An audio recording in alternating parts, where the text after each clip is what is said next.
Hello and welcome.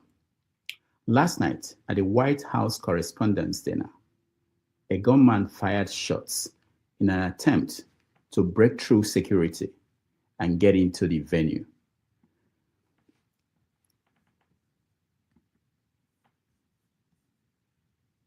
But we now do have some video of the moment where the president was rushed off the stage. Let us watch that now.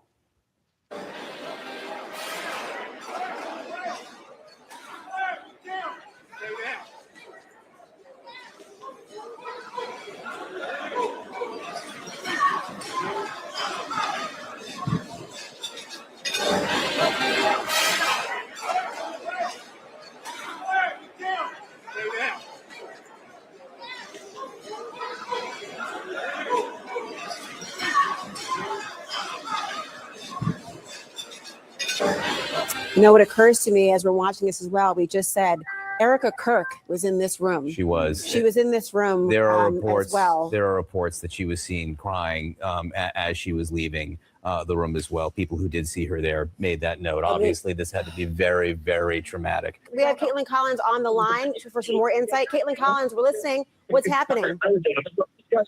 Hey guys, obviously, I mean, this is a total state of chaos right now in the ballroom, and we're seated maybe 50 feet from the stage where the president was up there, the First Lady Melania Trump. Here for now. Security is telling us that everything's okay. The shooter, there was a shooter? 1 second, guys, I'm literally, what happened? They're trying to identify it now. Where was the shooter? Somewhere out there. In the lobby? In the lobby?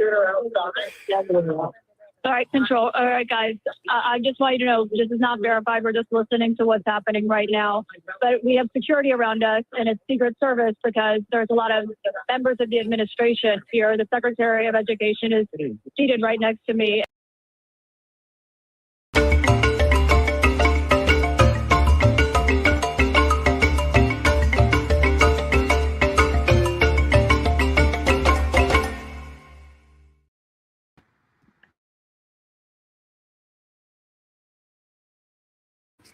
Hello and welcome. My name is Rudolph Okonkwo.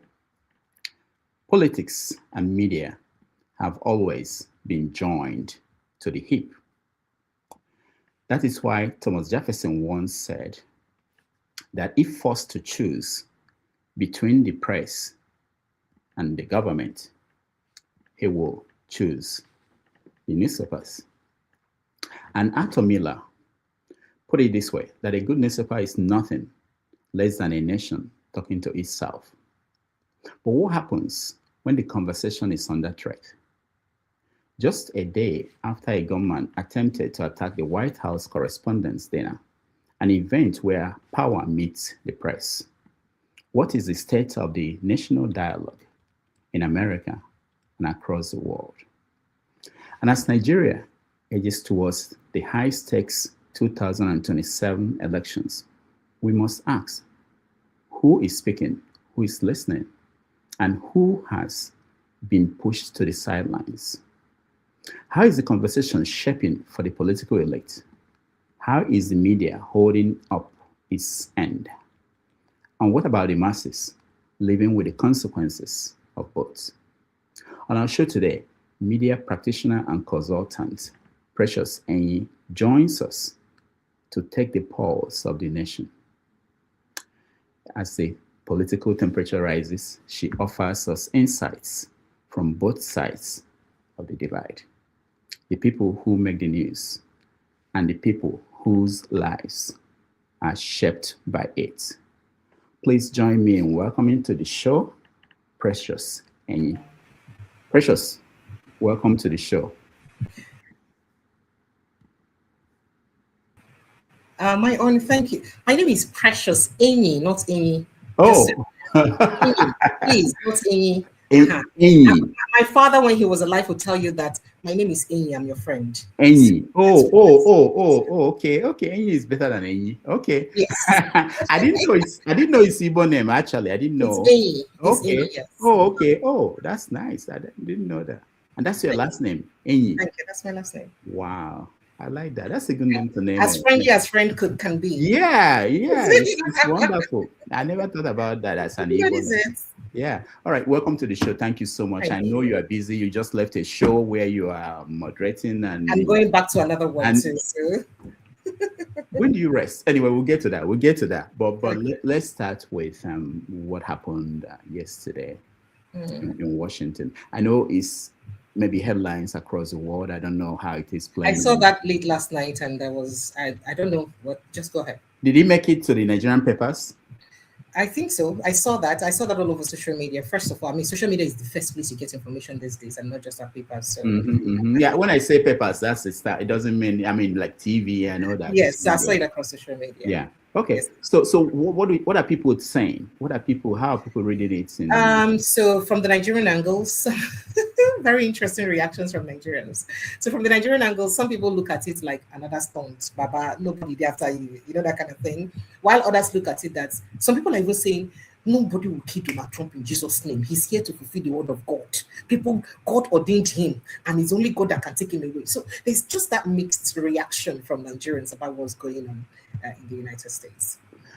So knowing that in Nigeria we have people who allegedly planned a coup, they are being tried behind the scene because the media is not allowed in there. We don't know what's going on. Do you think something like this will impact the political environment, or even the politicians, our own politicians? Do they care that there is tension in the country? Tension in the US will affect our own politicians. I mean, they'll be happy that there is tension safe, so that Trump will remove his eyes from Nigeria. I don't understand. No, what I mean. Okay, I go what you're saying. I'm being a typical Nigerian, responding with the question. Wow. So the people there are people who believe that this is not real, according to what people you've talked to or people you had any conversation with. Is that? Yes, some people think that it's not real. Some people think it's just another stunt by Donald Trump. I mean, they also feel that first one was a stunt to, make him get it for his popularity's sake and all of that. I mean, midterm elections are coming up in the United States. So they just feel like it's a stunt. That's what some people feel. Others are praying very hard that it happens so that he would stay clear what's going on in Nigeria. That's the reactions I've seen on social media. These are not my personal opinions. They're reactions. There are some of us who are social media consumers silently. We just go there and read comments and look at what people are saying. That's actually what I do. I'm actually very clumsy managing my personal social media, but I'm very good at extracting what's going on social media. And that's, part of it. While others see Trump as, from what I filter I get from social media, others see Trump as someone who is doing something extraordinary, who was sent by God in their own language to do something, in fact, to get rid of the bad guys in the world and the bad people in the world generally. And that has to live to fulfill that purpose. Others yap them for thinking that way. So it's just, a potpourri of all sorts. As a media professional, do you see this? Because we know that this was supposed to be the first time he was attending that conference, dinner, and this happened. And he's been having this off and on relationship with the media. Do you see this as a way, because here the interpretation is always about the relationship between the government and the media, and that this actually, I'm reading that people are saying that the media should be careful now how they cover Trump. That they are the ones, and from the right, they are the ones who are instigating people, making people to be angry, and for them to take these kinds of actions. So how is the media relationship in Nigeria between the government and the media practitioners like you? Child, but this is way they do me not good though. No, I just say it's a simple, So just in the wake of the Iran, Israel, and US war, Trump has spoken to the media in the US more than all Nigerian presidents would have spoken to Nigerians, if you look at it that way. I don't know if I'm wrong, but I mean, look at the statistics. The only Nigerian president you could give kudos for being very upfront with such conversation would be Obasanjo and Atiku Abubakar. Obasanjo and Goodluck Jonathan. Goodluck Jonathan used to have that media chat once, I think it was quarterly or so. Yeah, once every. Where he would say, and they take in calls. I mean, Obasanjo will even speak your language. when he in such conversations. If you're Hausa, he speaks Hausa to you. Remember those? We have totally lost. Like, since APC came into government, in fact, now look, if the money talk to us, go happy. Hey, they talk to us today. Thank God, though. Stuff like that. But forgetting that, communicating with the people that you lead is a very critical aspect of leadership itself. But let me just rest it at that. Now, I understand the president may not be comfortable talking to the media. What about other people like ministers? Do they periodically talk to the media? Do you have access to it? So I speaking as a Nigerian journalist living in Nigeria, I would like to say that if you look at it from the sense of what it is, you'll find out that political office holders generally, whether appointed or elected, actually cherry pick media houses they can grant interviews. What are the conditions? How do they choose? Do you know? If they're not comfortable with your platform, if they think that you would ask them questions, I'll throw them under the bus and stuff like that, they will not even pay attention to you. You beg and beg and beg, they will not answer you. That is, we beg, I think in the country where you people are, from what I have read, the politicians try everything possible to communicate with the people to make it look like they're working, to show them what they're doing. But here, now we beg them, say, come and tell us what you're doing. I don't know if you understand. We have to beg that please come. We need to know what you're doing. And now, Precious, I'm thinking, are you talking about independent media or the establishment, the legacy ones? Because I don't know if it's true, I heard that they actually pay to summon the media to come and hear them speak. Like Wike, that thing Wike does every month. Is it you can't hear me? Oh, Rudolph, I don't like this here. At the place where they carry me go, I know, like, you don't they carry me go where I know. I know they like these places where they carry me go. No, I just want people. So, but in reality, I like us to cut Nigerian media some slack. You see, the way things happen in the countries where you guys come from, it's not the way things happen here. The media establishments may be well funded, well paid, and all of those. We don't have that working for us here in Nigeria. There are major ways that media houses make money in Nigeria. Media buyings, your adverts and all that, sponsorship of programs, live shows, like, when you have people who come and buy your show and be pay for this time slot, you understand? And then you have a situation where you can have media coverage, politicians who say, oh, we're having this campaign, come and cover this live. You understand? They pay for it. But aside all of those, how do you think they make money? Because most of these things that you're saying put together would barely fund the media house adequately, considering the staff strength of most media houses. So it's not easy. So most media organizations in Africa or Nigeria, as a case study, are still largely funded by politicians, either directly or indirectly. And that's where we have a problem. So because they're largely funded by politicians, we would have to protect interests, however it is. Because if you cannot say you will not take money from a politician for you to have a show. And now, you see, the way I watched this, there was an interview I watched from, I think, Truth Nigeria, and it was painful, but it's the sad reality of what's going on in Nigeria in terms of journalism, where the only way you can actually get genuine news from politicians is when they call for press conference and invite you, and then they say something and you take what they say. That's what we call news. Do you understand? So it's not like we can catch the president off guard and report this and about him. There must be a press conference that would have called, or his communications people will put out a communique or stuff like that and will report it. You see, that's the way it functions in Nigeria. It is very sad, but it is true. All of the things happening in Nigeria, do you think it's because all these Oyibo people that are coming here can report it more than us? You think they understand the terrain of Nigeria more than us, and that's why they can go to the front line and report these things more than us? But even when they report it, how can they air it if there are interests involved that may stop them from airing it? If there is, I like to put emphasis on that. So it's a lot of problem.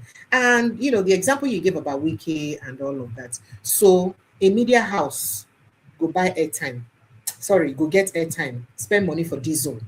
Do you know how much you spend in diesel to sustain their effectiveness and functionality? And we'll pay staff. And then they will not come and be answering Wiki every day without him paying money. I don't understand. Now you get the station. Do you understand? Yeah. It's something that is likely to happen without a paycheck. Mhm. It's not likely. I am not saying he paid for it, but it's unlikely that it will happen, considering the fact that these media houses have to run. No, I understand. Let me just say that in the West, the media is also in trouble. If you look at Washington Post, New York Times, they lay off people. They don't know the model that will save them. They're actually in trouble, but it's not as severe as it is in Nigeria. But if so, let's say Wike paid. I'm not saying that he did. Let's say he paid for me to come and represent my media or media house at his conference. How will I be able to ask him questions that that might not be comfortable? How will I do what? I beg your pardon. How will I be able to? Do you still have the right and to be able to ask questions that are important, not even uncomfortable, important questions? If he paid for you to come and paid for you. Have you ever seen them ask Wiki such questions and he says, can you ask me that kind of question? Have you ever heard that before? And what happens after? And he may not want to answer, and there's nothing you can do about it. Okay, we'll come back to the media, but let me ask you, because there's also something that happened yesterday. We touched on Trump and what happened at the White Washington. But let me show you a little video of what is going on in Mali. Sometimes we don't touch on African countries and what is happening there. But let's see. A lot of concern about the increasing intensity of attacks by Jenim, the terror group that's backed by Al-Qaeda, that we're now seeing in Bamako, in the northern suburb of Bamako, but also reportedly in the airport. We've also seen videos coming out from the north, from Kidal. Now, this is a town that the Malian army, along with Russian Wagner troops, now Africa Corps, took over in November 2023. As the UN peacekeeping troops were withdrawing. And what that did is that actually consolidated a partnership between Tuareg rebels in the north and jihadist groups. And that's what we're seeing play out today. We're seeing rebels work alongside Jenim and other jihadist groups up in the north to take over cities, big cities like Kidal. Then we're seeing these jihadist groups managed to infiltrate the capital, Bamako. Now, what's concerning about this is the fact that Mali, along with Burkina Faso and Niger, are a part of this coalition of Sahelian states that have broken away from the Western-backed coalition, ECOWAS, and are all facing jihadist insurgency. Now, these groups, these countries are led by juntas, military leaders that took over in a series of coups. And the concern now is, what does this mean for other cities in the region? What does it mean for the capital, Burkina Faso? All right. So something like this, is it something that people in Nigeria pay attention to? This is Africa. Now, this is one of the reasons I've started what I do, because I feel like it's important for Nigerians to be informed and know what's going on. A few Nigerians are just worried about their immediate circle and what concerns them at that time alone, and forgetting that there are broader issues that would, of course, affect them at the end of the day. What is going on in Mali, Burkina? I mean, what is going on in Africa generally? It's more like a calculated thing. If you X-ray the situation in Mali, it's almost looking exactly like what's going on in Nigeria, and they're closing in on the capital, Bamako, like you just said, like the report just said, and almost every indices of what's going on in Mali, it's actually playing out in Nigeria. And we may think is a play. But the question is, to what end? What do they really want? Who funds those people? What is fueling these attacks? And then for a country like Mali that already have juntas, we would say that, oh, there are Western interests that don't want these juntas to succeed because they want them to be democratic. And of course, definitely because of the mineral resources and all of that they have there. And that's what some people will say. But should they be Islamic forces? Should they be involved in most of the things going on? Like the reporter mentioned, I didn't say that. And what is Africa doing or not doing right to attract this level of extremism? There are lots of questions to be asked that I don't have answers to. But answering your question directly, most Nigerians barely understand the gravity of what's going on. except now that the killing has become so much. Before now, a lot of us within this part, if not for social media, a lot of us, because the media, the mainstream media do not report them adequately, most of us within the South are even unaware of what Benue, Plateau, and the rest of them are going through. Most of the times, we're barely aware, and it's very unfortunate.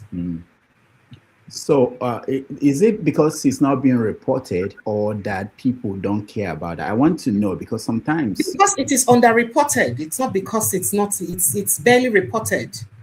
All of the things that you see on social media, how many of them do you see in mainstream media reported? And at the gravity at which is going on, how many of them do you see? I said this before and I'll say it again. I interviewed a young man who's, whose life was in danger. He's from Goza, Borno State, and he survived the Goza massacre. I interviewed him, and at that time there was a threat, on his life. And I did call a few colleagues from mainstream media. Could you please help me interview this guy? Give him that platform so that whoever it is that is threatening his life will know that he now has some attraction, and then they would leave him. Almost every media house I call, so no go fit air this kind of thing. So no go fit air. This is between you and I, and it's unfortunate. I feel bad. Sometimes I feel like I have a magic wand to turn things around. And it's, in all honesty, it's not because they may not also want to, but they cannot allow some people appear bad or look bad because of their reportage. And understand that there are also vested interests. And remember that there are places where funds are coming from and monies are coming from. So it's a combination of almost everything put together. And it's very sad where we are. Yes, people are unaware because it is barely reported or underreported. Let's come back to Nigeria. So what happened yesterday in Ibadan? Is it yesterday? There has to be... Yes, the Ibadan coalition opposition. Yeah, what all happened? Oh, so political parties came together, opposition political parties came together and said, had a meeting that they must work together to bring a united force against, in the 2027 election, basically. And they made a couple of declarations, including the fact that they have to all support a unified candidate. And they all also said they don't want Amopito to be the INEC chairman, that he seemed to be biased. I think that's part of their declaration. And the fact that they also told the National Assembly to ensure that they work on the clauses that would enable election rigging in the 2026 election as a matter of urgency. And those were few other stuffs they mentioned. Everybody came. Who and who were there? I think Obasanjo was there. I think the meeting was at his behest, so I won't believe. So Obasanjo was there. You had all the opposition parties, the Turaki faction of the PDP were there, the NNPP, Kwankwaso faction, and all that were there, and of course the ADC guys were all there. So Shawara was not there. No, he's not that opposition that will be there. He said again, I didn't hear what he said. It's not that opposition that will be there. I mean, he stated it clearly before that he can't be part of this group of opposition. So he already said that. So he already know that. So some people are interpreting that to mean that they all agreed that there will be one candidate for the main opposition party. Is that what you understand? Yes, only one candidate for, the opposition put together. Yes. You think that will work? You think Peter Obi and if Atiku becomes the candidate, Peter Obi will give up the... Well, I think, and to be frank, most people have also stated this in the past, that it is time the opposition understood that they must put up a united force, if they would defeat President Bola Ahmed Tinubu. So I think they understand what is at stake. However, if people are, I do not know if people will be willing to keep their interests aside to ensure they do that. But if the opposition actually know what they're doing, I do not think that bringing someone who's a bit more older and who would be barely active than the person who already having power would be a solution to Nigeria's problem. So I think that they'll be smart enough to know exactly what to do. Mm-hmm. Now, for those who are watching, Precious will not be here with us on the program with us for a long time. So we are going to cut short my interview so that we'll let you come in and interact with her. So let me ask you a few more questions about the media and the coverage of the election 2027. After the Hassan the interview with David Bowler in London, it appeared that there were a lot of attention on the media and how practitioners do their job. Did you feel that? Did you feel that pressure after that interview? The interview with Hassan. Hassan, yeah. I don't feel any kind of pressure. I don't People feel. didn't appear on your platform and I say. do not think that Hassan did anything that Nigerian journalists will not do.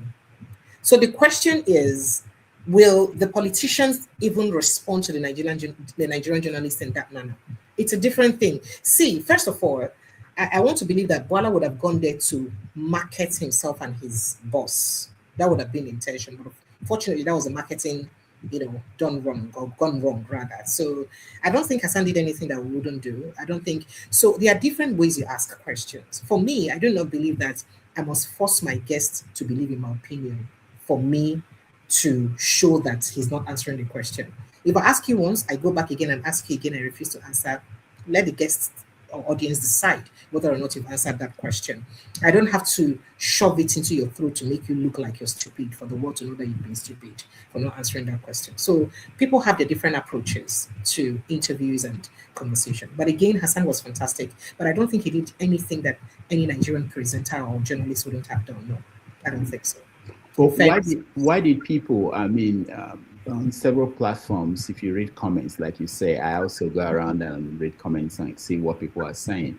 You see people kind of saying that this is what your people should be doing. So the problem around that is because of the Nigerian environment. See, Nigeria is a country where there is freedom of speech, but no freedom after speech.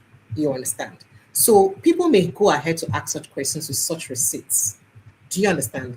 But what is their liberty after such interview? That's a problem. So because a politician may feel embarrassed, do you think if Hassan was in Nigeria, he wouldn't have been arrested? If he was a Nigerian and in Nigeria, with the way things are, you think he wouldn't have been arrested for embarrassing the president's spokesperson? Say the truth. The much you know about Nigeria. So that's why Nigerian journalists cherry pick and carefully choose the way they ask questions to their guests. Not because Nigeria is a place where once you have a issue, you see the bond bread issue with the woman. Once you have a bit of power, you can use it to oppress the next person. And people are careful. How much do you even think these journalists earn in the first place? That they will spend the rest of their money in litigations? Yeah, I would. My thinking is that if that were to be in Nigeria, that maybe the owner of the media house will fire him. First of all, not because he would want to fire him, because they will first of all tell their interest. I'll say, if you don't fire that guy, you're in trouble. If you don't find him, you're in trouble. You don't understand. Oh, okay. Now, because this is something I want the Nigerian viewers and readers of newspapers to understand. Another thing you mentioned is about payment, how much people are paid, the financing of the media. That's something that people don't understand. People think that the media is making money, and that why shouldn't people go to, if something is happening in Calabar, why shouldn't you leave Lagos and go to Calabar and cover it? If it happens in Maiduguri, why don't you go there? Why is it that you are sitting in Lagos and you are talking when things are happening? Like, I give an example, when the Sokoto, when the bomb in the Trump, December 10, they were saying, where is the picture? Why is the media not there? Why is the media? Why can't you people leave Lagos and go and get us videos, talk to the people on... What do you say to that? Okay, so first of all, I like to say this and emphasize on it. Media is a highly capital-intensive business, very highly capital-intensive. If I owned a media house, at the same time, I would need my reporters to go report the Sokoto issue. They would have been going to report other issues too. They would have gone to one or two places. How much do I need to mobilize them to fund them on those different trips? That takes a lot of money, however we look at it. And because it's not something that is immediately profitable, so people calculate and cut their losses, or entrepreneurs calculate and cut their losses. And another thing is, you go and cover. You may go there and you'll not be able to cover anything because the military or the people in charge would have cordoned off that area to make sure that you do not cover, to present the country in a light that they don't want you to see. So it's also a different thing entirely.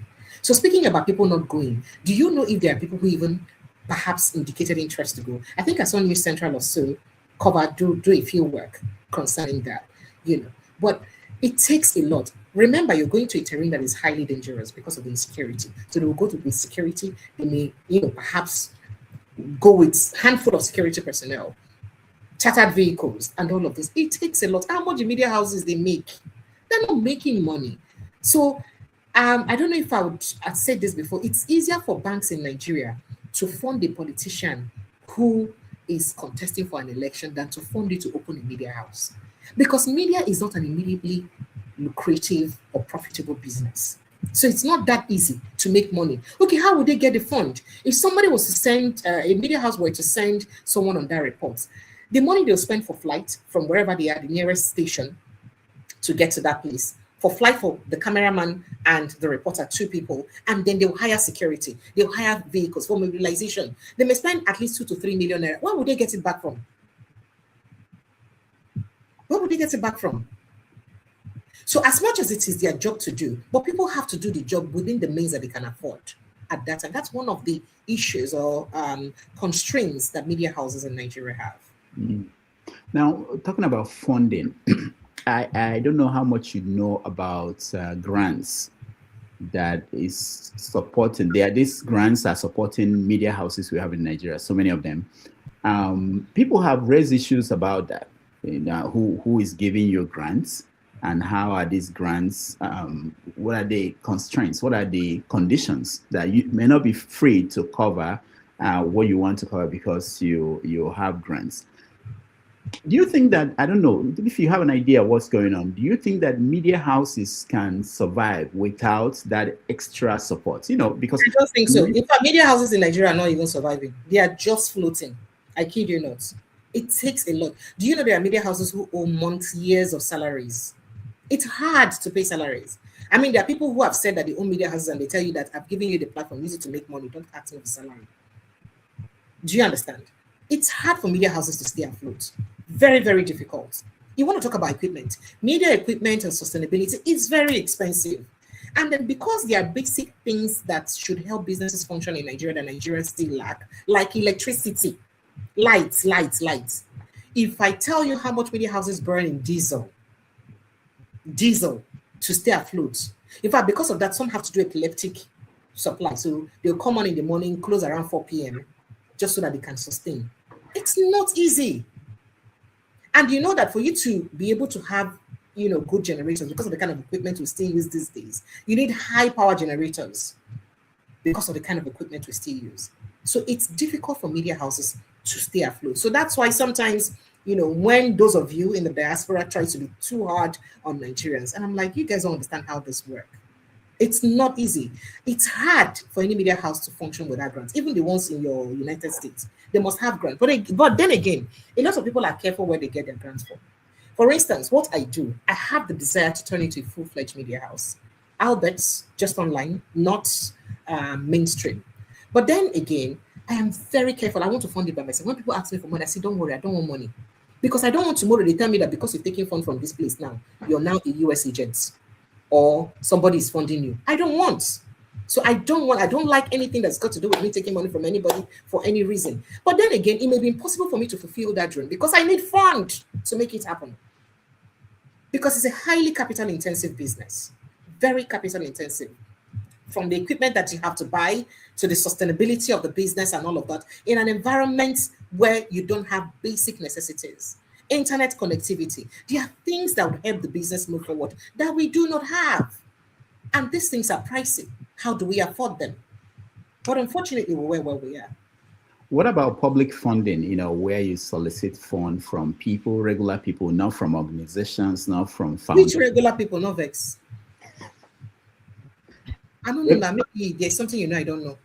No, I'm not. Seriously, in America here, there are public media. They depend on people's donation. $50, $20, $12. So Nigerians will not donate money to your media for your media to stay afloat. You see, anywhere you are, you have to behave and gauge your mind to the thinking of those people. Nigeria is not an easy place for you to just get funding for such thing. Public funding. People will not contribute money for you. in the first place, the interest to have that money may not even want you to stay afloat, because you go against them one day and you do things that will be against them. So why would they fund you? And the ones that want to fund you, you have to protect their interest.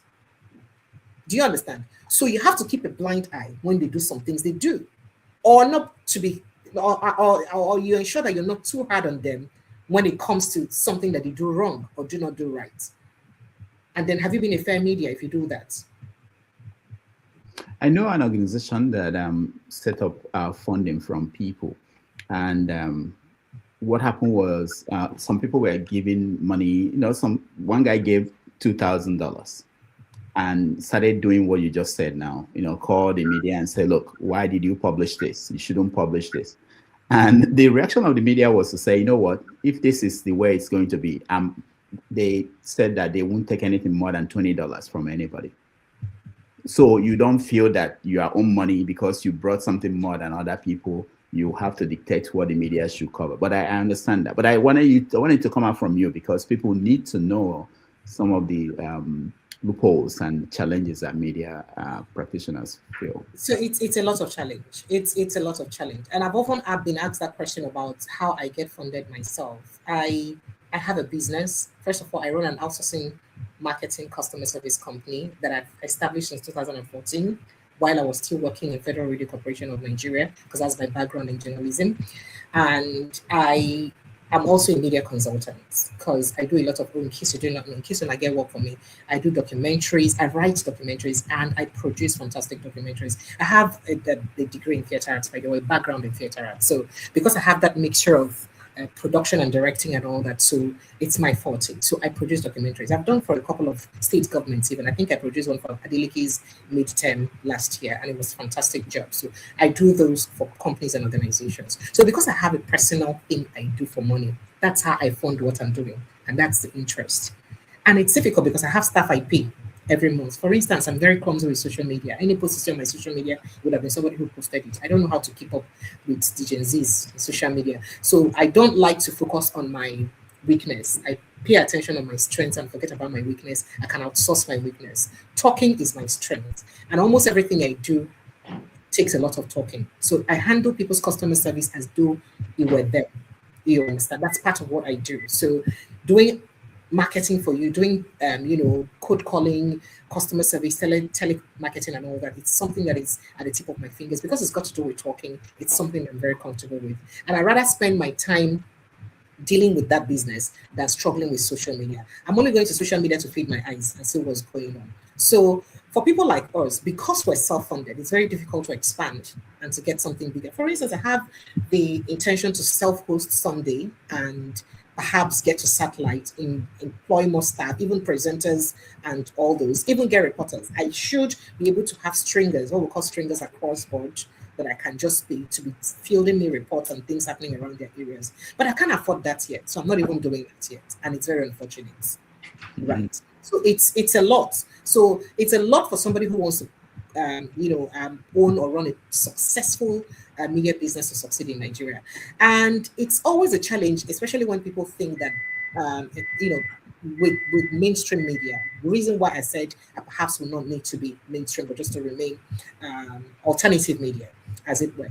Because if you look at the way the mainstream media is in the world, there's almost no mainstream media that is without their own bias, even in the United States there. And that's why you call the CNNs the far left and the Foxes of this world the far right. It's always like that. There's always an interest. And because they're interest abound, reports and news from those media houses would go in line with their interest and what it says. But then how do people know the truth? And that's alternative media is gradually becoming a thing. And that's why I'm focusing on that. So you find that people are more likely to get genuine stories from online than from mainstream media. Because the mainstream media stories will come with its bias, whichever way the bias goes. For instance, I would rather, as a media practitioner, chase the story behind the war than to chase the war itself. Why is Israel, Iran, US at loggerheads? What is the main interest? Who is gaining from the war? Why would they be gaining from the war? Those are the questions I would rather ask than looking at, Israel has bombarded Iran. Iran is overpowered. I would rather not look at that because I like to look at the interests that are vested, what's going on, who is behind it. People are saying that at the end of the day, this may be, beyond, this may not just be about Iran, but more of China, whom US sees as an economic competitor than Iran. So I like to look at conversations from that angle than looking at it from whatever it is that Iran, US, and Israel will be doing at that time. But for you to even dig deeper in most of this conversation, you must have footings on the ground. For instance, I could as well have footings somewhere in Iran. People will just send me random information, but I have to pay them. Getting all of this information is not so hard, but you use money to chase money. So if you cannot afford to use all the money you have now to chase money, you still maintain where you are at the moment while you hope to grow in future. Okay, I have one more question maybe, and then we'll bring in people who want to interact with you. I know you won't stay long. We agreed on 90 minutes. It's over 30 minutes or 40 minutes. All right, something happened a few weeks ago, I think 2 weeks ago on your show, and we discussed that here, and I wanted to hear your viewpoint. I'll play a little bit of that video, and then we... Going through now is what the DRC was going through maybe 15, 20 years ago. For the same reasons, and it's being organized by the exact same people. For the longest time, there is a misconception that the natural resource wealth of Nigeria is concentrated in the Niger Delta region or in the southern part of Nigeria. That is completely untrue. The bulk of Nigeria's natural resource endowment is actually concentrated in the north and the middle belt, specifically the middle belt. There is a very large amount of artists Persecuted because their focus Why? is Nigeria. Okay. Their focus is Nigeria. Okay. So I want to see an avenue where I can help my people. Which interest organization gets for waiting to go on for Nigeria? Precious, Sir? Equipping the Persecuted has been working in Nigeria for the past 8 years. 8 years. It has been working in Nigeria. Josol first went to Nigeria. Josol, the executive director, Yes. first went to Nigeria in 2011 with his grandfather who was a missionary. You have white missionaries and expensive, good and fine. But the Rwandan genocide, that is the most popular genocide in Africa. Were they millionaires who executed the genocide? Were they not just slippers-wearing people? Were they not the name society? None whatsoever. In the United States government here, confess, they say USID, this was what they were doing. Trump's government, to the extent that Trump has to stop funding them. Everyone who is listening to this or watching this conversation probably is going to fall into two groups. There are those who, no matter what evidence is presented in front of them, they need the emotionally satisfying explanation, and they are going to get it from him. Right? So I guess that's not my audience, right? The people I'm speaking to are people who have decided intentionally to be intelligent. I understand. David, can I take a moment? Because I'm sorry, but speaking from the perspective of an average human who have lost loved ones because of this massacre, would it be fair to call them emotional if the people who killed them say we're killing you? It's not so funny. I was listening to No, you. yes. I was just No, imagining. Please, sorry. I was imagining, if we're here to listen to you drone for 30 minutes, then let me know. How can you Right? call us emotional? So if we're here to just listen to you drone for 30 minutes, you can just let me know so that I can leave you to drone by yourself. Right? It's supposed to be a conversation. So if I don't get to speak and you just want to hear yourself talk, I can leave it for you so you can hear yourself talk. If that's what you want. I just described it for what it is. No, if that's what you want, just say so. All you have to do is just say the word. Right? If you love the sound of your voice so much, all you have to do, like, what is all this nonsense? Precious, since you are here to waste your time and hours, I'm just going to... David, can you just calm down? Let people just have their thoughts, please. People actually have actual... Why is she here to waste my time and you are letting her do it? I'm holding you responsible for this. All right. What happened? Where? Do you get this every week? Yes, what exactly? These kinds of interactions. Not every week, but once in a while. Okay. So frankly speaking, what I actually invited both people because David is somebody I have a lot of love for. And I sense that to him, he knows. I have a lot of love and respect for David, and I genuinely worry about him because I feel like a few times I just stay back and I think that if those of us in Nigeria that were still hustling and still walking around are finding life this difficult, how much more someone on the run, right? So I totally understand how difficult it can be, and I have a lot of love and respect for him. So when there was need to interview Barrister Otto, and I had to seek David's consent to say, you know what, can I interview you together with Barrister Otto?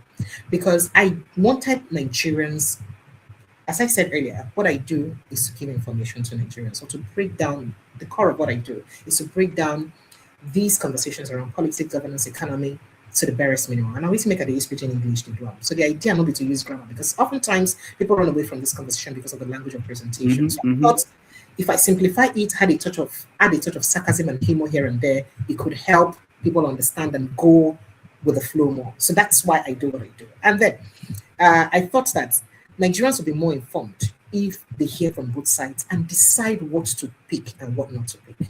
And that was actually what I brought them. But unfortunately, it went the way it went. I'm not happy about the way it went. But then things like this happen on shows. I mean, it happens all over the world. So I don't think this is the first place it's happening. So that's why I ask you what's happened. It's nothing new. It is what it is. It's part of the job. So it's not a problem. Except you have specific questions, and I'm really open to answering them. So you know, like I said at the beginning, that there's more attention on what we do, and it impacts everybody. I've had potential guests that are called, and they feel that all your online media, that you are out of control. We can, you know, like we said, they can control. They can call the owner of Arise TV and say, look, this guy is, I don't like what he's. There's nobody to call. In your own case, you are the one that is in charge, and you are the one doing the interview. And if they don't like what you're doing, they will just say, no, we're not going to come, because they don't want. So I'm trying to say that, is it the tension in the land that is making conversations to be tense too, or what is it? How do you mean by tense conversation? Because no. What I mean is that, you think this particular interview was tensed? Yeah, I think so. No, I think it wasn't tense. I think it was just an issue of misunderstanding, and it happens anywhere in the world. It's a clear issue of misunderstanding. As a matter of fact, both people would have listened to each other, both guests would have listened to each other and agreed with each other if they both came with an open mind. And that is what didn't happen. One person feels offended, the other person feels that, what trash are you doing? You know, so it's just the way it is. People have the right to feel what they feel.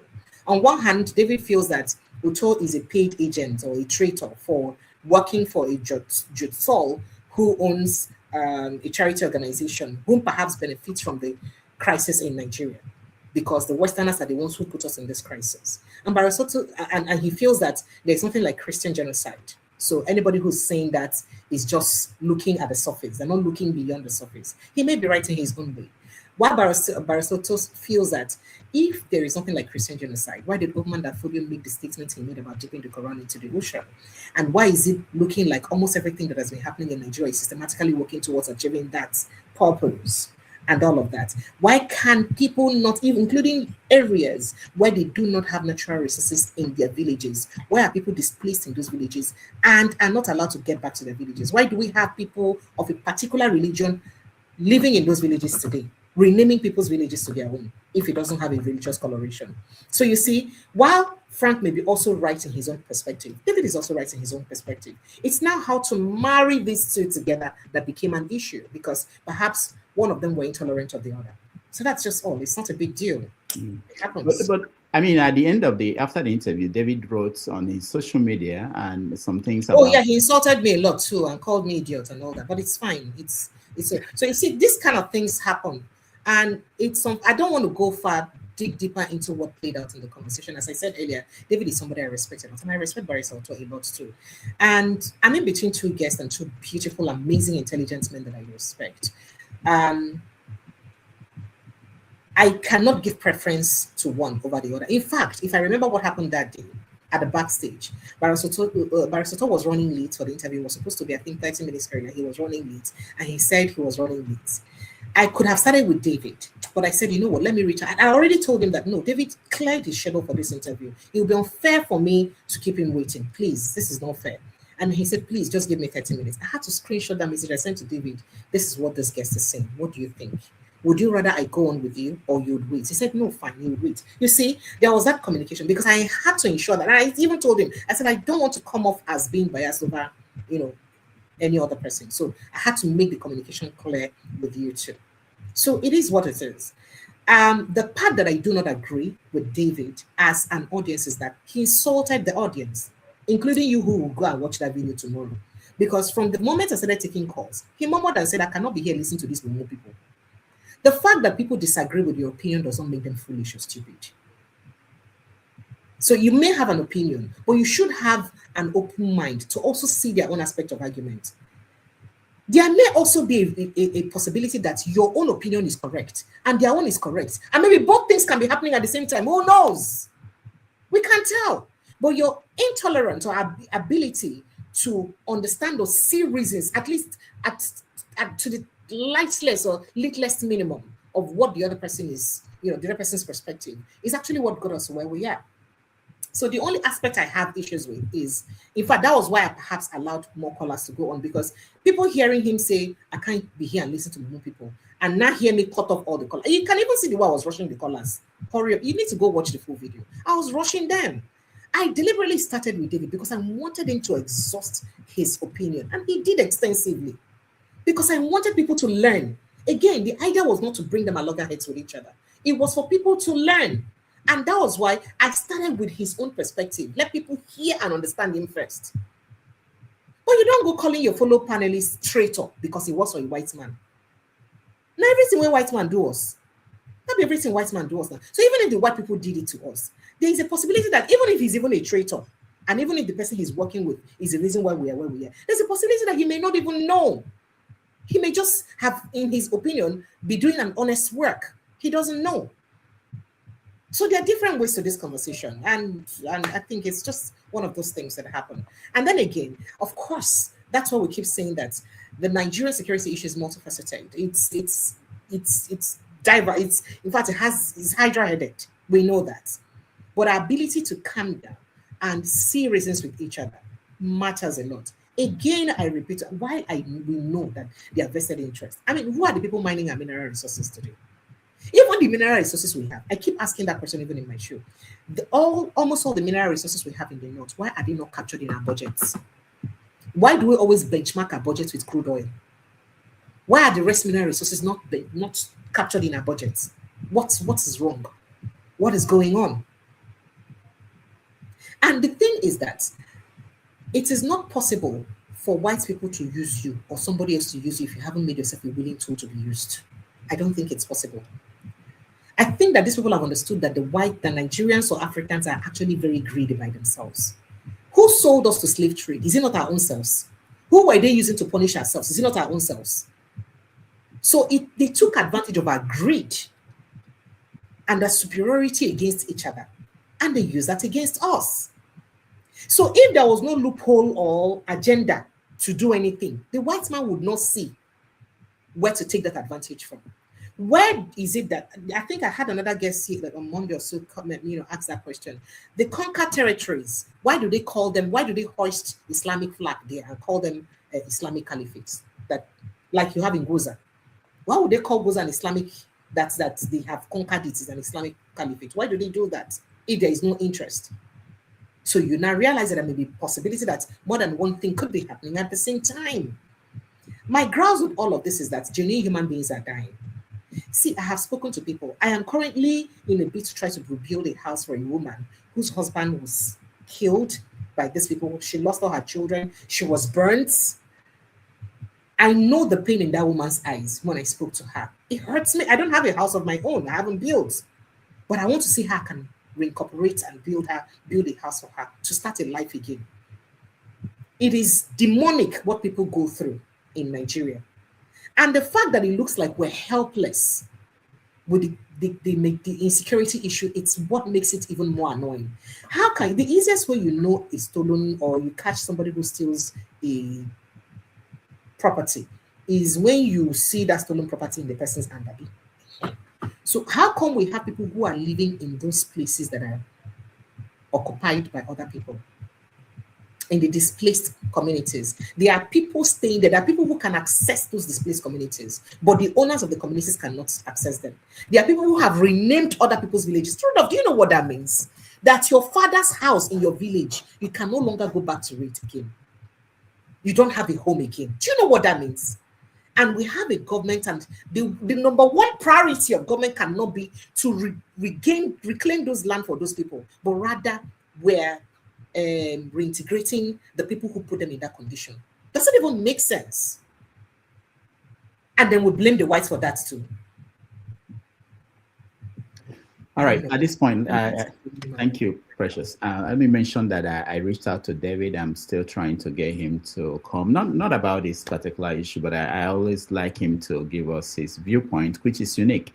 I'm beginning to see that Nigerians are essentially divided into two groups. You know, there are people who think like David, and there are people who think like Frank. But, no, but all of those angles can be correct at the same time. That's the point. All of those people can be correct at the same time. Again, I don't have problem with the Muslims. I have never had issues. One of the best friends I have today is a Muslim. I don't have a problem with them. But I have a problem with, I have a guest whose life was in danger because he said he's from Goza. I call him a guest, yeah. He's from Goza community. I mean, you can see his interview on my page. And they were threatening to kill him for speaking out about saying that his community or his local government cannot be a conquered territory. And they're telling him that what we're doing is a work of Allah. The voice notes are there, I can send them to you.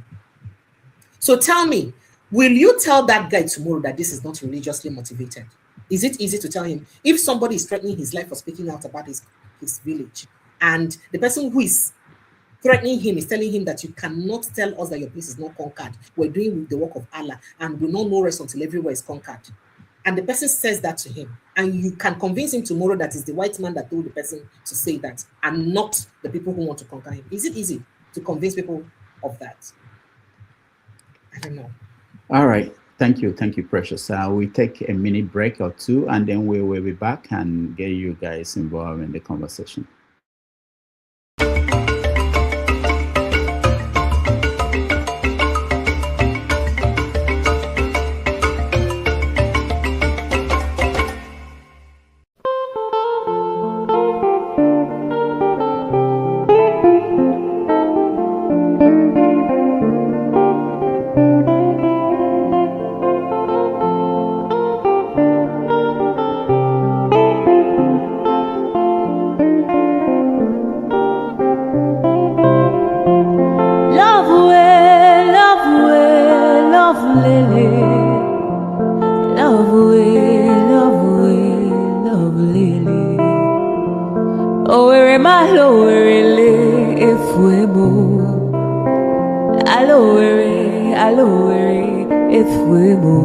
I am adure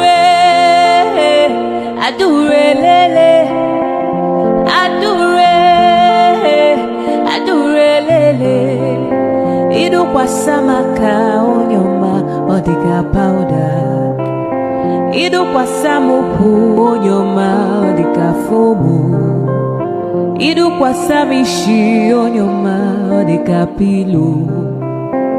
Oh lo lo lo lo, aturubu ebule wakamwa iwariwo. Ice. Rosa Olerio, Rosanna Olerio, Rosanna Olerio adikadimba. Adure Oleri, Adure Olerio, Adure, aturubu ebule wakamwa iwariwo. Adure, Adure lele, Adure, Adure lele. Idu kwa samaka onyoma odika powder, idu kwa samupu onyoma odika fomu, idu kwa samishi onyoma odika pilo. Oh lo lo lo lo, aturubu ebule wakamwa iwariwo.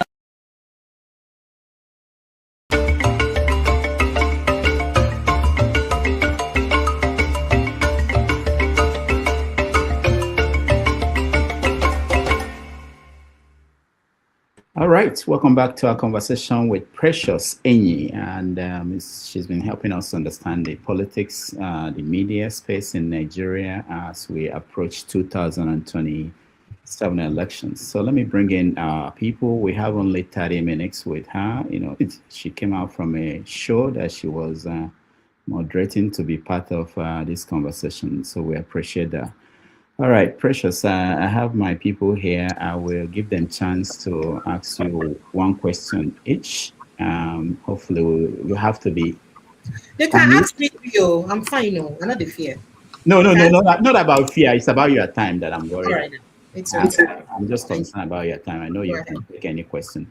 So please, anybody, can you let's just be mindful of time so that we can get to everybody. She has somewhere to go. All right. So let me start with you, Chim. Welcome to the show. Good day, and Precious. Nice to meet you again, and happy Sunday to you all. Thank you. Happy Sunday to you. Yeah. First of all, I want to appreciate what you do. It's not easy, especially in the media space, having an opinion or trying to run the kind of programs you run and bringing those guests and being caught in the web of those kinds of fire between guests. Well, my question is, I listened to your response on what the Nigerian journalists do and how they operate. While I agree with you that the climate in Nigeria, the media landscape is pretty hostile to journalists. I agree with you on that. But I still believe the Nigerian journalists and those who lead it are still culpable in a couple of ways. Why do I say so? Let's take, for instance, the media chat that Minister Wike holds every fortnightly, as it were. If you ask, I don't think that's necessary. Why do journalists go and sit around and create this emperor-like environment for him where he sits and, spews the kinds of things he does, abuses people? After a while, if you do it the first time, you can excuse it. But the second time, people should say, no, we're not going to give you this platform to do this kind of thing. Because clearly when you know what he's up and against and what he's trying to push, in front of them, he threatened or used a very vulgar word for a journalist somewhere, that if he had his way, he would shoot the guy through the business. So at some point, the media needs to put their foot down and say, we will not give credence or give you the platform to come and do certain things. So I don't know, this is just is a comment. You might want to respond to it, but I will respond. I will respond. And if they decide not to air it, what would they do with the airtime? And how would they make money? So in other words, you're saying make money at all costs. I'm just asking you now, if you were a media, if you were a media owner and you refused to take the interview, and of course, that's some millions gone for you, and other stations are carrying it, the news will still get out there anyway. So how would you make money? No, I think you will still make money. You don't have to give credence to somebody who is clearly not being professional. Please help me explain how you think media houses will make money or are making money in Nigeria, and why you think they can stay afloat if they don't take most of those things you think you don't like. Then we shouldn't complain that the country is going the way it's going there. So it's unfortunate. So when they say we're in a deep thing, you should understand. Okay. All right. Thank you, Chim. Let's go to Mr. James. You're next.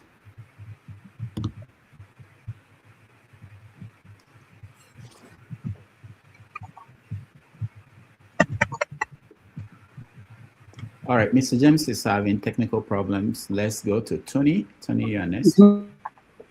Doctor, good afternoon. Madam P, greetings. Is that my T.Y. Danjuma? Yes, it is. Welcome. Thank you. Thank you. Great to see you here. My question actually is on on the media. If you look at the social media, is there a way that it presents, the way it operates now, presents a threat to mainstream media? Is there the advent of social media, has it adversely affected mainstream media? That's my question. Thank you. All right. That is absolutely yes, a big yes. As a matter of fact, I feel like Nigerians are still very backward with their approach to media, and we need. But that's why you see most media houses are now incorporating a lot of social media into their own media too, because they need to keep up with the game. It's natural. So Media evolves and it's evolving, and it's at that stage of still evolution still. But one of the dangers would be that almost everybody that comes up right now, it's a media personality. Anybody who can carry mic now and put on social media will be called a media personality. Whether they understand the ethics of the job or not, they are still called media personalities. There are requisite trainings and experiences that shape you as a media person, that makes you who you should be, which most of them lack. So you find out that they're a bit crude, unrefined, and at risk of almost propagating fake news. And that's why we have to be very careful and find a balance to it. A lot of people attack me most times that I don't carry some stories that some people carry. It is because I would rather carry that story late than carry a story in a hurry because I want to make views or break the story and it becomes a lie. Remember the last time some people carried that Wiki fell down, got sick and almost died. I refused to carry that story. Remember? And then people were reminding me, why are you not carrying it and all that? I cannot carry those stories because first of all, I know who Wiki is, and I know that Wiki will be well and come and review, say that story is not true. I know. And I was able to make a few calls. I did not get a response from them. Because I did not get a response, I refused to carry the story. Not because he's your brother. No. Wiki is not my brother. so, I mean, I'm sure that people just say that on the light side, so lighter side. So it's better. And then because of social media again, and you know what happens with clicks, people learn to be overly sensational so that they can get clicks. They, use rebates and all that to attract clicks and likes and views. And I try very much. And unfortunately, that's the way the YouTube algorithm is organized. If you're not a bit sensational, you're not a bit, like that, you can barely get views. But I try hard that even if I'm making my topic engaging or slightly sensational, but it's within the truth limit. It must be the truth. If it is not the truth, I'm not going to carry on. And when I am not sure if it's the truth, I put a question mark. Just so that you don't come and quote me tomorrow that this is what I said is true. That's because I am trained. Now, I am doing that because of my background as a media person. I've done over 20 years in this industry. And if I don't know who should, be telling me that. Unfortunately, most of these other people don't have all of that background. Apart from standing the risk of YouTube's giving you strikes and all that for spreading false information or fake news and all that, I value my personality a lot and my personal integrity. If I have to open my teeth and say that, I value my integrity a lot. So I am someone who respects. I respect my word so much, and I respect anything you tell me, and I take it for what it is. Same way I expect people to respect what they say to me too, what I say to them rather too. So I will feel very irked and unworthy if I say something today and it turns out not to be true tomorrow. I don't even know how I'll face the public. Even though I will not hesitate to come and say, guys, I goofed, forgive me, I was misinformed. But how many times would you keep being, misinforming people? So what that does is that constantly, it gives you, it affects the integrity of not just your platform, but you as an individual. And I cannot risk that for myself. And that's why I can't go that direction. But yes, social media is a big threat to mainstream media. Again, mostly because stories like this I told you, where things are happening and I call, please give this guy a platform, and they say they cannot because of interest. You don't blame them. But then again, you blame them because what are you there for if you cannot do what you have to do? But it's unfortunate that the situation or the country is the way it is, which would perhaps stifle them from doing what should be done. It's unfortunate. So that's where social media overtakes them. So social media will not be the ones to fly with such stories and all that. But before I even interview such people, I make sure I see evidences that prove their stories. So I don't just go ahead to say, oh, because you say they've killed your parents, how did they kill your parents? And I just carry you. I must find out.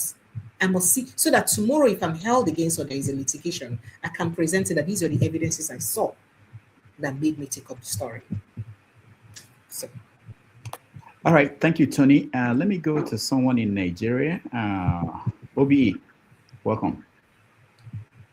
Good. Thank you, and member of the House. Precious Enyi, exactly what you said. Thank you. How are you? I'm very well, thank you. Thank you so Yeah, much. you remember that I private chatted you after that interview with Barrister and David? I can't And you remember. responded. You actually responded. Oh, You wow, actually really? responded on the WhatsApp after that interview. Okay, wow. You did a lot to manage the both of them. First of all, you had to remove one person, let another person talk. There was a lot. This new idea of phoning, it's difficult to manage people who call in who you don't have a preview of what the person is going to say or how the person is going to react to whatever is on ground at that day. But you know, the interesting thing is that the two have been to my show before. They've been on my show more than yes, once. You had managed David. And I've taken calls before, so they know that it is the nature of my show. Thank you. I'm not talking about them. I'm talking about you managing the situation. You have managed Dr. Barrister and David effectively at the beginning of the argument and the back and forth. You had to yank off one person, finish with the other one came up, and it came up. The reason why David went up the interview was because of your caller, not because of Frankie. Frankie, you managed Frankie and both of them very well, and David was ready to proceed. But this lady that keep calling on your show that always heard the phone for a longer time was the problem. She kept repeating, she has made a point, but she stood on and started to use words that if you rated David was wrong to have yanked off or all those things. He couldn't stand the whatever because he even have voiced it out, had to tell you this person is getting to me. At that point, as a manager of that floor at that time, supposed to yank off your collar at that point. She had made a point. She was not saying anything new, but she was trying to use every terminology to attack David. That was that David went off the show. And that was what made David angry. From my own perception of what happened that day, you were effective manager. Two of them were fine. They were going to argue the case out at that point. And David was not going to leave until that caller came in. And anytime she come into your show, she always heard your call for a longer time, saying and repeating stuff.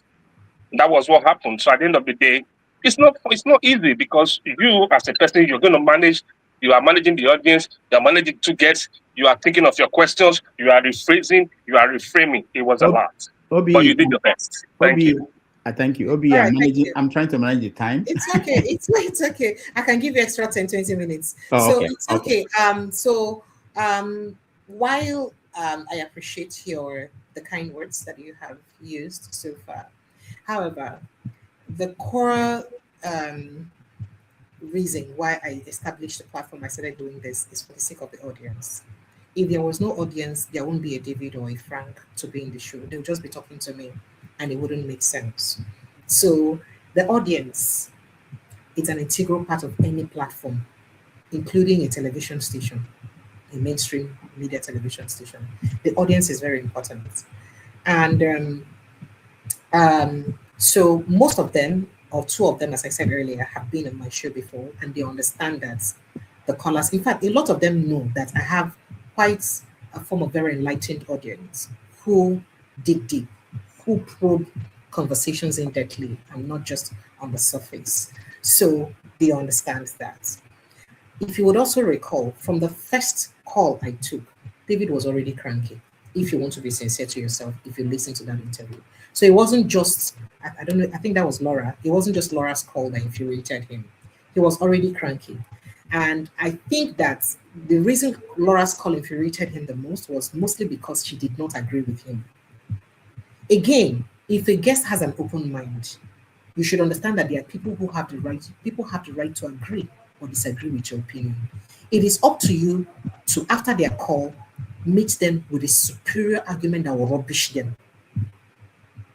We did not have opportunity for that. You can meet them with a superior argument that would rubbish, that will make them feel stupid for that nonsense they did. That's what intelligence and maturity is about. But that's what we didn't have play out that day. I don't know why tempers flared up from the beginning when we were already taking calls. I think it was because of the argument. In fact, even with Barrister, did you hear the things he said to, that I cannot stay here and watch you draw? That is the talk with saliva they come off for your mouth. Come on, your fellow panelist. Uto on his own part was also wrong for even saying a word while I was addressing David's own conversation. And that's why I had to remove him and put him on the back seat. So you see, people were wrong in their different ways. These things happen. So I do not think it was just about the caller that called in that caused the issue. There was already temper, if you noticed the conversation from the way you so. Probably she made it worse. Of course she would make it worse because she did not agree with him. But do you think David would have felt worse if she agreed with him and praised him and say, you're fantastic. Everything you talk is true. Do you think he would have felt bad? David was ready to continue. David was ready to continue until I just asked the question, do you think he would have felt worse if she supported him and praised him to high heavens? Do you think he would have felt that way? And do you think he would have? No, I think it was not about that caused the issue. The issue was that he had complained and he was supposed to stop the caller, but he didn't stop the caller on time. Why I stopped the first caller too? Yeah. So what is the essence of the show if people will not have their opinion, please? If I did that to you, would you like it? The essence of the platform it was the vain repetition that actually I think cost it. The repetitions, right? I don't think there was too many repetitions. It's just that perhaps you laid out too many longer points. But it wasn't about repetition. It's okay. It's okay as well. All right. Thank you, Obi. Let's go to Mr. James. Yeah, thank you. I hope you can hear me. Yes. Yes, I can hear you, sir. Welcome, sir. Thank you very much indeed. I remember some years ago, I think I was in Uganda, having good times with some people at a place called Nakawa in Kampala. They were discussing about corruption in Ugandan police force. And one of them said that the policemen were recruited from Uganda, not from any other country.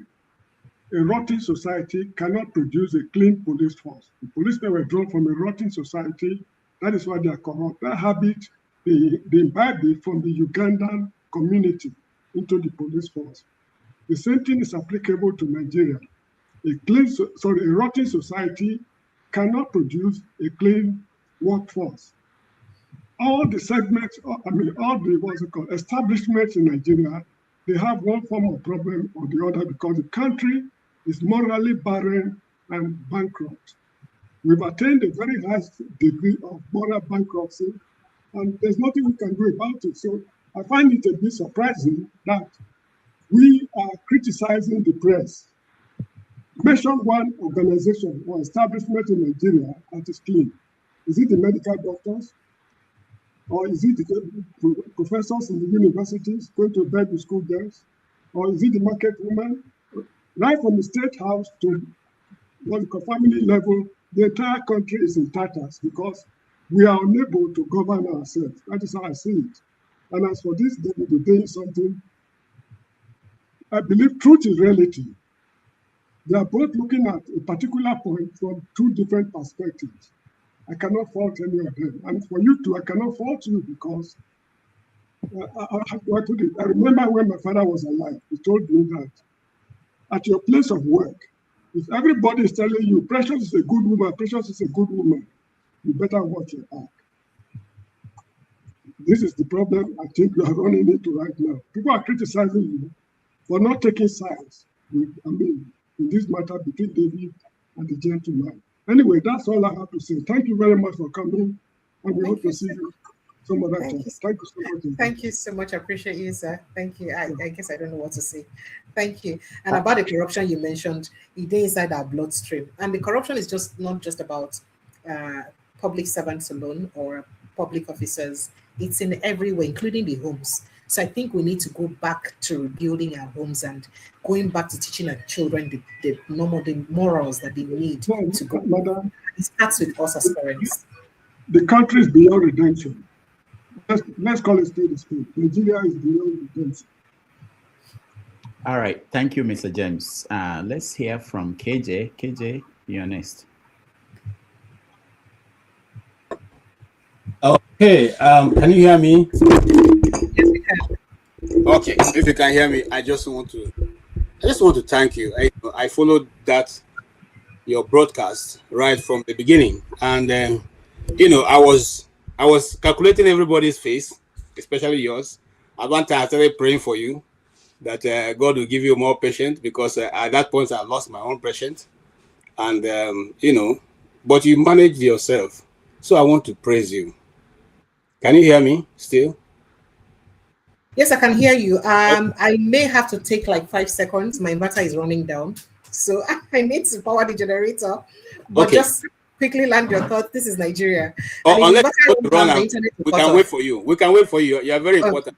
You can go and. So please let me fix that. I'll get back to you. Please go ahead. Thank you. All right. Thank you. Just give me a second. Thank you.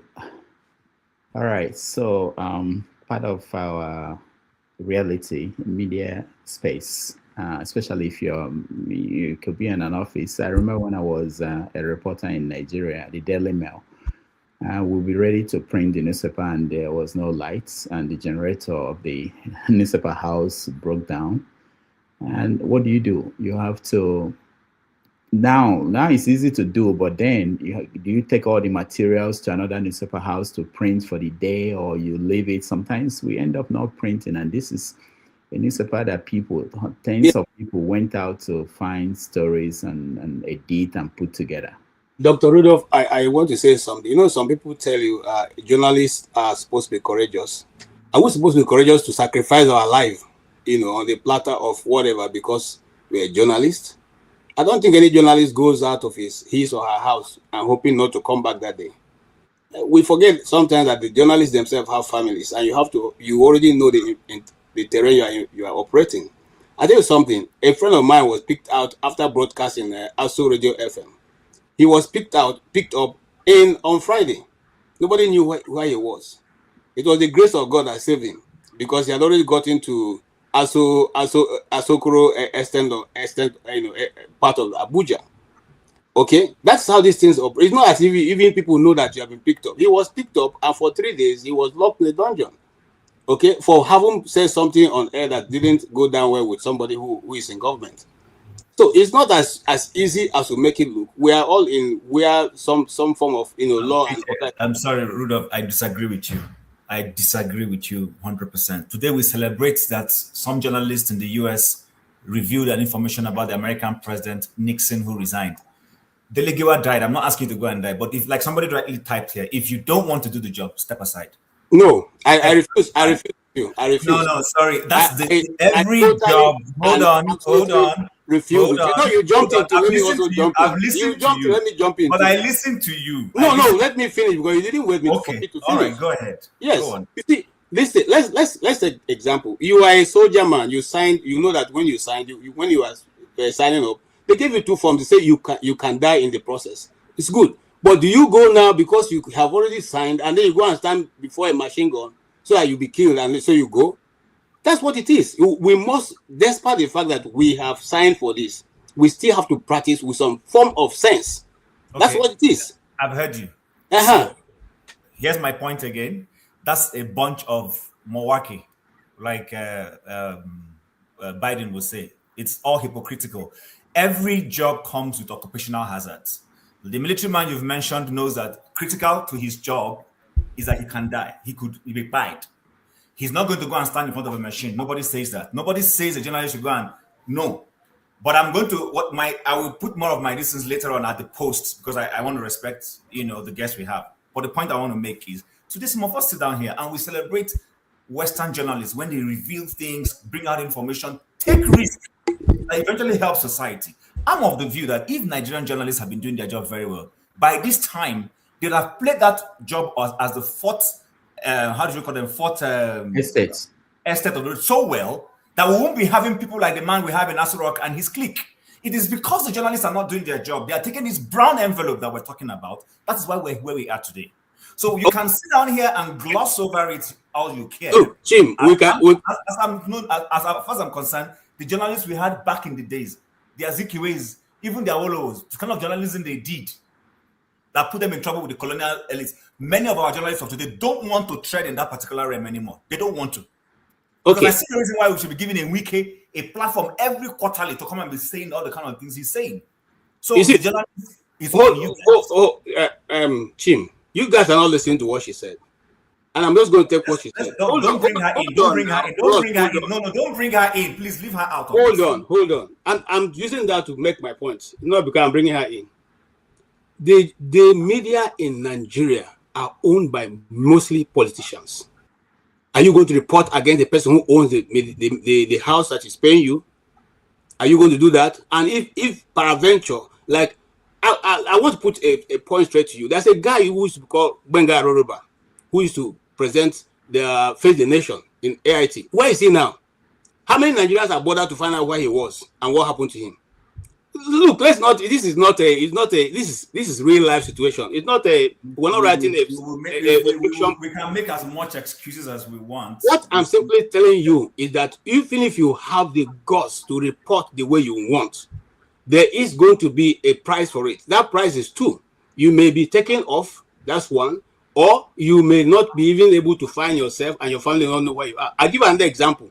I used to have a friend who is an American. And she came to Nigeria and discovered that majority of what they were calling NGOs were a setup. And she wanted to to report it. She made a report. She took that report. I won't call the names of the ministers she met. And that report got to the highest office in Nigeria to tell them exactly what was going on in some of the NGOs. You know what happened to her? They sacked her. She was blacklisted in Nigeria, even though she was a very senior officer in the NGO world. She was blacklisted for 2 years. She couldn't get anybody, even though she's an American, carrying an American passport. Real American. I'm not talking about those who left for Nigeria and became Americans.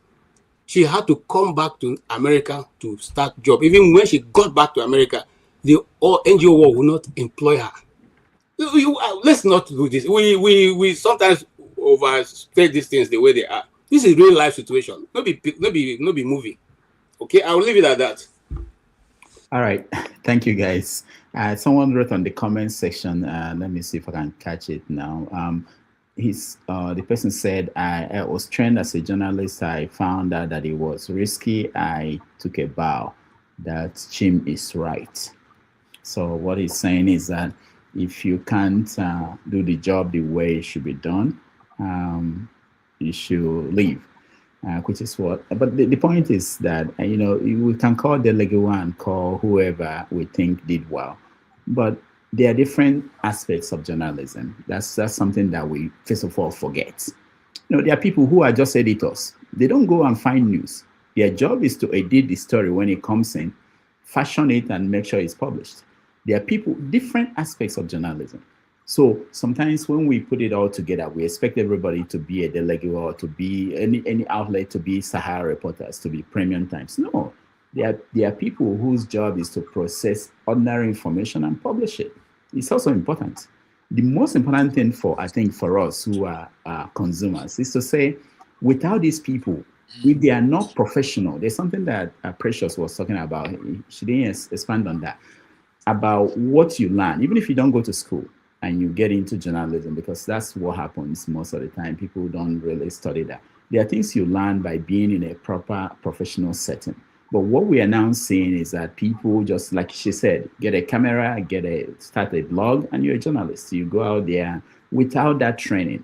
So there are so many things that could go wrong when you don't have the proper training.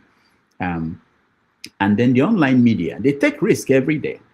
But people don't even understand it. People don't appreciate it. People think it's not easy. So the point that I think that is important is to always remember, okay, Precious is here. Let me shut up. Okay. Where was I? Okay, so she went off again. Okay, yeah. Precious, thank you. Welcome back. Thank you so much. Sincere apologies. So one of the things you have to face, I'm almost not on the grid because we barely have lights. We'll have alternate days, and when we have alternate days like this, if it's not a very sunny day, my inverter won't be properly charged, so it's a problem. But I mean, you are in good company. Aso Rock is not on the grid. You are not on the grid, so I say when I know get, I still day. When Aso Rock get leave, I come on finally leave us, but it's okay. All right. I think KJ, I think you were the one who was. Yes. And I was going to say thank you so much for giving those of us who are of the low IQ opportunity to have an interview with you. So that's why I have a problem. Nobody get low IQ. No. I'm just quoting what was quoted. I'm agreeing for you, sir, for that one. No vex. So everybody IQ be okay. Why am I saying that? I really had a problem with that, because when you are talking to the audience and you have so much of yourself, it becomes, no matter how much of the truth you have, it becomes a problem for them to digest it. And I don't think that it is your caller that made it, because it was already flipping before that caller called. It was already flipping because Frank will not agree what he's saying, and that is it. But my question to you is, how do you be able to ask your question and not be tempted to, I don't know if you have been called biased so far. I don't know if you have been called fake so far. But how do you now be able to, you give the Nigerian situation as, dry-headed, situation. Why is it difficult for the government to even, since it's the government that is organizing or controlling everything, why is it difficult for them to pick up, just like Mali did yesterday night, deal with the issue once and for all? That's one. Two, how now do you remove yourself, not people thinking you are biased because you are asking certain questions they don't want to ask, or they don't think you should be asking, or they don't think it's favoring their own narrative? You ask those questions, and many times you ask that question. How do you now be able to balance it? When they say, oh, look at the question she's asking, she's even biased because she's speaking in this direction or that direction. Thank you. To be frank with you, I have been called all sorts of names. In fact, when I was in mainstream media, they said I was APC woman leader. I speak on behalf of APC, so it's normal, it happens. And then while I am on my own now, because some of the guests I bring in hammer mostly on what's going on, the killings of Nigerians and all that. Some people say, oh, you're against the Fulanis, you're against Islam and all that. It's unfortunate, but I think that those who understand the job and the profession understand that I'm on the side of nobody. I just want to get information out there for people to talk. So usually what I do is, when you have a guest whom you understand his body language and the direction he tilts towards, I deliberately play the devil's advocate. And at times my listeners would feel very offended and say, you're asking obvious questions. But the fact that you think those questions are obvious does not mean that the other person will think it's obvious. It may not be obvious to them. So we must understand that we're communicating with people, just like you said, with different background and knowledge. What may be obvious to you, what you think it's okay, may not be an information that is accessible to the other person. So there is a need to reiterate that.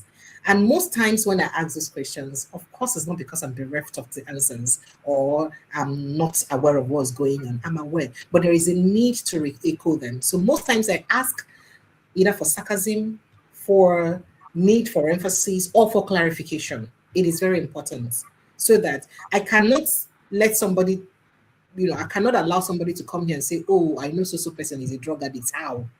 You come and tell me. So even if you tell me, oh, because he forfeited the life, a social amount of money, but court no talk saying be drug addicts. So why go call him? I be him be drug pusher. So why go call him drug pusher? So I cannot let you use my platform or even be in an environment where I let people peddle unsubstantiated claims about people and I'll just keep quiet. My duty as a journalist is to probe that question.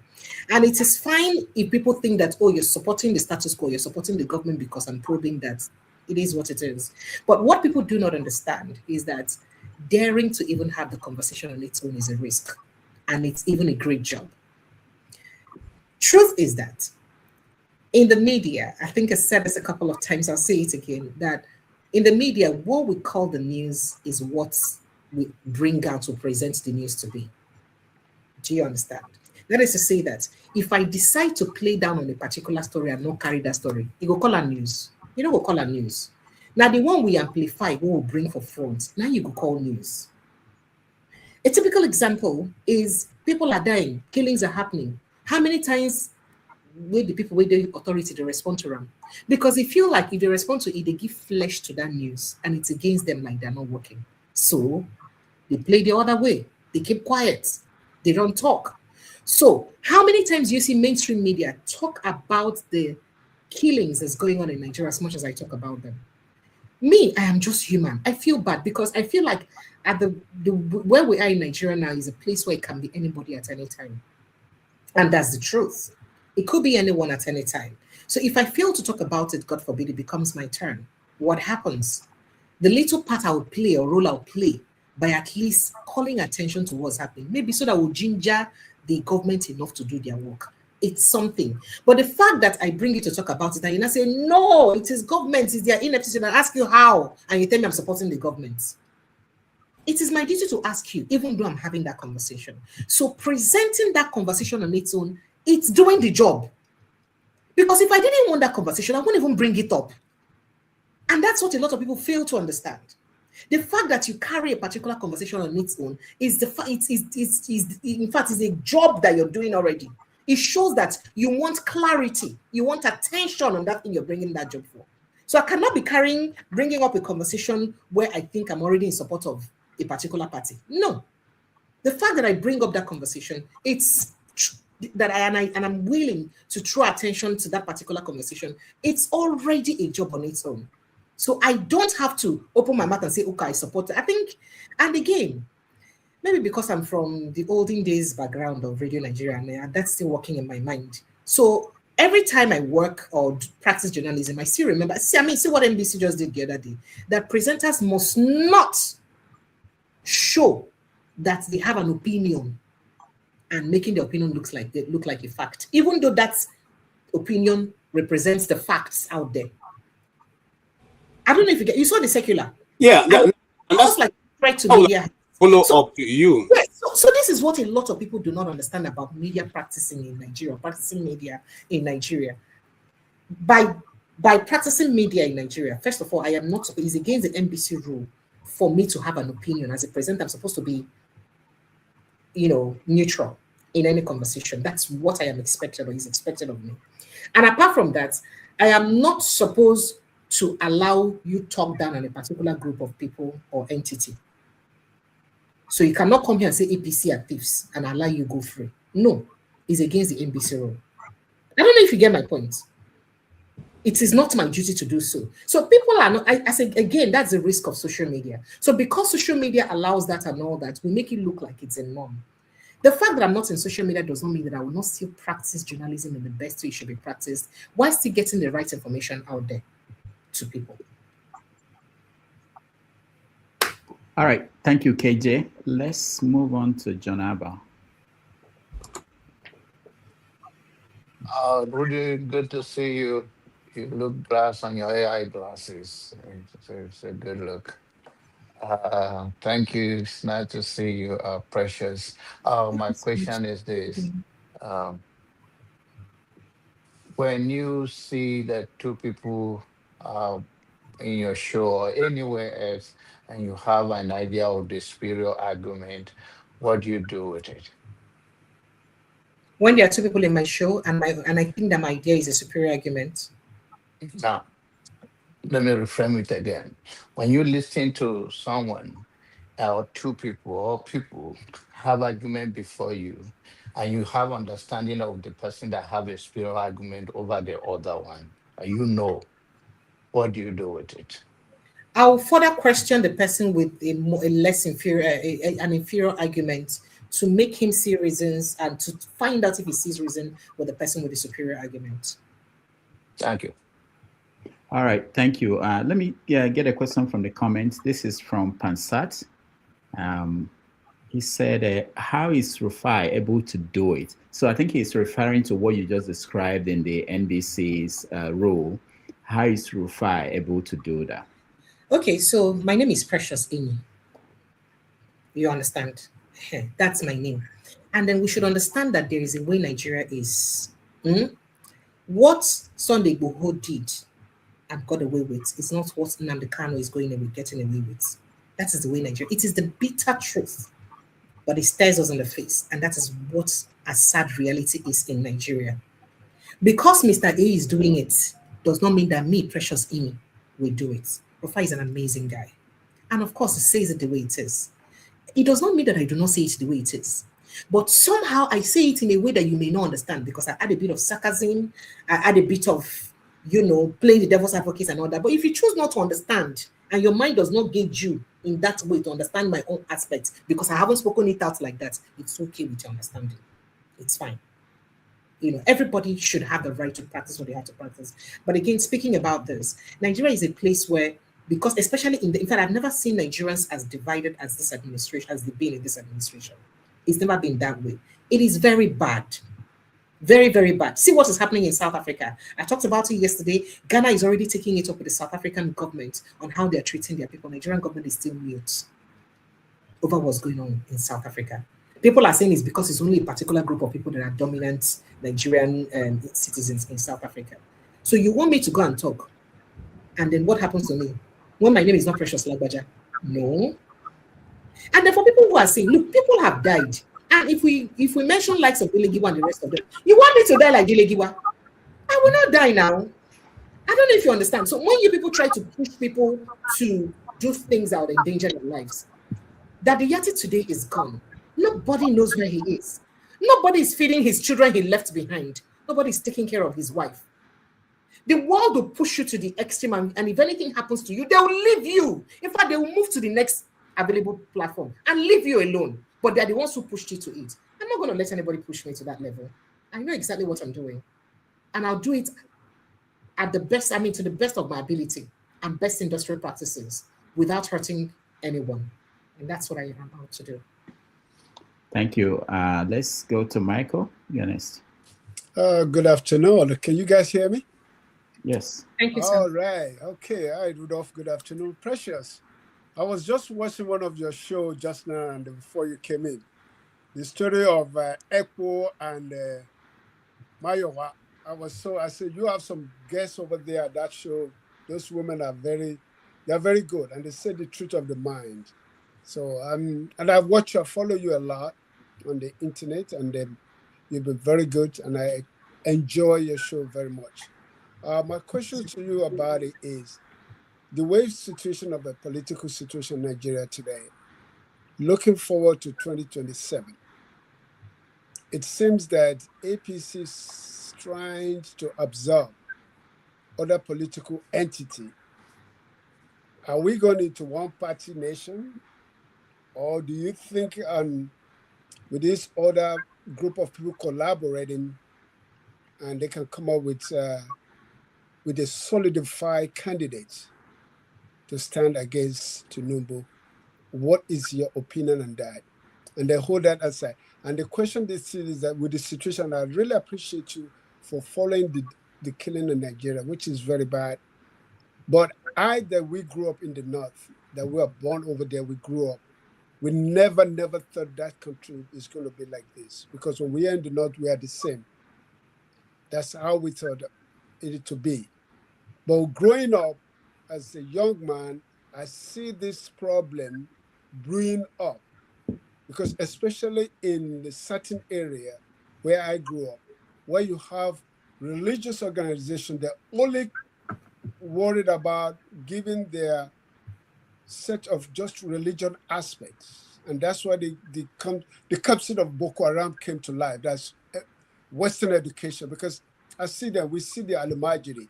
Even my first, because I happened to be at University of Maiduguri before I left Nigeria, and my first social concept I want to write is about how are we taking care of these folks for the future of this nation? Because we don't give them a right education, the right perspective, what is going to come out of them? Thank you so much. And please, after this, don't forget to leave your information where we can support you with your own private. I don't want support. I've always said it that I don't want to, so that nobody will drag me. So I don't want support. So sorry, let me get to two questions clear very, very quickly, please. The first question is on what? The political situation, one party, like is taking all over Nigeria now with APC.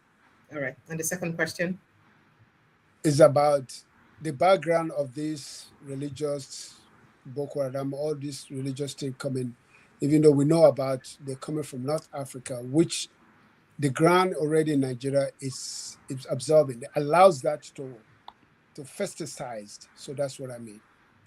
All right. So speaking about the politics, truth be told, if there is a free and fair election in Nigeria, Nigerians can actually decide. I agree, Nigerians are largely divided along religious and ethnic lines, so much so that they feel that, because it's not your brother that is in power now, so you think that you want to bring our brother must do his 8 years complete. There's that sentiment, and we get that, irrespective of how fairly or poorly the person has performed. So we get all of that. But if the politicians are serious, in fact, not even the politicians, if Nigerians are serious, they will take back their country. And I believe that the reason why it's not happening the way it should happen, it's because there's paucity of information. And I think I've stated this before, that Nigeria is still largely very traditional in terms of information dissemination. I like to believe that the core north is actually much more politically enlightened than Nigeria, than the rest of us in the south, because they still get their information from their transistor radios and all of that, so they get information. Most of us down south barely care about our radio, apart from the civil servant and enlightened minds. But remember that we're dealing with a population of people who are largely either illiterate or either uneducated or half educated. So it's not easy to pass information across. So I think that the first problem we have is that Nigerians don't even know what their right is. They don't know what an ideal government should do for them. They don't even understand the concept of a social contract. The fact that they have a social contract with government is supposed to be using these mineral resources to better their life. They don't understand all of that drama, and it's a problem. It's a problem. So there needs to be, and this is actually what the role that National Orientation Agency, the rest of them should be doing. There must be reorientation and constant orientation of Nigerians in terms of this. But unfortunately, I hate to say this, but I'm forced to believe that people in power would rather have you uninformed because it suits their narrative. So that's a problem. So when we have agencies who are supposed to do certain things, unable to do those things because it suits them, your illiteracy and your lack of information is to their benefit, it becomes a challenge and a problem. And that's why we are where we are today. And it's going to be very hard for us to get out of it. But can we get out of it? See, there's something about an informed mind, and I think I said that yesterday. A mind that constantly gets information and that understands the power of information they have can take the right action. Nigerians can take the right action if they understand what is going on, but they don't understand. Most people don't. I mean, most Nigerians are still averagely just there, like, anyhow, I don't know. They just make the country hard, make it a good year now. We don't know anyhow we will go manage and God go help us. And they have so blinded us with religion that we make it look like it's God that has to come down to help us, without understanding that 80% of what we pray for is what government should actually do for us.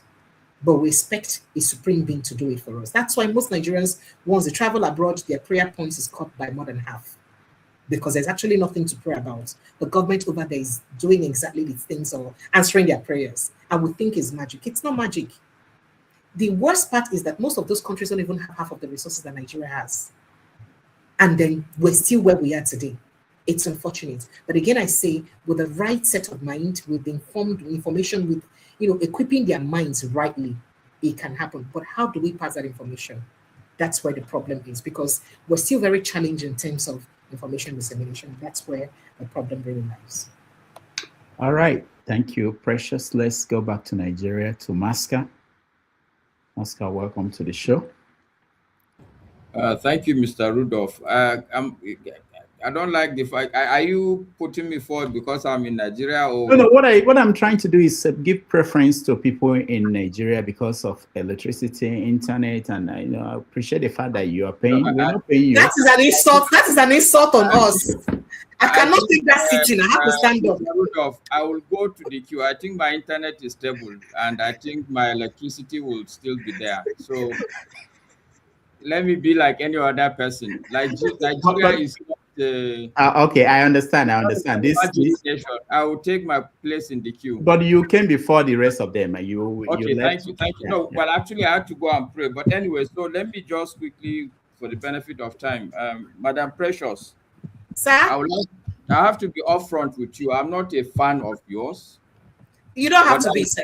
And I respect that. And I have to respect what you're doing. But be that as it may, Rudolph is somebody I deeply respect. And I believe there's a reason why you're here. And I think it's important that we keep talking to each other. And I think essentially that's what he keeps trying to promote. Even people you don't agree with, sit with them, have a chat. Okay, so I'm not going to go to the part where I don't mostly agree with you. I will try and stay with the part that I so far today. No, you can go through all the routes, so I know the fear. No, it's okay. I know what I agree. No. As a matter of fact, I don't know you, so whether you agree with me or not, it's not even my problem. So no, it's okay. You can go through all the routes, and I can. No, what I'm trying to say is that we can disagree to agree very intelligently. That's the point I'm making. We're here to enlighten each other, and I'm here, to see that happen. So I don't have a problem. Okay. On that, not everyone in the world would ever agree with everyone. Fair enough. On that, this is what I would say. Okay. And this is why I take the position I've taken right now. In my mind, there's always what I call a primary goal. Okay. And probably maybe a subsidiary goal. If the purpose why we are talking to each other is to understand each other, therefore, that understanding should be the primary goal. A subsidiary goal is to be very frank with each other, very open with each other, very brutal with each other, but that will still be a subsidiary goal. I can choose the language I speak, I can pick the tune, I can even pick the topics we will start with. By the time we get to know each other and I agree with each other, then we can begin to take the other topics. This is all I'm saying. And one of the places I disagree with you, I will just briefly touch it, is because I think you are always trying to get to what you call the truth. But in an attempt to do that, what I see with your channel is that it's increasingly an echo chamber, where dissenting voice really are not even, how do I put it now? They are not fettered, they are not watered, and I think that a true journalist, even if at a rudimentary level, he should try at least, yes, truth is very important, but the balance of the storyline is always very important. One of the reasons why I decided not to be too hard is because you said a couple of things that really have taken me aback and made me a bit impressed that, okay, maybe the lady it's finding it difficult because of the environment. She's not being at her best, but she's much better than what. Okay, so let me put it this way. I think from the things you've said today, I've come to the conclusion that you're much better than the product I see on your channel. For instance, when you showed the difference between Fox and CNN, I was really impressed, because essentially this is the bane of journalism today. As a listener, like on this Iran war, I cannot listen to one channel and get any correct news. I don't like Fox, but I have to go to Fox and listen to Fox, and then go to Al Jazeera, go to CNN, and then use the mathematics in my head to come to conclusion where the actual truth may lie. So I'm just saying that I think you need to do more in terms of balancing the output. What do you mean by balancing now? What do you mean by doing more in terms of balancing, in terms of bringing guests? Okay, so let me go back to the episode that Mr. Rudolph. No. I'm sorry, but I would like us to really trash this interests, because I'm also here to learn and unlearn. Yeah, so what do you mean by balancing? Are you saying that? I'm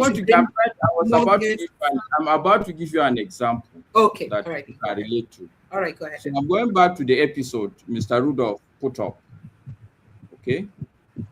Now, in my mind, I think it was a very pivotal point for the country. I won't say the country. You also alluded to the fact that we Northerners, I don't think most of us will go to your channel. You have said it. We'll go probably to BBC After Service and get a news. So, but the key issue for me, it's at least even the Southern audience, bringing David, who was a dissenting voice. I think it was very, very important. And when Obi was trying to advise you that, okay, look, this is the reason why this guy left, I didn't like the fact that you dragged with him, and I felt, look, he was just giving you a good feedback. It's not for you to defend your actions. It's for you to take and probably build upon it. My own opinion, even I watched that show, my opinion also that you yourself created the problem. When David said something, you now interrupted David and say, is it okay for you to say that the person who has been affected by something, not to be emotional? Go back and look at the clips. That was when the other lawyer, now it was more like a prompt. That was when he now barged in. And I think that for you as a moderator, even if you believe that it was wrong for David to have said that, for the sake of balance, you would have allowed the other person to say what he's saying as much wrong as it is. So I'm just giving you a feedback, and the feedback I'm giving you is for you to take. It's not for you to defend. I'm not a journalist, so I don't know journalism. I am not defending, but I'll respond to you. So I'm waiting for you to land your thoughts, sir. Okay. So for me, that's that side. And the real question I really wanted to ask is that I like it when you said you would rather follow the stories. And I totally agree with you. When I look at the Iran war, my take is that that crisis, essentially, the story behind that crisis revolves around China, just like you rightly pointed out. So on that, I totally agree with you. But the question I wanted truly to ask you, if we are following the story behind the issues, so I look at Nigeria, there's a lot of suffering, things are going wrong, there's a lot of problems, okay? And truly, just like you, I don't like to talk about what the Senate president said, where the president is going, where there's no light. I think these are just the issues, but what is the story behind the issue? So my question to you is, in your own opinion, Precious, what is the story behind the problem in Nigeria? All right. Thank you, Maska. Precious, before you answer, let me just add this because it's similar. There's a question on the comment section from Kulata. He says, why are you addicted to bad news? One-way traffic, no balance, something like that. So you can put it all together and answer. All right. So let me start from that question. I am not addicted to bad news, and it's unfortunate that we barely get the real news apart from through press conferences of politicians. And those for me are not the core news. Oftentimes when government have done something great, I come to my platform. In fact, people will be telling me, did they give you money? This is why you're coming to Christine over here and all that. I do that personally. If you said you've been on my platform and you haven't seen that before, that's very unfortunate. I do that a lot. However, nobody deserves to die. Nobody deserves to lose loved ones. Nobody deserves to be neglected, even in their pain and suffering in Nigeria. If the role I have to play is to keep, reminding those whose responsibility it is to protect our lives and property, then it's a good thing. Now, if I don't talk about the bad news, which is actually what happens every day in Nigeria, what should I talk about? That Tinubu has given us light. Please help me direct the question to the person who said it. I'd like to know what he expects me to talk about. That we've had lights, that our lives are much better than it ever was, that what is exactly going on? If people are dying unnecessarily, and these are actual human beings, and if Nigeria is in a place, I don't know if you're aware that, I don't know if they're terrorists or whoever they are, or kidnappers, got into a house in Lagos State and kidnapped a woman and are demanding for 60 million naira in Lagos State. So when I say we're at the point where it can be anybody at any time, that's almost how it is like. And every time I say that, I always remember to tell people, look, this insecurity precedes President Bola Ahmed Tinubu. It is not his making. So we're not blaming him for it. But I also do know that after God in heaven, government in any country is the next. So what are they doing with that powers that they have? So if I refuse to talk about human beings dying, because it's something that affects everybody and can affect anybody, what else should I talk about? And that's not bad news. That's not spreading of bad news. I don't see that as that. I see that as being humane and putting the people first. Is it fair that it appears or make it seem like we have government without empathy? That people are dying and they're moving around their normal businesses. You all are in foreign countries. Tell me if the things happening in Nigeria will be happening in your countries and your presidents behave the same way our leaders behave. Will it happen? So what makes it unusual for me to talk about those cases? Because we're looking at human beings and human lives. So no, I don't like bad news at all. In fact, there was a time I used to give, I remember when I was sitting in Radio Nigeria, when I do newspaper headline, I used to say that I look forward to taking a story one day, reading all the newspapers with that one bad story. It will give me joy. And you think that doesn't take its toll on my own mental health, hearing all the stories, The fact is that I even see more than I actually report. It's not everything you see and hear that you report, because of course you can't see all of them for the sanity of the society. So no, I don't even say half of what I see or what I know or information I get, for so many reasons. Okay, so addressing my brother's concerns, first of all, speaking on the handling of the show, it's always easy for you to think that it would have been better handled if you're not the one in the position. I hate to talk about things. I'm not a social media person. I don't like to drag people. I don't like to talk about it. But even before I started taking calls, even before I made that comment that you said infuriated David was already pissed off if you studied his body language.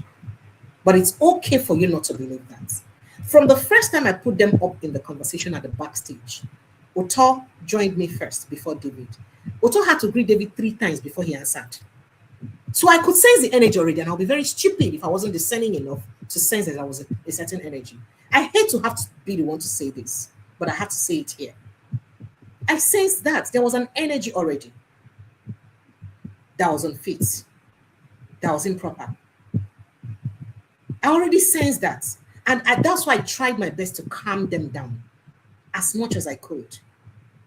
You're not the one handling the show. I am the one who attended to both guests. So I could sense what was going on. So no, it wasn't me chipping in.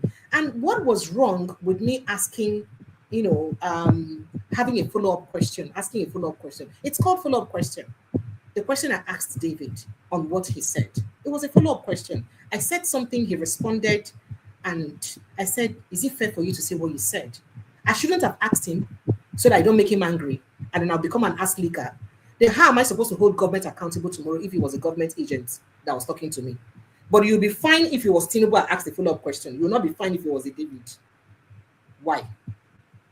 So because it happens to the person that we're not comfortable for us to ask the question to, it becomes a bad thing. But if I had asked a question, a follow-up question that suits you, it would have made you happy. You see the way the world works. Just for the record, Precious, I don't like David as a journalist. Just have that at the back of your mind. It's okay whether you like it, but I'm just saying, your problem with me is that I asked him a follow-up question that infuriated him. And I said I have every right to ask that question because I would have asked any other person such follow-up question. It's a normal thing in journalism. I have the right to ask questions. And honestly, I had no intention that it would bring issues when I asked that question. I was just looking at issues from human perspective. And that's why I asked that question. As a human being, let's be humane. Would you say it's fair to tell people who lost loved ones that are being emotional? I was just looking at things from the face of humanity. And anybody who has known me for long will know that I'm somebody who's very charitable and who cares for humanity.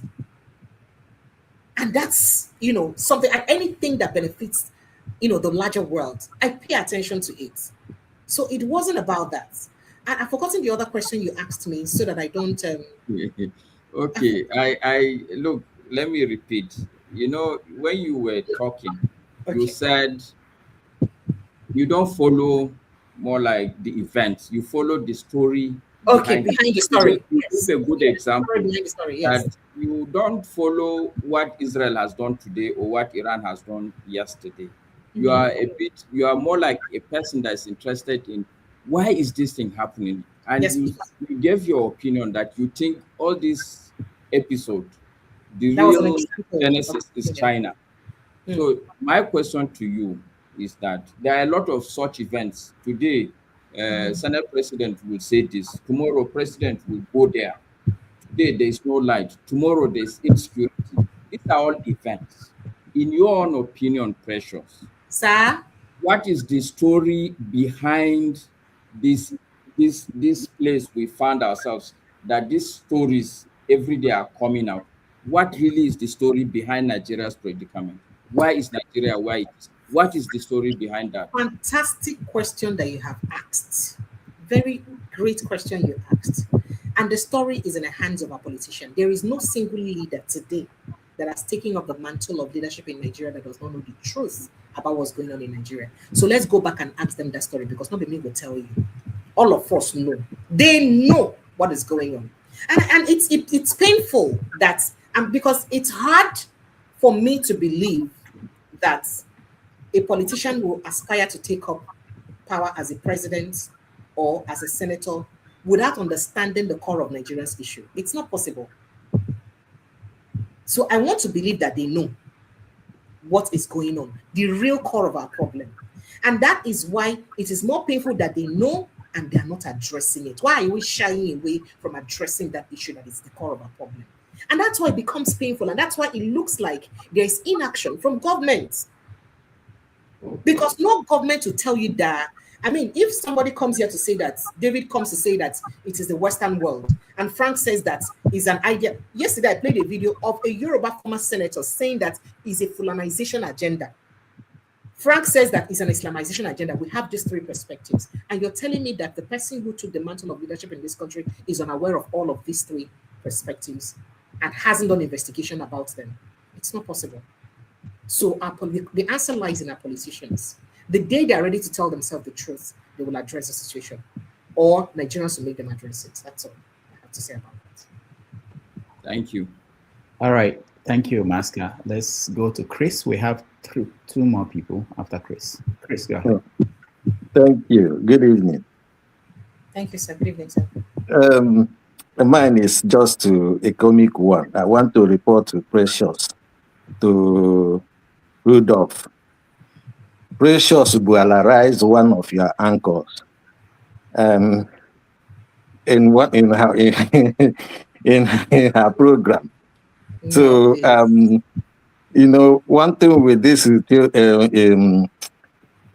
imperialist conspiracy theorists is that they hate the imperialists. They love to keep what the imperialists built. And so when they lose an argument, they start patronizing. So I don't know what Rudolph will do to you, but I just want to report that you polarized one of his anchors. Thank you. All right. Thank you, Chris. Precious, you don't have to answer that. I don't even know what he's talking about, honestly. Okay, yeah, I know what he's talking about. But let's go to, and there's a question on the comment section. Somebody wanted to know, why is it difficult? Where is it, Danny? Why is it difficult to find evidence in Nigeria? Hold on, let me find it. Hold on. Okay, I think it was directed at me. Having practiced in Nigeria, why is it difficult to find evidence? I think, okay, in support of, you mentioned evidence, how difficult it is to find evidence. There's another question, but anyway, let me let Forefathers, maybe I'll get to that. I'll find it later. Forefathers, welcome to the show. We're here discussing Nigeria's politics and media with Precious Enyi. Got all this for people. Greetings, Dr. Damages, and thank you for having me. And greetings to the panelists, greetings to the chat and to the viewers. And I'll give special greetings to Madam Precious Enyi, and thank you for joining us here. Good evening. And I had a few things that I find a little bit unsettling with the way you said something about, because of danger, people should not endeavor to do the right thing. And also, the argument you gave against David Udein, because in that discourse about feelings, a professional should know that people that are generally close to events lack objectivity. That is what David Udein was trying to highlight. There is a reason why a doctor does not operate on family members, and conflict of interest contracts are often put forward, because objectivity is something that is paramount in any discourse. And I expected, and I think Maska tried to highlight some of his concerns. And from what I saw, it was very unprofessional, because Udein was speaking from a dispassionate point of view, trying to analyze the issue, but you were making it about feelings. And he reduced a conversation that is very, very serious and very important to feelings. Talking about baby's head getting split in half. Conversation. There is a reason why we go to doctors. There is a reason why we seek professional assistance for things, because our knowledge, because of proximity, is not enough. But you didn't get that. And I was very disappointed when I saw that. I even tried to highlight it on the live that I had there. Obviously, your fans always love that kind of stuff. They do that kind of stuff. And I hate that in Nigeria, because we don't get to the truth of things. Mask asked you just now, what is the story behind the story? And you went on and said the politicians are the story behind the story. That is not an answer. You didn't give us any answer what this issue is. There is a lot of insinuation with things in Nigeria. And when we cannot know what is true, at least close enough to what is true, you have people groping in the dark. And I find that very disturbing, because that's my job here. That's why they don't like me. They don't like me because when you say something, I will say, what is the basis of your statement? It doesn't matter what I feel against you or not. I will ask you, what is the basis of your statement? You have to provide evidence for it. But that is not what happened in that discourse. And when I also got on board, you actually agreed with my argument that we needed more security officials. But the reason why they were happy was because we were badgering me, because I said that the Nigerian people need to be aware of what they need to do to their government. And you stated here yourself, most Nigerians are not aware of these things. So the idea is to leave them like that. Nigerians are not aware. But our job is to enlighten them to be able to do these things, make these precise demands so that things can change for the people. You failed them that day because you were focusing on sensationalization. You were trying to attack me, even when you agreed with my argument. Why do we do that? I'm asking you, why do we do that? Why do we lack objectivity? All right, thank you for this. Can I respond? Yeah, Precious, go ahead. All right, I think he's ended up also showing his. I am just realizing that he was a person that appeared on my platform the other day. I didn't even know. It's very unfortunate. First of all, I've never met you before. I don't know you. I wouldn't have remembered if not for the same background you used the other time that you use now, and then you mentioned the incidents that happened on my platform. I'd like to go ahead and address what you said about my handling of Ondine's case, and if that's why you think you brought me here, and you think you want to rubbish me, it's very unfortunate. When you have your own interview, handle Hundine and Frank better than I did. I have handled it the way I handled it, and I was very professional the way I handled it. But if my professionalism does not meet your own standard, it's very fine with me. You can go ahead and be more professional. And I've made out time to explain everything that transpired, even backstage. And if you think it was being emotional and rather than being objective, and you think that everything that is happening in Nigeria is a Western problem, it is up to you to believe that it is the West only that is doing us. Because an APC chieftain, former APC chieftain or APC chieftain politicians just said yesterday, highlighted the core of our problem in the show I had yesterday, or one of what he thought was the core of our problem. He did not mention the West. So that man is also a fool. Every Nigerian who does not believe in your point of view is a lunatic. They are being emotional because people are dying. It's up to you. You see, that is the beauty of the world, for people to have divergent views. If we don't get divergent view, then we think be communication. We must disagree to agree. So it is okay for you to berate people who do not see reasons with your Western view. But it is not okay for them to think it's also bad for you not to see reasons with their own view. Does it make sense to you? Life is live and let's live. And it's a matter of, and as a matter of fact, can I finish? I didn't stop you, please. Your objectivity may be different from the other person's. Again, people tell you things that people who kill us tell us that this is the reason they're killing us. They tell us personally.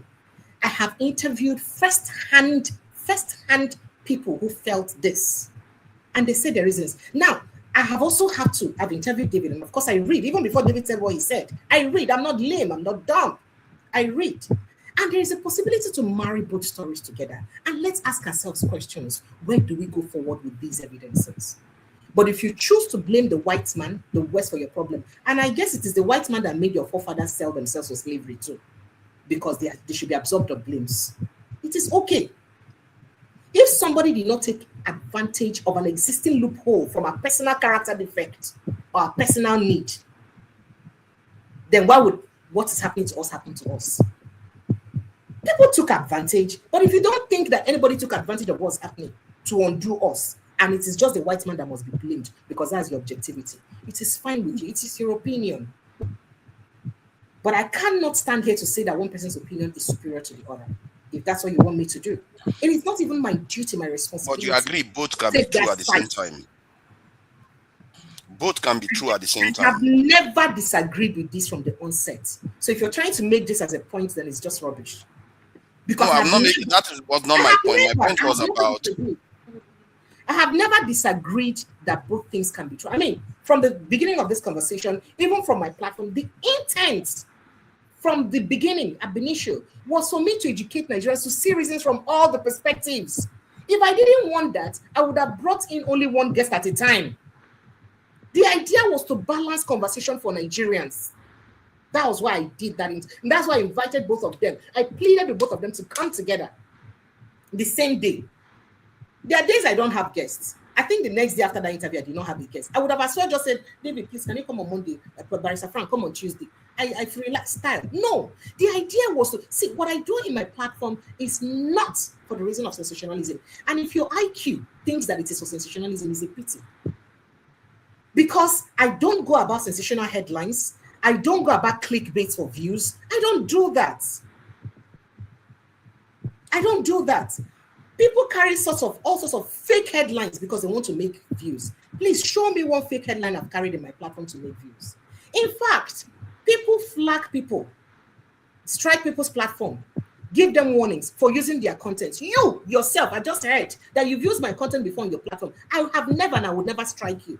I don't do that because for me, the idea for me is to give people information. In fact, at the end of my shows, I tell people, the reason I do this is for people to learn. You can I will break this conversation down in pidgin English for people to learn. So please, you can cut it and put in different WhatsApp groups, share on your different platforms because we want people to learn. That's why I do what I do.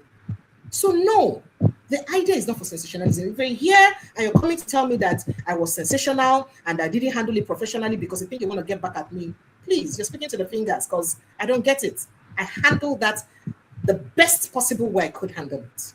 But unfortunately, it went south. Am I happy about it? No. But is it what it is? Yes, it is. And that's what it is. And then you're also telling me that I did not respond to another caller by pinpointing what's wrong with Nigeria. My brother, you have mouths. Say what is wrong with Nigeria with your own mouth. Tell them the root cause of the problem with Nigeria. I have covered all the angles possible in my conversation. We bring out I brought out different angles here. At least I presented 3 different angles today here of what people think is a real problem we have. Choose the one you want. Me will not tell Nigerians to choose anyone. If you're waiting for me to do that, I will never do it. And according to how NBC says we should operate, practice journalism in Nigeria, I am not supposed to take sides, and I have decided not to take sides or choose a point or have an opinion. If you have a problem with that, it's unfortunate. I am doing what I should do. All right. Thank you. Thank you, Precious. Our last person in the panel is Ife. Ife, you're on with Precious. Enyi. Hi, Precious. Good evening. Thank you so much, Ife. Good to have you. Yeah. Good to be here. Sorry, let me laugh a little bit. Anyway, hi. It's my pleasure, talking to you. I'm a fan, even though I don't watch all the time. So I heard some people here said if you can't say about certain things, then you can get out of the job. See, I am in a healthcare. I can ask a doctor any question and challenge doctor any question or any other, but you can't do that in Nigeria. If you do that in Nigeria, you'll be fired. That doctor is going to terminate you. So it's just like here, journalist or journalism is different from how it is in Nigeria. Let me give you a typical example. I was in Omoye's corner show about 2 weeks ago when she was talking about the NBA chairman need to come and defend himself about all the things that that was going on. And I told her, I said, Omoye, it's not going to happen. Don't put this guy on the spot. I know him from my place. I went to school with him. I studied accounting. He studied law. I know his wife with my junior in secondary school and all the stuff. And Omoye got upset and was like, oh, okay, he's not going to he should get out. Another person can do the job. It is not easy like that. I said yesterday that Nigeria is not a democratic nation. We are still learning democracy. We don't have freedom of speech. I can say anything I want to say here, and get away with it. But you can't do that in Nigeria. The next minute, you're going to be picked up immediately. So for people saying that if you can't address this issue, if you can't say this issue, that you can't, you need to get out or don't talk about it, that's not how journalism is practiced, especially in a third world country like Africa, where you know that, for example, we know who we have in power now. And, there are some things you can say, there are some things you cannot say. So, my sister, first of all, if you know what you feel comfortable, that will not take away your life or put you in jail, go ahead and say, do what you can do about it. I don't typically listen to Nigeria, news and all that stuff. Most of the stuff I know about Nigeria, I see it on social media. So that, by the way, my question is this. Why is it, I know you mentioned it a little bit when you were talking, because I listened to you from the beginning till the end. I waited, to listen to you. Why is it that Nigerian journalists are not talking about this issue of China mining our natural resources? It was recently that I know that we have gold, that we have lithium and other natural resources, in our country. And like you said, I believe that Nigeria, we are so blessed, very blessed, that if we utilize the resources we have in that country, we do not have no business, borrowing and borrowing and borrowing. A lot of countries don't even have the resources we have in Nigeria, and they don't even borrow as much as we do. I understand that, funding is another problem they have in Nigeria, because, of course, to run a commercial, especially Super Bowl, it runs in millions of dollars. It's not like that in Nigeria. My question is it because of here that people like you and other journalists don't report, such things about what is happening?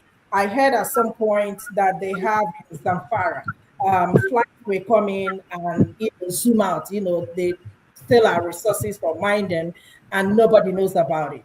We have a minister for mineral resources, and nobody, like you said, is giving account of that resources. So, what we have and what we have mined, and, how much all these things are generated.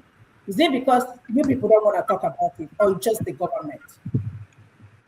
Thank you, Fee.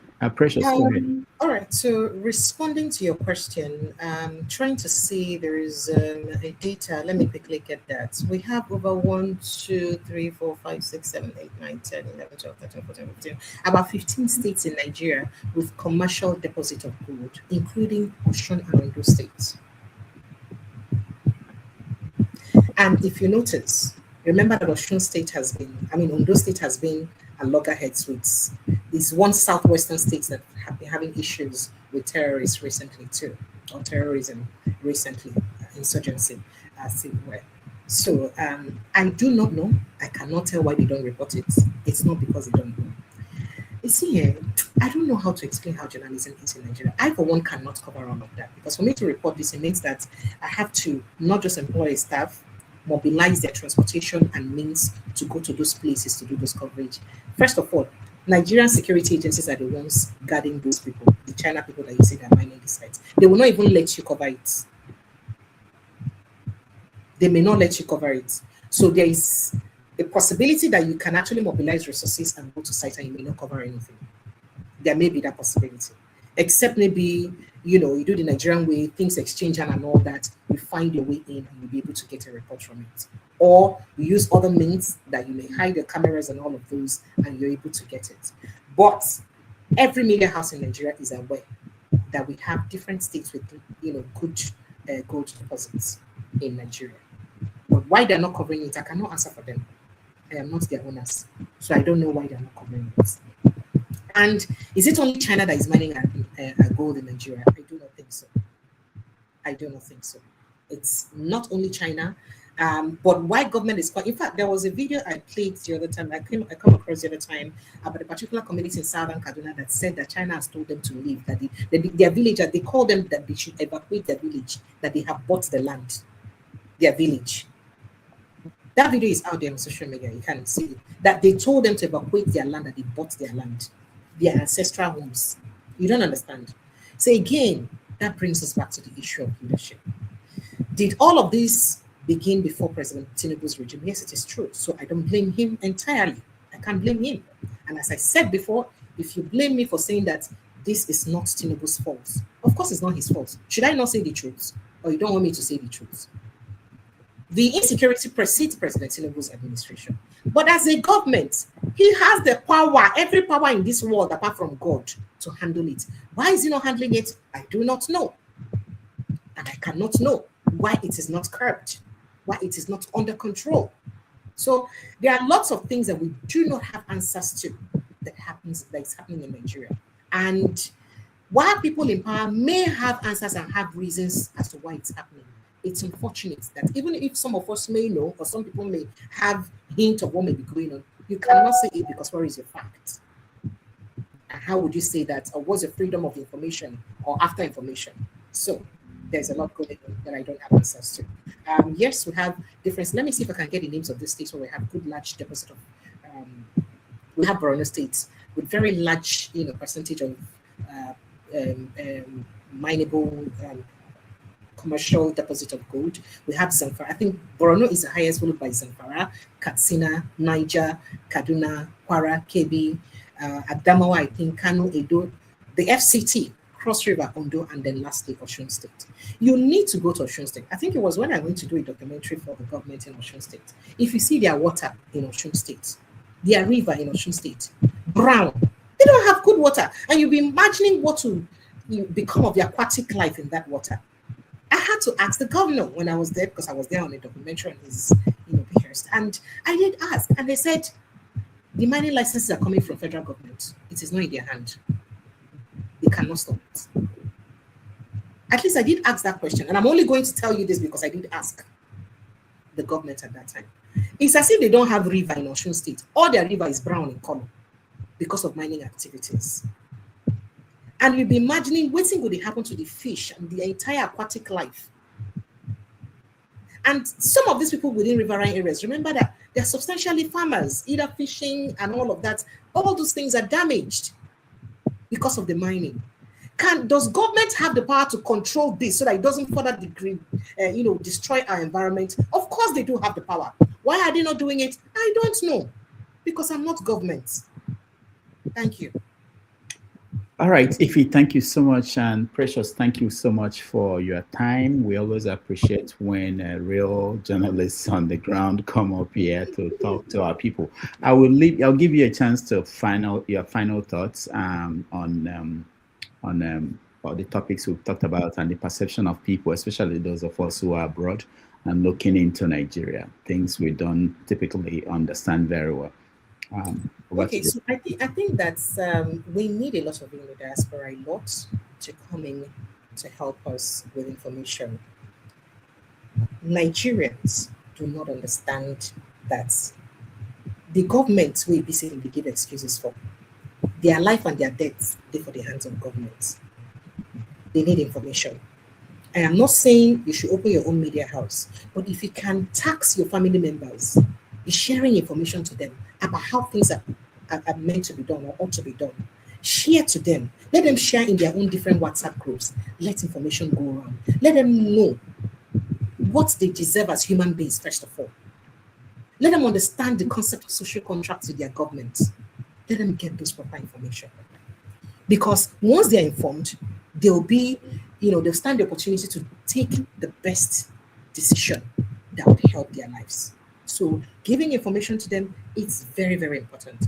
But blaming Nigerians entirely for what's going on in Nigeria, it's not totally correct, because we have a very, I don't know how to explain the situation in Nigeria. We have a very funny scenario in Nigeria.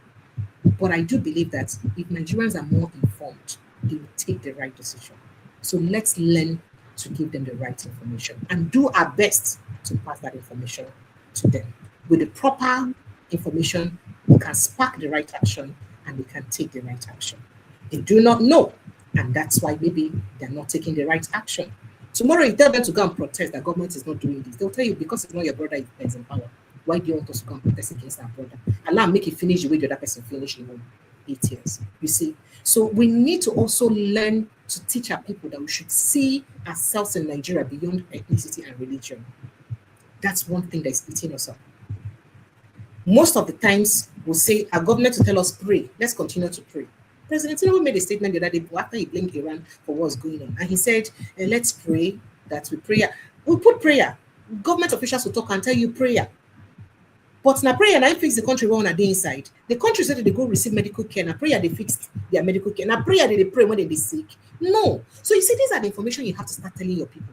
Let your people understand that they need to learn how to hold their government accountable beyond allowing them. Prayer does not fix anything. That starts because we've been brainwashed along religious line and ethnic line to hate each other because of our religion, to hate each other because of our ethnicity, and it doesn't take us anywhere. And guess what? They are glorifying over it because keeping us divided helps them a lot. And I'd like to say something very quickly in response to my dear brother. I've forgotten your name. I don't know you. My dear brother who's fighting with me. I love you with the love of God. I don't love you beyond that. And yes, I do not know you before that day you came to my show. I do not even remember it was you. The reason I responded that way, I just got a message from my phone that you use my this thing that how can you say you don't know my platform when you were analyzing my video on your platform? That's how I knew. I wouldn't have known. I don't even know what your YouTube is like. I don't know if you own a YouTube. I got information from them. The same way people will feed you things, I get information too. So, but I don't have anything against you. I mean, I like it when people discuss intelligently, disagree intelligently, to agree on the common problem that we have. Now that we've all disagreed, what is our problem? I would prefer that you guys speak on the solution to these problems that we have. What is the way that Nigeria can move forward? How can we get away from where we are today? Let's stop talking and start doing. What are the things we need to do to stop the killings? I cannot stand this. Me, I don't know how to stand people suffering. Sometimes when people call in on my show, sorry for taking a lot of your time. When people call in on my show and they say that, oh, them Nigerians are brought in a lot of money. There's almost any day that doesn't, I don't think any day goes by without me giving out, sending money for one form of help or the other to people. I am not rich. I'm just a poor woman managing my life. But I give because I can't stand somebody telling me that I've not eaten or my children don't have food to eat and I have to give. Even if it's the small rice I have in my pot and I don't give to you, I give. So the way we're, empathetic, I'm naturally an empathetic person. And that's why things about killing and what's going on in Nigeria affects me a lot because I'm empathetic to the plight of people. Anybody who's done me over time will know that most of my benevolence that I do is I'm responding to the plights of people. So if I am passionate about seeing people get better, seeing things get better in Nigeria, that's just my own flaw. I agree, it may be a flaw, but I just want things to get better. I don't want people to be dying again because it can be me anytime. It can be anybody at any time. I am just passionate about seeing things get better in this country. I love you guys and I love all of you. And I'd like to say thank you for the opportunity to explain myself. And for those who hate me, I love you back. I cannot hate you. And for those who love me, I love you people because I cannot be jollof rice. I can't make everybody happy. So there is a tendency that would always disagree to agree. But at the end of the day, I love the fact that we are all passionate about moving our country forward. And I cannot wait to see this country get better. I believe that we can. I love you guys. Thank you so much for having me. All right. Thank you so much, Precious. We appreciate you. We will hopefully invite you again, and then you will come and help us understand how things are going in the country. Thank you so much. Thank you so much. I appreciate you. Good night. All right. We'll take a break. Thank you. Bye.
Okay, welcome back, everybody. Thank you so much for spending your Sunday afternoon or evening with us. We appreciate that.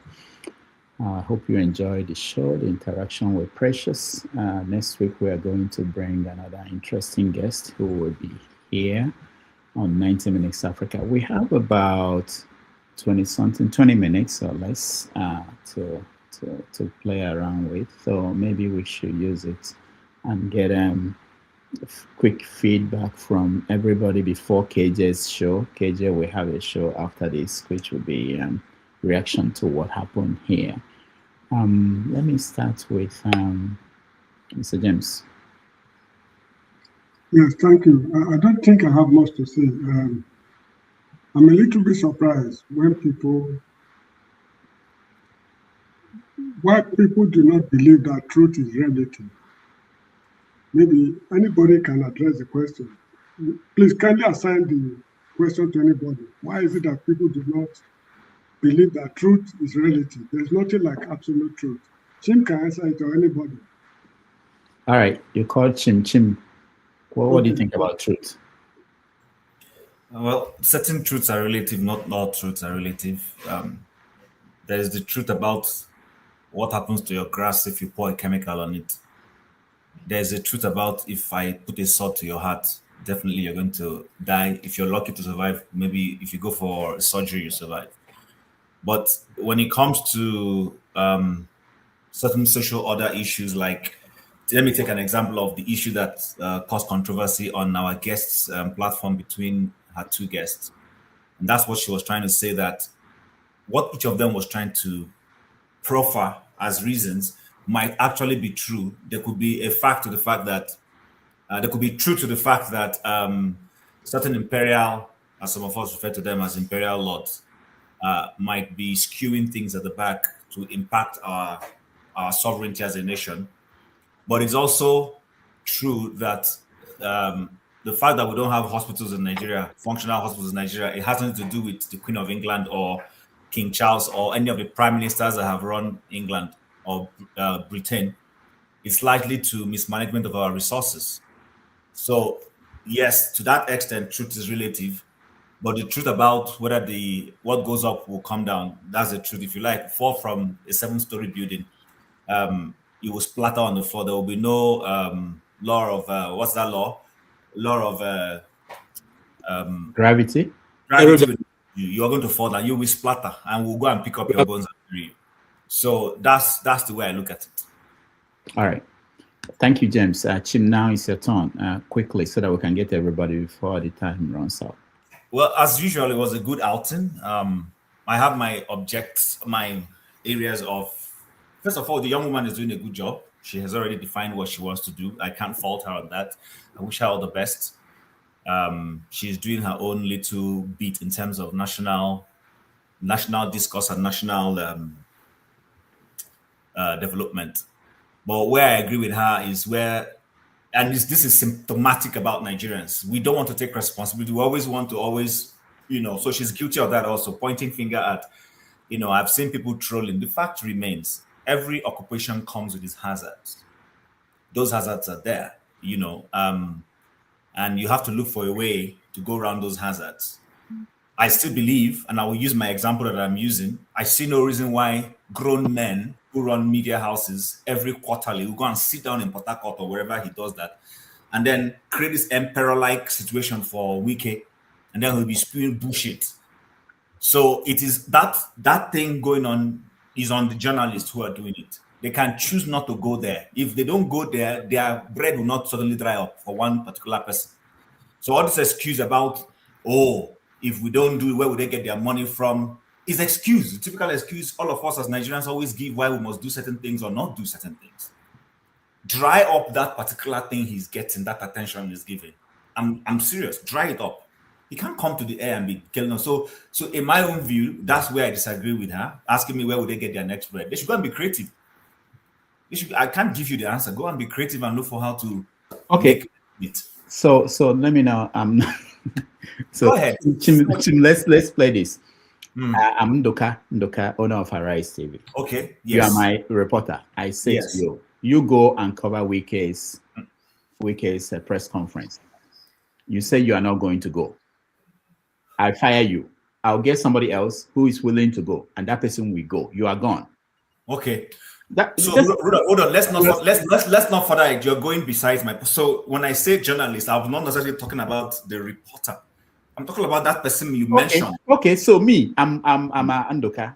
I need money to pay the who I pay to buy diesel. But Ndoka doesn't pay. Ndoka doesn't pay anybody. No, that's what I'm saying. He pays some people. No, there are some people, not the journalists, maybe people in the office and people that drivers and buy gas, That's Ndoka. I'm Ndoka. So I know what you're saying. There's something you can do about that, about me, Ndoka, deciding this is what I want to do. If you don't like it, don't read my paper. Right, so why are we complaining? Let the system keep running around in circle. I'm sorry, Mr. Rudolph. This is the first time I will disagree with you because by that logic, Tinubu will tell you that he's doing what he's doing because if he doesn't do it, somebody else will come and do exactly the same. But that's what where would that cycle stop? But that's what they will tell you. Actually, if you've talked to politicians, actually now we don't need to do any rehearsal of this. We should just close the program and go. Exactly. No. The point I think we are missing is that what she's saying is that there is the ideal. Okay, there's an ideal, and we aspire for the ideal.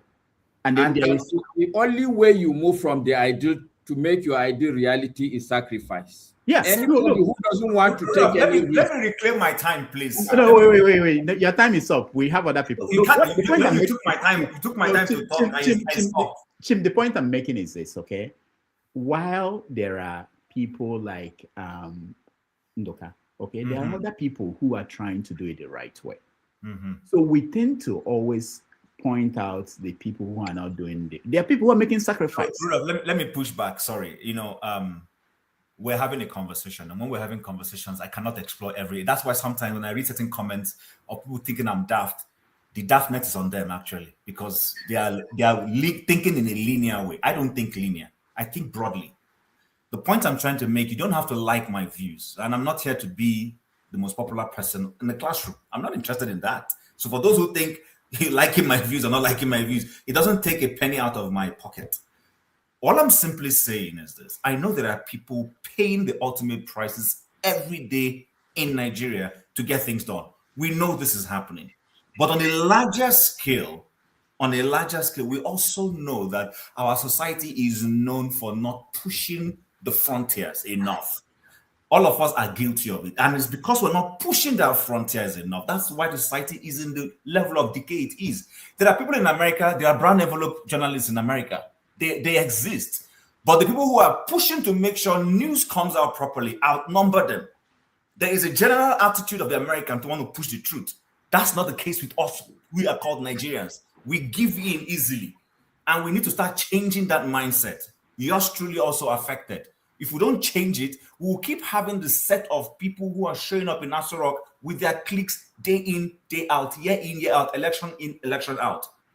Until we start pushing that frontier and putting fear in them. Right now, the average politician and people who run governance, they don't fear the citizens. If they fear the citizens, National Assembly won't do what they did the other day by tinkering with the constitution the way they felt it to favor the APC. This is why they do those things. But the moment we start pushing back, after a while, they too will realize that there's a level we'll go and everything will kaput. So that's the point I'm making. For those who can't see it, please, I have no business with you. Thank you, Chim. I think I'm about to get to an epiphany, and I think it's very, very simple. In everything, not just about media, because that's the same debate we were having the other day about, whether you want to blame the international community or some countries for what's happening in Africa to Africans. I think it's exactly the same thing. Or people who are saying we want to leave the country and people who want the country to remain the same. I think it all boils down to different viewpoints. And I feel like what is going on is that I've not processed this stuff very well. That if you believe in one thing, like Chim now believes that journalists are not doing enough and they should do, I agree, they should do more and there should be people pushing for them to do more. But also, what I think is missing is that people are more interested in saying you should do more or you should be part of Nigeria. You should blame the international community. But the same people are not doing the other one, which is like, if I feel that these people are about to leave the country, and that will be dangerous for the country. That will not be good for the country. I will work harder. Instead of just blaming them for trying to leave the country, I will work harder to make them feel they should be part of the country, or deal with what their fear is. So you are sounding that journalists are not doing well. I agree. I'm not opposing you. I'm trying to push the other angle for you to see that. But what are you doing? What are you doing to say, let's deal with what is the limitations they have? How do we help them? You know, by what I said here now, that's what I'm doing. Oh, I'm getting no, you're doing the easy one. You're doing the easy one. Look at Michael. So, Michael came here and said, how do we support you? Michael is not saying you are perfect. Michael is not saying Precious is doing it the way I want it. Everything is perfect. Michael is saying, how do I support you to do more?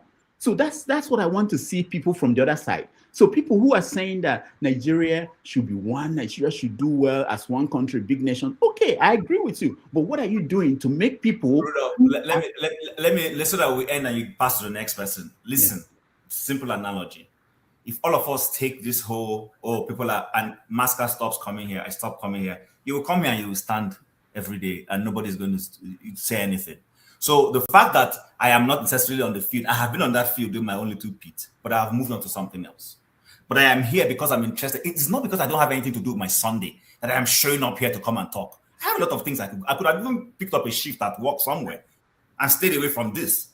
So let nobody get it whacked. There are people who are born to speak.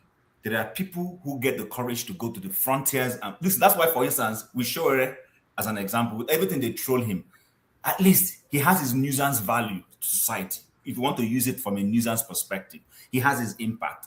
I don't expect Atiku to be a Peter Obi.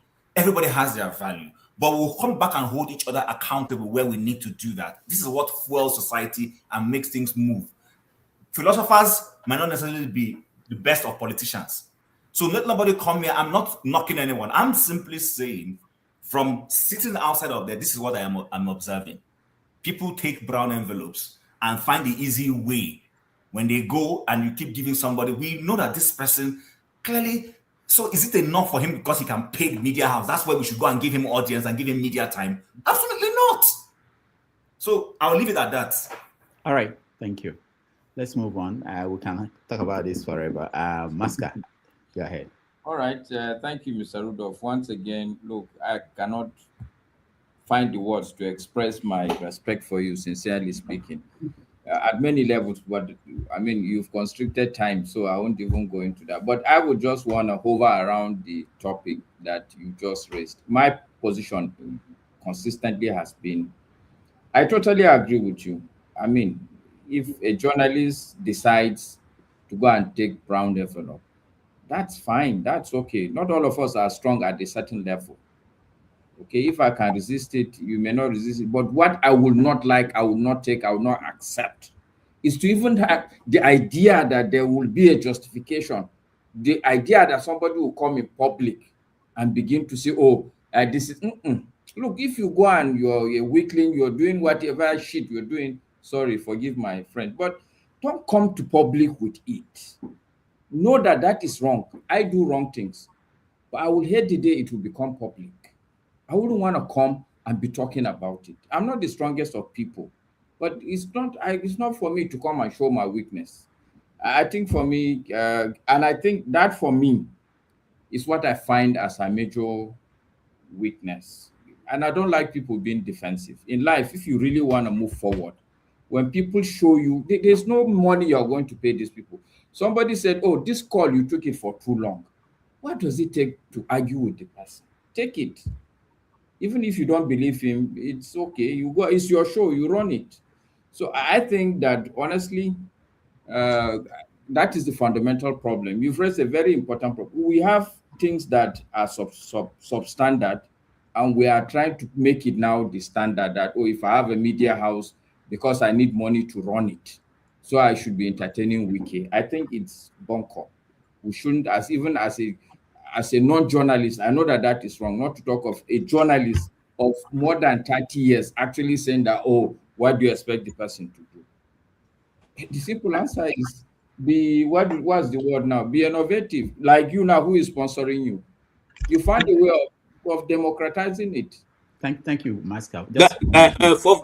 Sorry. That's what I wanted to say. And where is Michael? He has not supported you. He's calling out to support Precious. And those of you here have not supported Rudolfo. Support is in multiple ways. Don't worry. Masca, let me just say this. What you just said now, it made me to remember.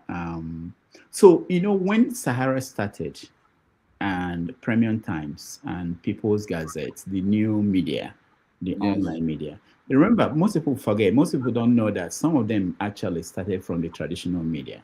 So, which is one of the things that could be the solution. And when they saw that the traditional media are too big and they are not willing to change, they don't want to, they decided that we can do it in a different way.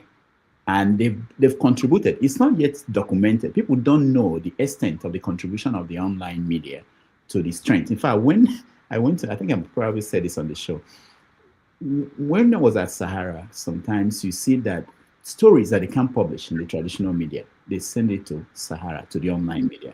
And that's how you hear so many things that you ended up hearing.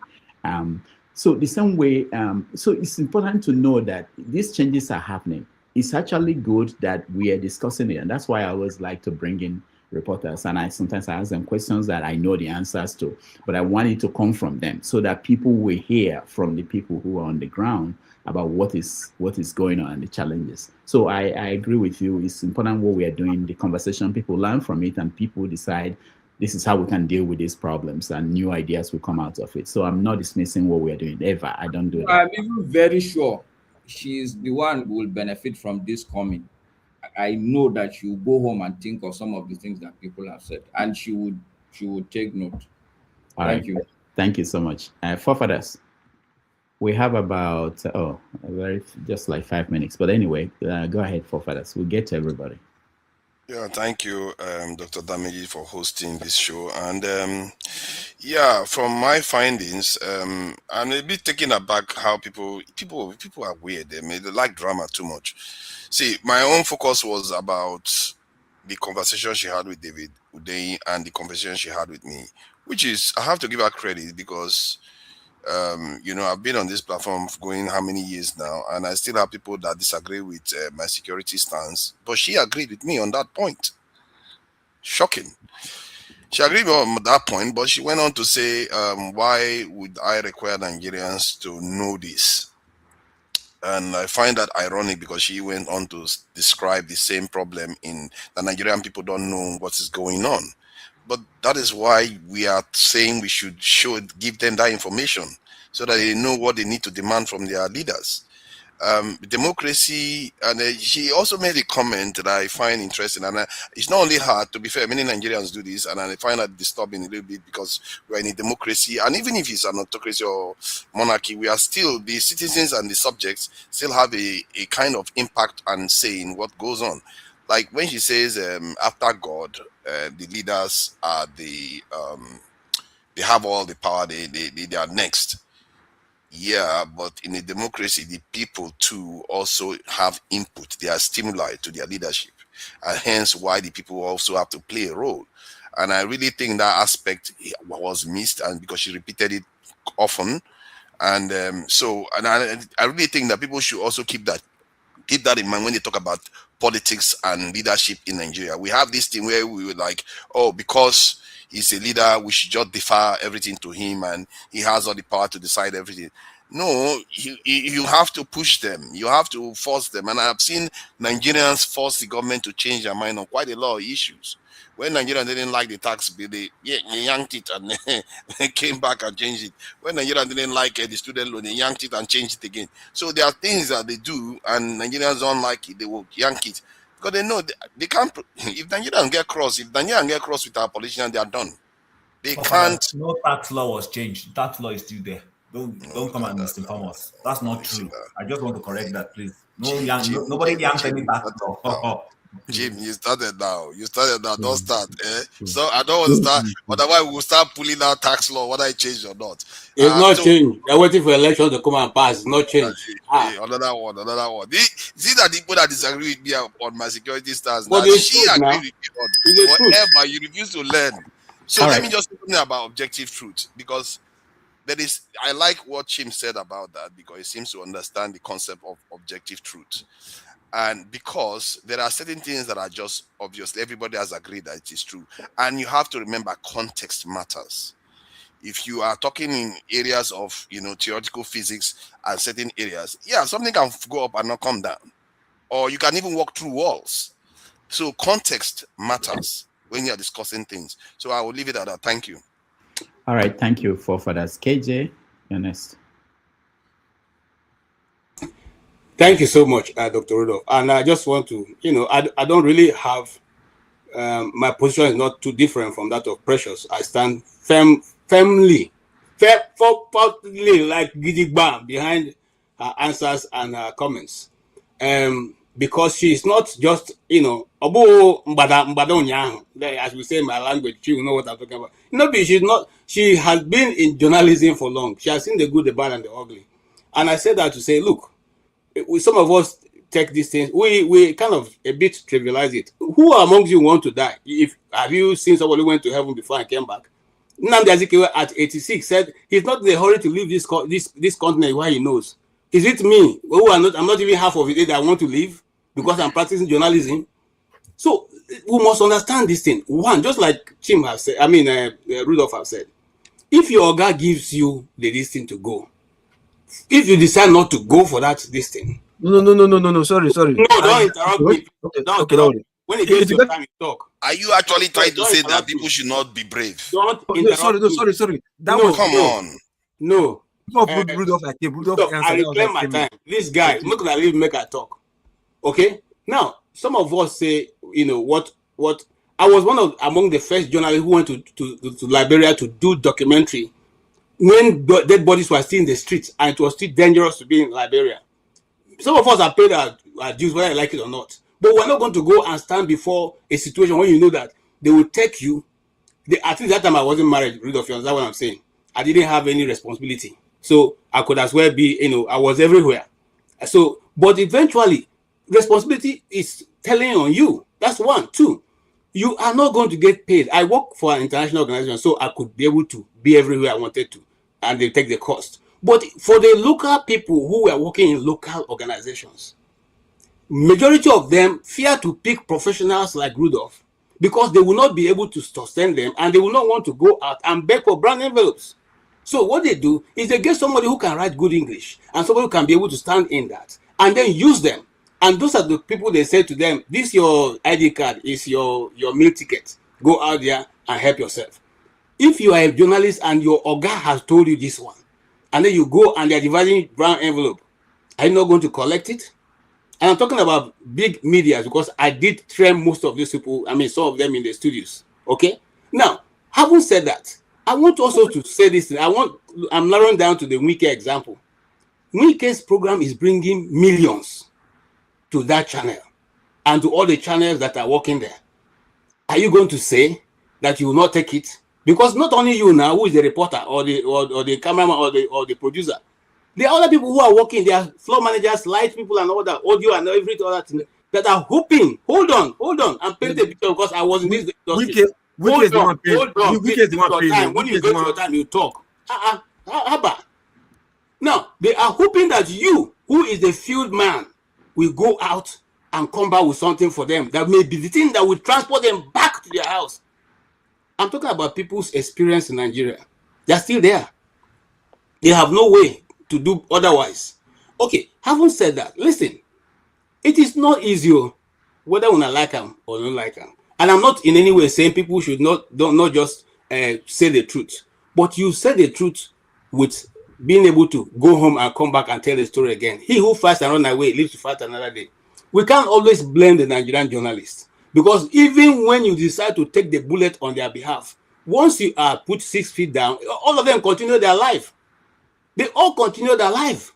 So we witnessed, or rather, yeah, at that time we were very small, but we witnessed when we don't on do the the right Saturday thing. morning. Now, wow, for this guy, he was later bombed. Till today, have anybody ever asked what happened to his children? Has anybody?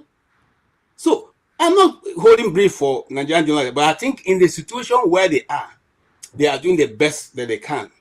Look, Benga Areruba was one of the tough journalists who was standing in. It was the face of AIT. You know what removed him? A particular government said, we don't want that guy there. He's asking too much tough questions. And they insisted that Posse remove him from that program. They insist, in fact, they refused that he will get any program that has any what do you call it, a prime time. They took him to 11 o'clock. How many people went to fight for him? I'm calling names. How many people went to cover when he became very sick that he almost died? How many people went to that's not a very good argument to make. I'm sorry. Hold on. All right, hold on, guys. There will be another show where you can trash this out. Okay, so let me round up. In other words, me I not see what Precious do. She's precious and she's doing a good job for Nigeria. In fact, if you go to her channel right now, you will see that she has exposed one thing that I've been asking for Nigerian journalists to go and do, which is who is Bola Tinubu. She has been able to narrow down to bring somebody who knows Bola Tinubu to the core. Gentlemen, will they try? When I like Mona give her a praise, not like Mona leave her. She's doing her best. As an independent journalist, she's doing very well. Thank you very much, Rudolph, for the opportunity to speak on this behalf. It's a privilege, actually. I hand over. All right, thank you. Tony. Doctor, thank you so much for bringing in Precious to the platform. Obviously, I won't say much because I am biased in this issue. I'm a regular on that platform, and I think I know Precious a little bit more better than some of us on the platform. I think it was a great show. I can't fault her, and everybody has his or her views. But I can tell you, Precious is doing a great job. She's one personality who doesn't want to advertise. I'm even surprised that she said some of the things that she said here. Gives her resources, selfless. And I think that anybody who knows that would offer her heart for her for her performance here on this platform. I think is great, estimation. And I thank you once again. That's my submission. Thank you. All right, thank you, Tony. Chris. Sorry, Dr. Damages, you say see something, say something. So I did my reporting to you. I appreciate that. I did my reporting to you. So the other thing I wanted to say about journalism in Nigeria is not that they are not trying, but given the a lot of handicaps they face, judiciary is not friendly. If they have a good judiciary in Nigeria, you say, okay, well, if I get tormented by the authority, I can get myself out through judiciary. So these are the things sometimes I don't blame them. And they are trying as much as they can, but it's just, my concern is that sometimes they give the wrong information. The information they give to people are not actually the right information the people need. So that's where my concern is.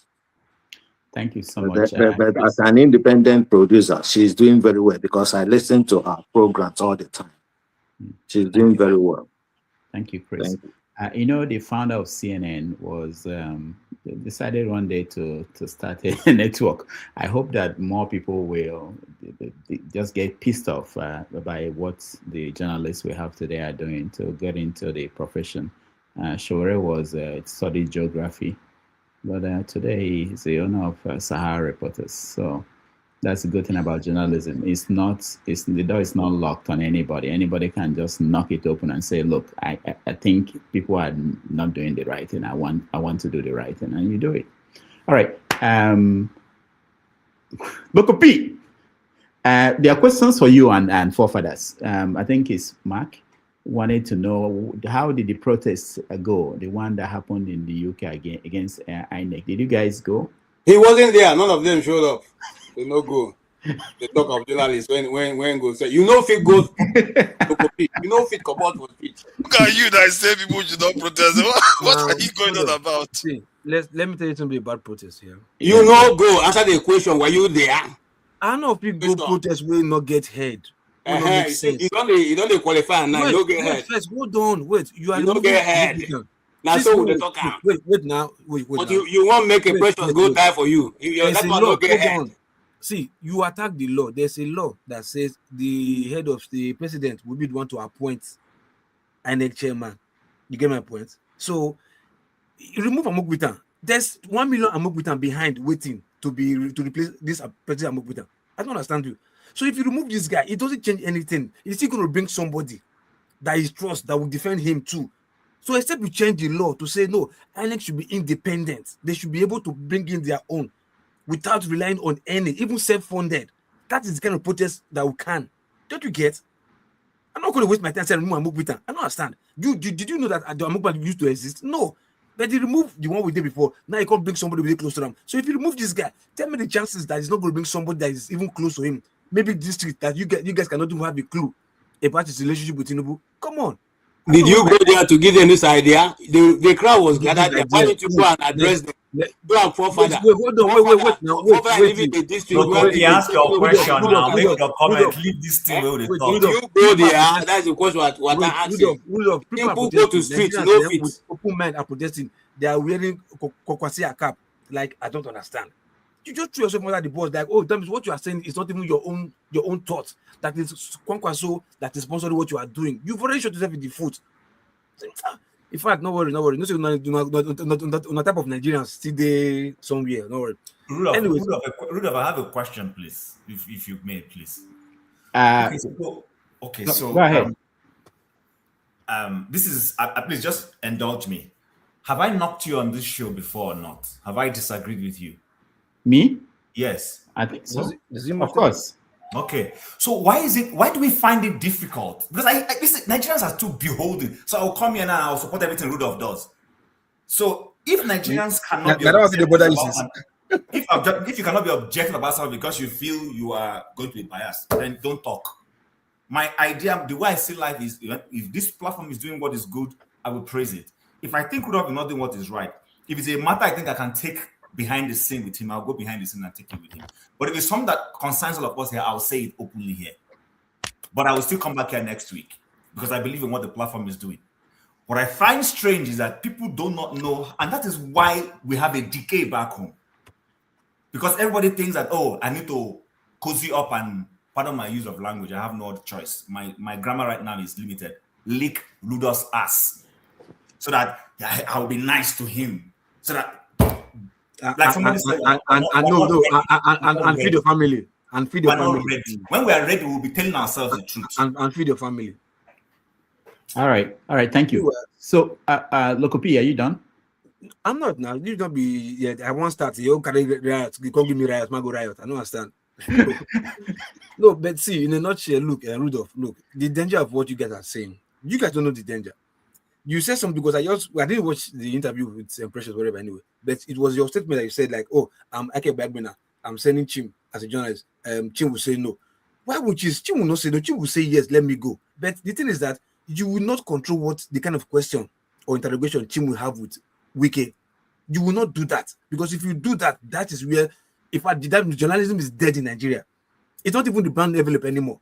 Because those interviews that you have with Wike, it's Wike that's paying for them. Not you think maybe the media house are the one paying. No, it's Wike that's paying for them to come. And if they come, the only thing they talk about is PDP and what have you, nothing else. In fact, 80% of the discussion is PDP, APC, Labour, whatever. Article, Kiniko. That's what they talk. They've never talked about the healthcare system in Abuja, the failing education in Abuja, the whatever, all the infrastructure in Abuja, unemployment in Abuja. They've never said anything concerning that in that media. And they do that all the time because Wike is paying for it. Understand, but if you condone all this stuff, then you have no right to blame the policeman on the street doing what he's doing, collecting bribe. because he has to split his family because it's not well paid. You have no right to condemn them. You have no right to say what do you call it? Insecurity should end in Nigeria, because the more there's insecurity in Nigeria, the more those soldiers are getting paid. You understand? That means you have no right to say that, to condemn them. Look, my brother, in as much as you think you want to, if you cannot do this journalism, in fact, sorry, let me put it this way.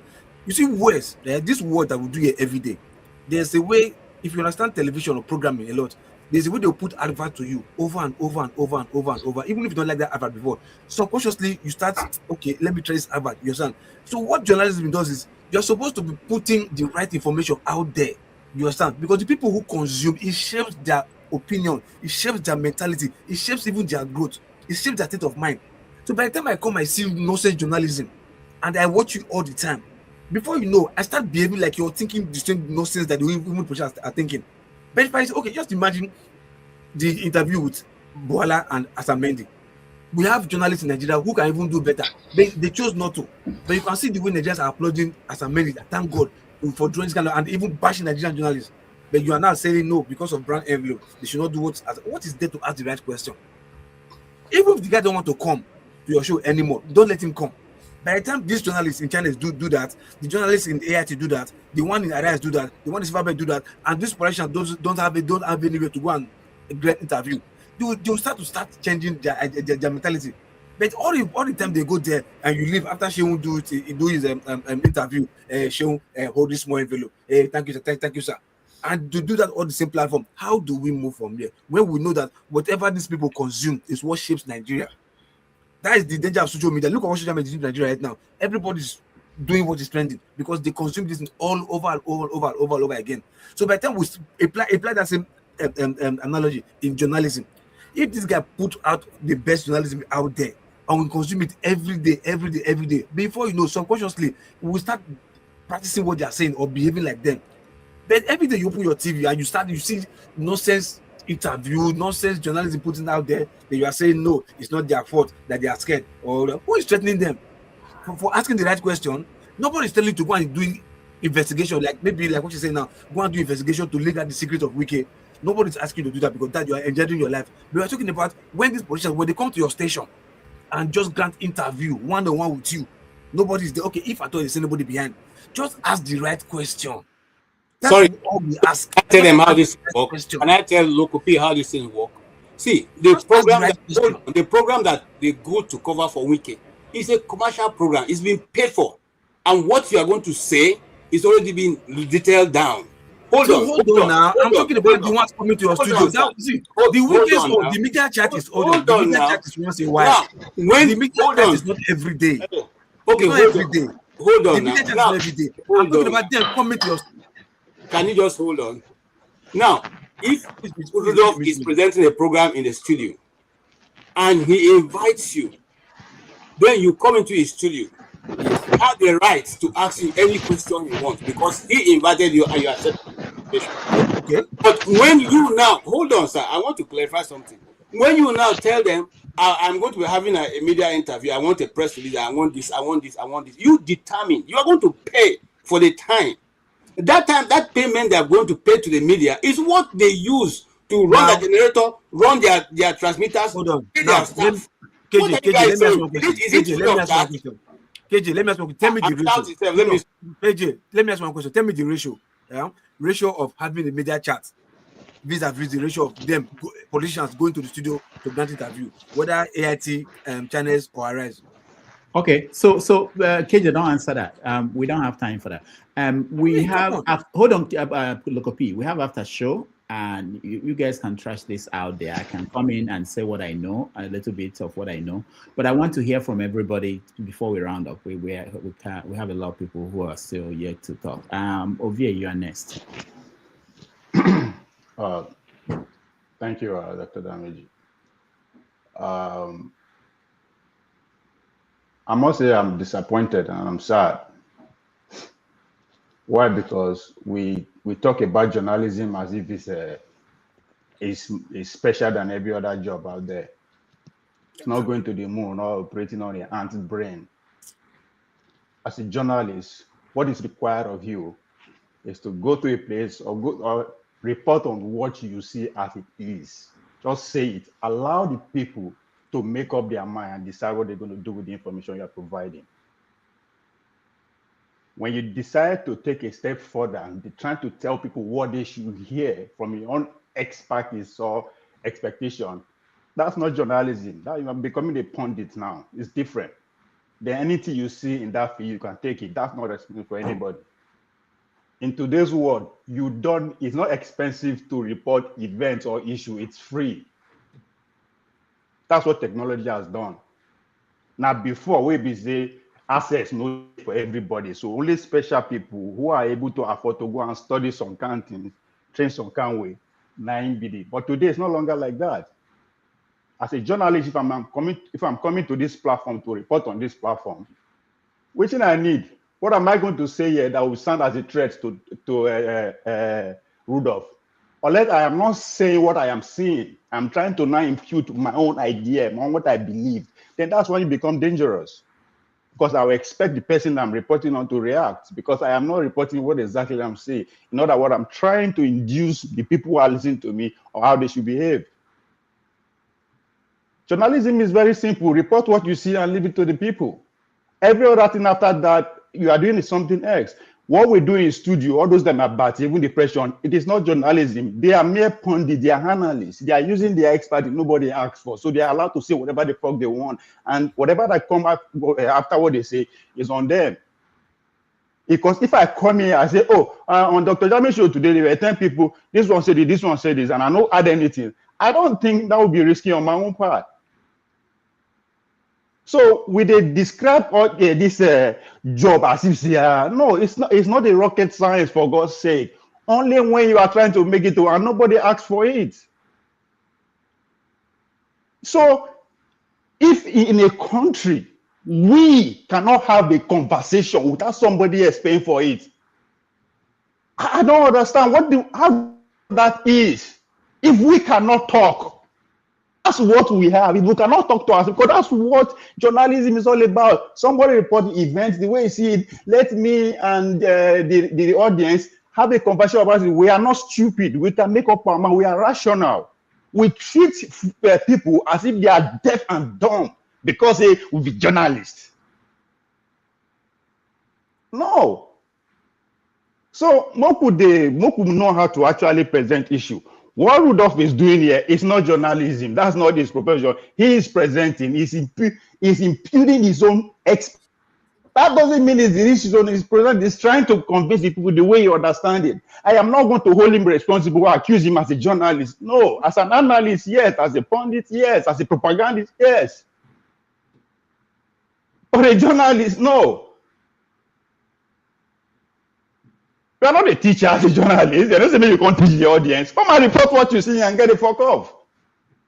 Now you won't become special. You won't now in today's world. Now who break the news first? We just hear that, we want to talk about everybody to follow. And guess what? Followership is not necessarily because we are doing something the right way. Another way of the people platform, when people are on platform, all these the big owners, the network owners. The way they advertise their platform is to acquire followers to some people that will attract their people so that other two will join. When you say just like when you say one platform is a millionaire, is this, that is a recruiting mechanism process for them. Not because that person is doing well, but I'm not going to accuse the person is doing bad too. So please, I think perspective matters. When I hear KJ, they thought, you went a place to report event. Who carry you go there? Are you reporting event according to what you are seeing, or you are reporting event according to what you are told to focus on? That's another thing. Dr. Ramiji always says something here, that not be everything where journalists they see on field and they report. If they report them, things will not go there. And it's a fact, that is true. I understand that.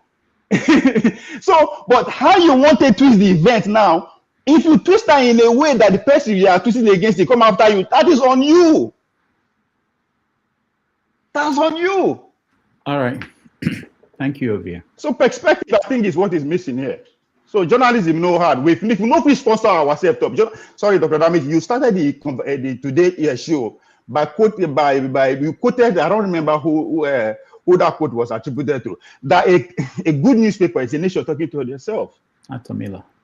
Good. So why do I need to pay me and you to have a conversation about us, about Nigeria? Who need to pay me? That's why I said yesterday, I will be there for somebody to come and tell you my own life story when I'm as a Nigerian. Nigeria is my story. Biafra is my story. Do I need to wait for one, say the name or say the person, a specialist from America, for many years to tell me my own story? That's an insult. It's the same thing about journalism. If we need to rely on somebody else to pay for us to come out, just start the conversation about us, then we are done. All right. As far as they are worse now than the politicians themselves. In that regard, because all of them they come up they say that they collect money, That's what they are saying. Everybody they admit, I collect money. Come on. Like, all right, okay, thank you. I'm just making this emphasis that there is a show, 3 hours, that we can trash all the details. I just want to hear from everybody. And forefathers, did you speak? I don't know. I don't remember. Did you? Yeah, he has. I think it's remaining just showed as remaining. Okay, all right. So I want to make sure it's on the show that is left. Let me just for emphasis, journalism has continued to advance and change. It's not what it used to be. Just so people know. The principle remains the same. Report what you see. The principle never changed. Report what you see. Hold on. I don't want people to go home because I mean, if they give license, they will take my license.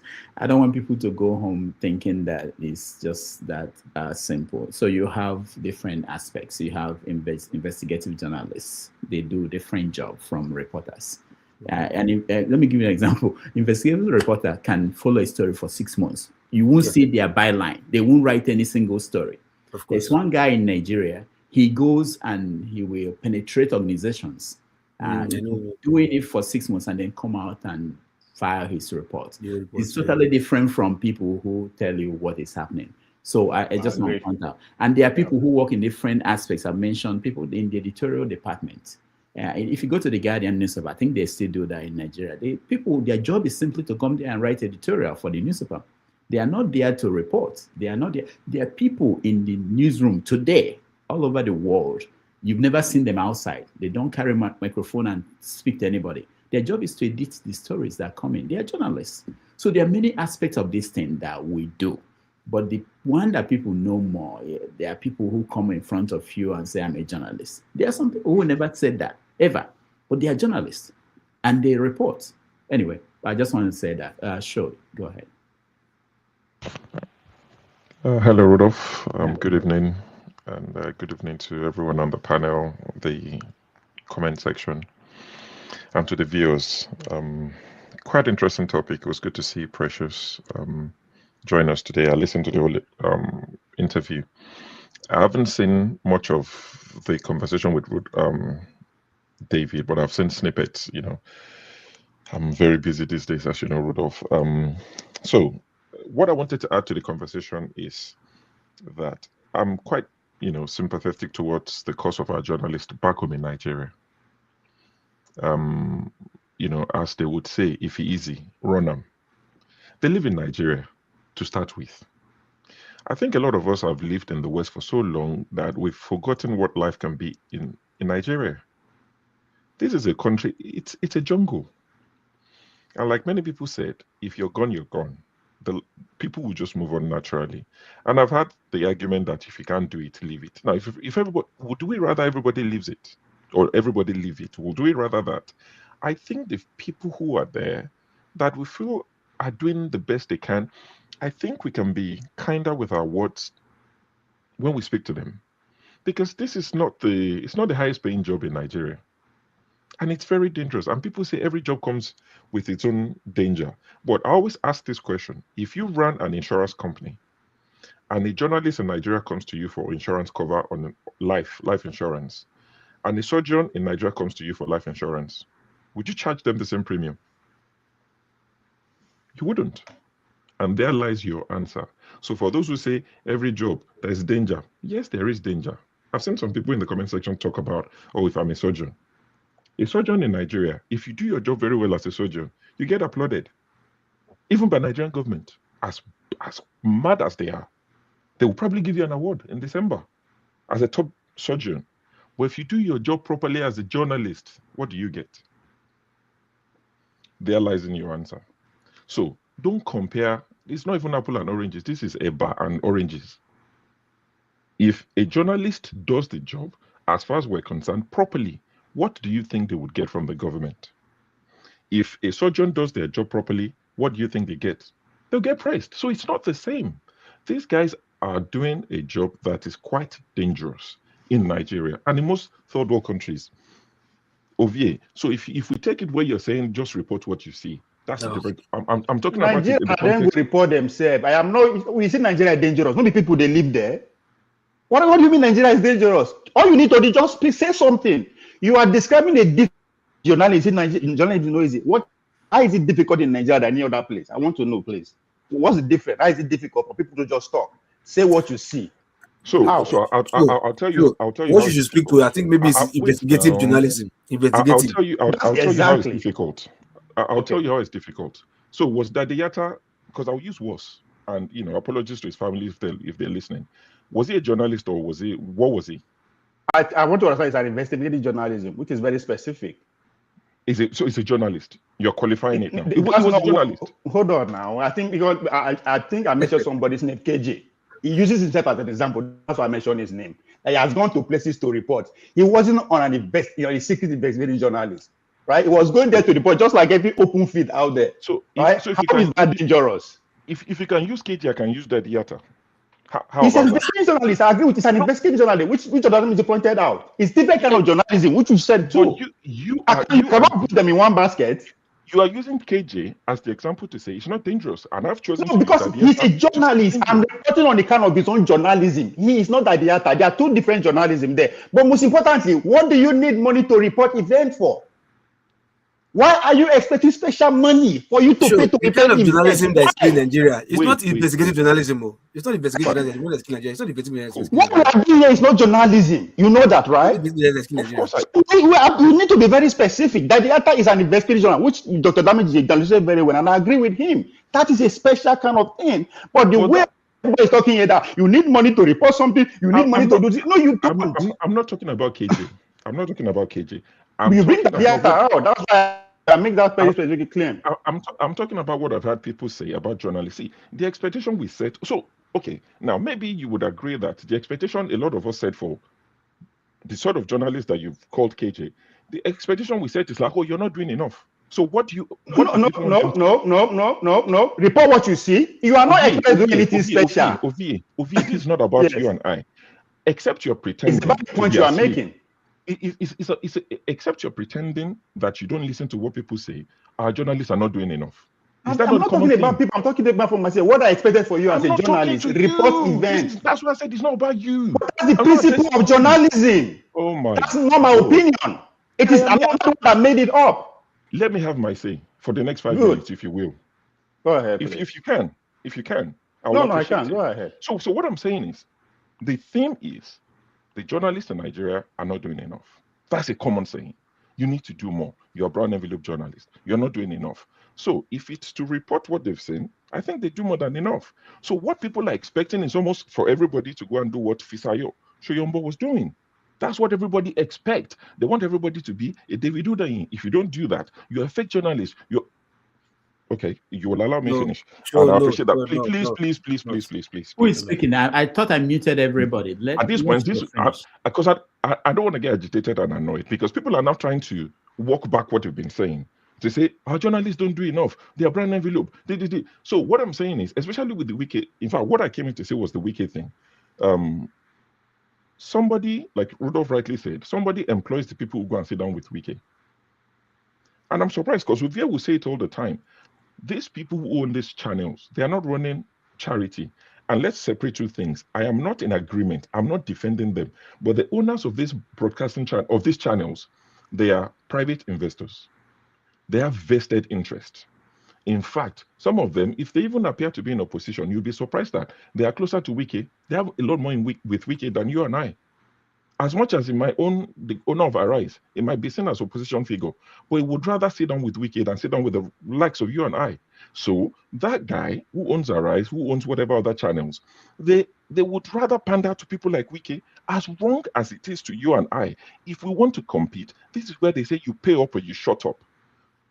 We set up our own, we fund our own, we put our money behind it, and compete and let them report the way we want them to report. Get the news, dump it, let people make what they want of it. If you want them to put their opinions on it, get people like Rufai. I'm not saying Rufai, but people in that mode.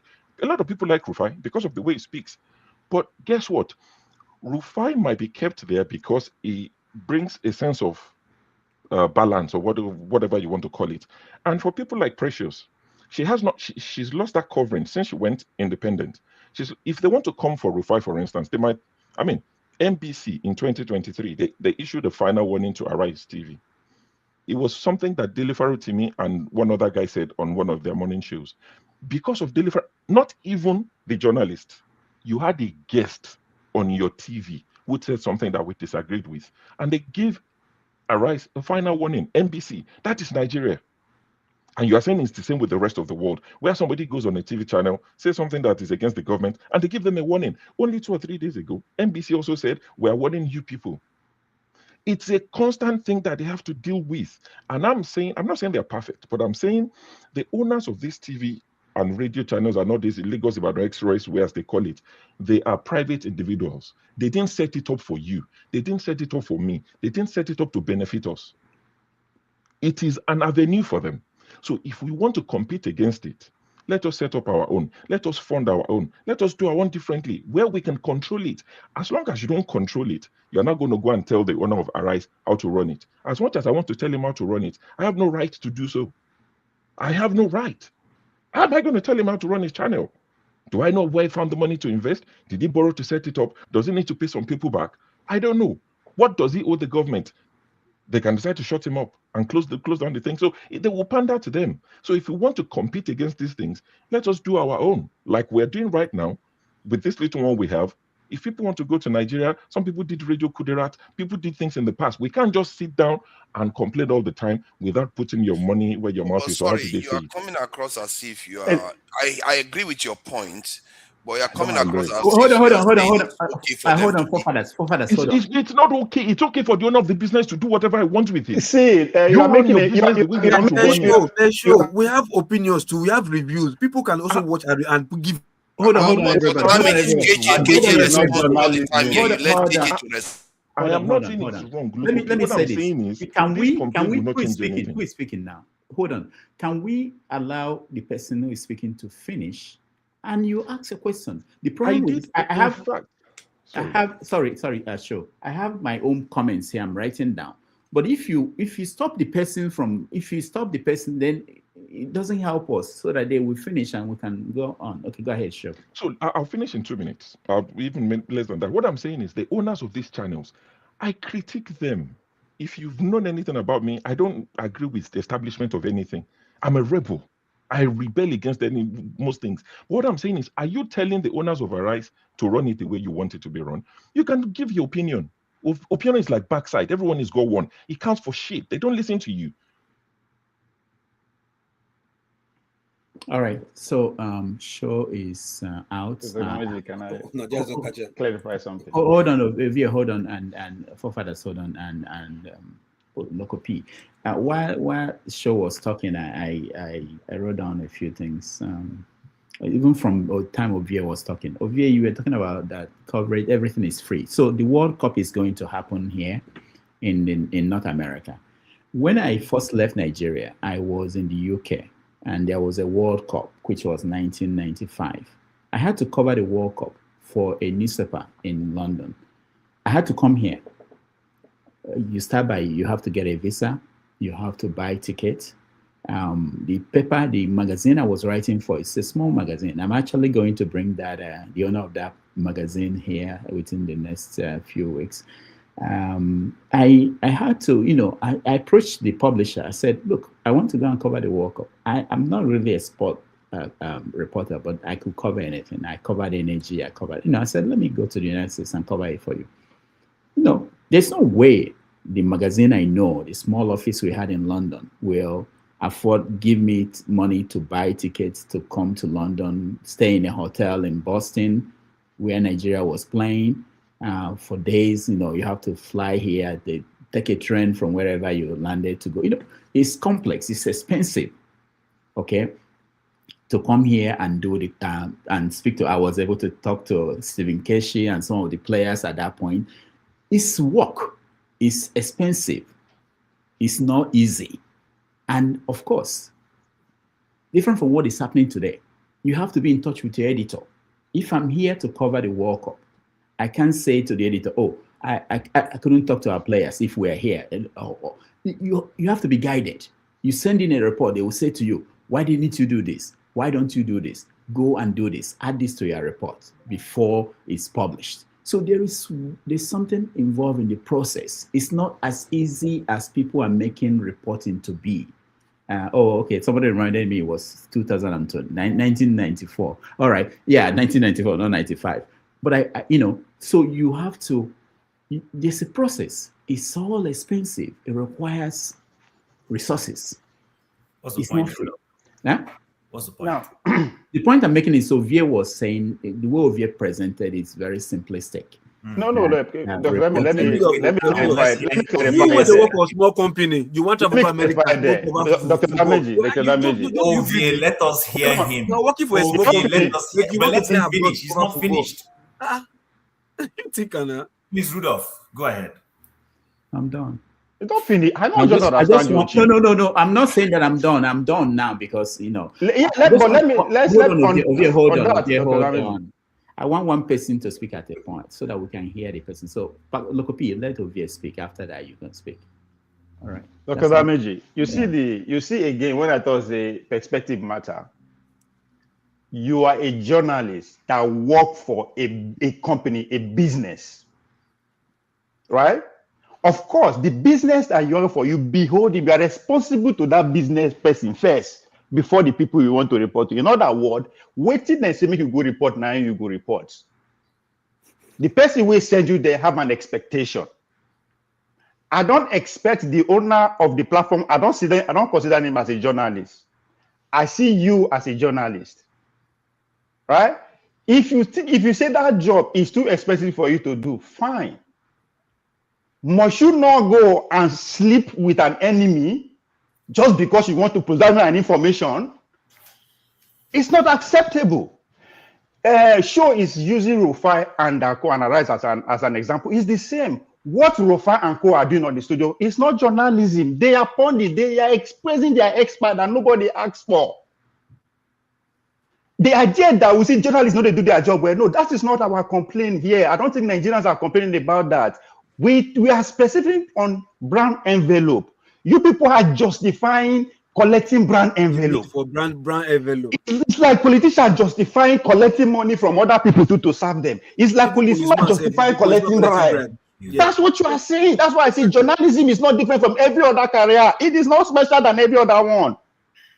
Do your job, you are expected to be paid so that you can do it according to the person that is paying you. So we are not saying Nigerian journalists are not doing their job. It is the way they are doing it, people are complaining about. And you people are now saying we are doing it this way because we need to survive. It's like, sorry, as a Nigerian athlete, our president, Athletic Federation President Chief Solomon Ogba, we follow and fight for Kenya. He said because now money they use, money federal government never come. Now we tell and say, if money we know they go. Tell and say, we know they go competition. It's not that simple. We are making excuses for very simple things. It is not okay for you to collect bribe to do your job. Quit. Nigeria is not difficult terrain. Nigeria are supporting. Sorry. The last point here. Nigerians are meant to report their own story. How is that dangerous to report your own story? All right, Ovie, thank you. Lying about your own story then is dangerous. Ovie, thank you. We have to get over to the other one. Where I think hopefully KJ is ready. But I don't think, just to round up, I don't think anybody is here to justify what is wrong in journalism. In fact, Nwachukwu said something I think is actually Dr. Nwachukwu on the comment section, that every profession appears to be defending their own. We all agree that defending their bad behavior. Yeah, they are bad behavior. Yeah, we agree that things are bad in Nigeria. There is always the ideal. There's always the best practice. I think we all want to see the best practice in every profession, including journalism. No journalist.